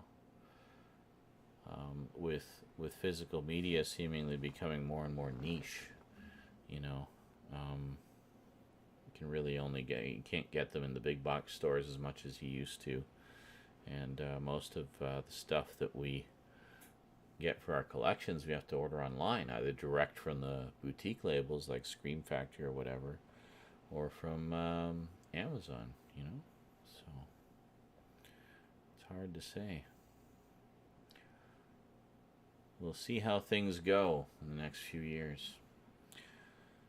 But at least those of us who do collect know that if we do fall upon hard times, we always have the option to just sell our collections. Something that streaming freaks don't have the option to do. That said, I do watch a lot of streaming simply for convenience, you know.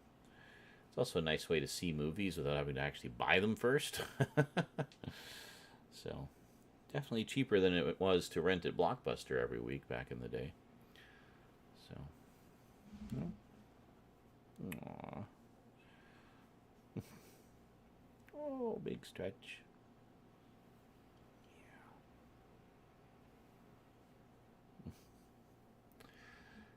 Alright, I'm going to put you down. Thanks for the cuddle, sweetie. There you go. Ugh. That was nice. Kitties just know when you need some love. Don't you? It's like a sixth sense. I like how they both came over and like, hey, you look like you could use some love. I'm like, okay. Was it? Yes, I have one of the DVDs from like 2000, 2002, and that crowd is the most rowdy crowd yet. So perfectly in sync. It's just incredible to listen to with the film, but meaning to see it live myself. Yeah, if you get the opportunity to see it live, I definitely recommend it. It's a whole other experience. But at least if you've listened to that track, you have some idea of what to expect. You're just missing the physical side of it, obviously, with the, you know, when he says, "Great Scott," everybody throws rolls of toilet paper. And the wedding scene, they all throw rice and, you know, stuff like that. There's just a whole bunch of silly little moments like that. But anyway, I guess that's all we're getting today. Well, not a bad day. Not a bad day. We did make a little bit of a dent in the dono goal, a little bit of a dent in the super chat. Not as much as we made in other days, but hey, that's just how it goes sometimes. That's the way this business works. A little something is better than a whole lot of nothing, right? Alrighty. So I know they used to be able to throw bread, rice, stuff. I heard a lot of that got banned because people were hitting the screens. Oh, yeah. Yeah, those screens. I mean, a lot of the times they'd be playing them in, like, cheap $5, you know, hole-in-the-wall theaters. And, the screens were probably falling apart to begin with. But, yeah. Or, I mean, you know, just be pretty clear on the rules. Just say, you know, throw them around, but not at the screen. You know, so. I don't know. Anyway, have yourselves a great day or night, everybody. Thanks for coming out. We'll probably be back over on Twitch tomorrow, so if you want to join us, please feel free to do so. Maybe tomorrow we'll actually do some filming. I've got there's a 1, 2, 3. I got 4 packages to open over there. One of which was actually something that was sent to me for review purposes. So I'm hoping that you know, maybe that'll. Yeah, I think that screen is fucking dying. God damn it! The backlight is going on both my LED screens because well, they're old. I've had them for almost a decade now. So, another reason I'm hoping we get more donos going, because I'd really like to get some new screens. Funny thing is, like now, for what I paid for these, I could get 2 4K screens for about the same price, and probably a little bigger. So, we'll see. Anyway, take care, everybody. Thanks for coming out, and I will see you next time. Until then, thanks for watching. Thanks for chatting. Thanks to everybody who donated and super chatted, and I will see you next time. Until then, sayonara.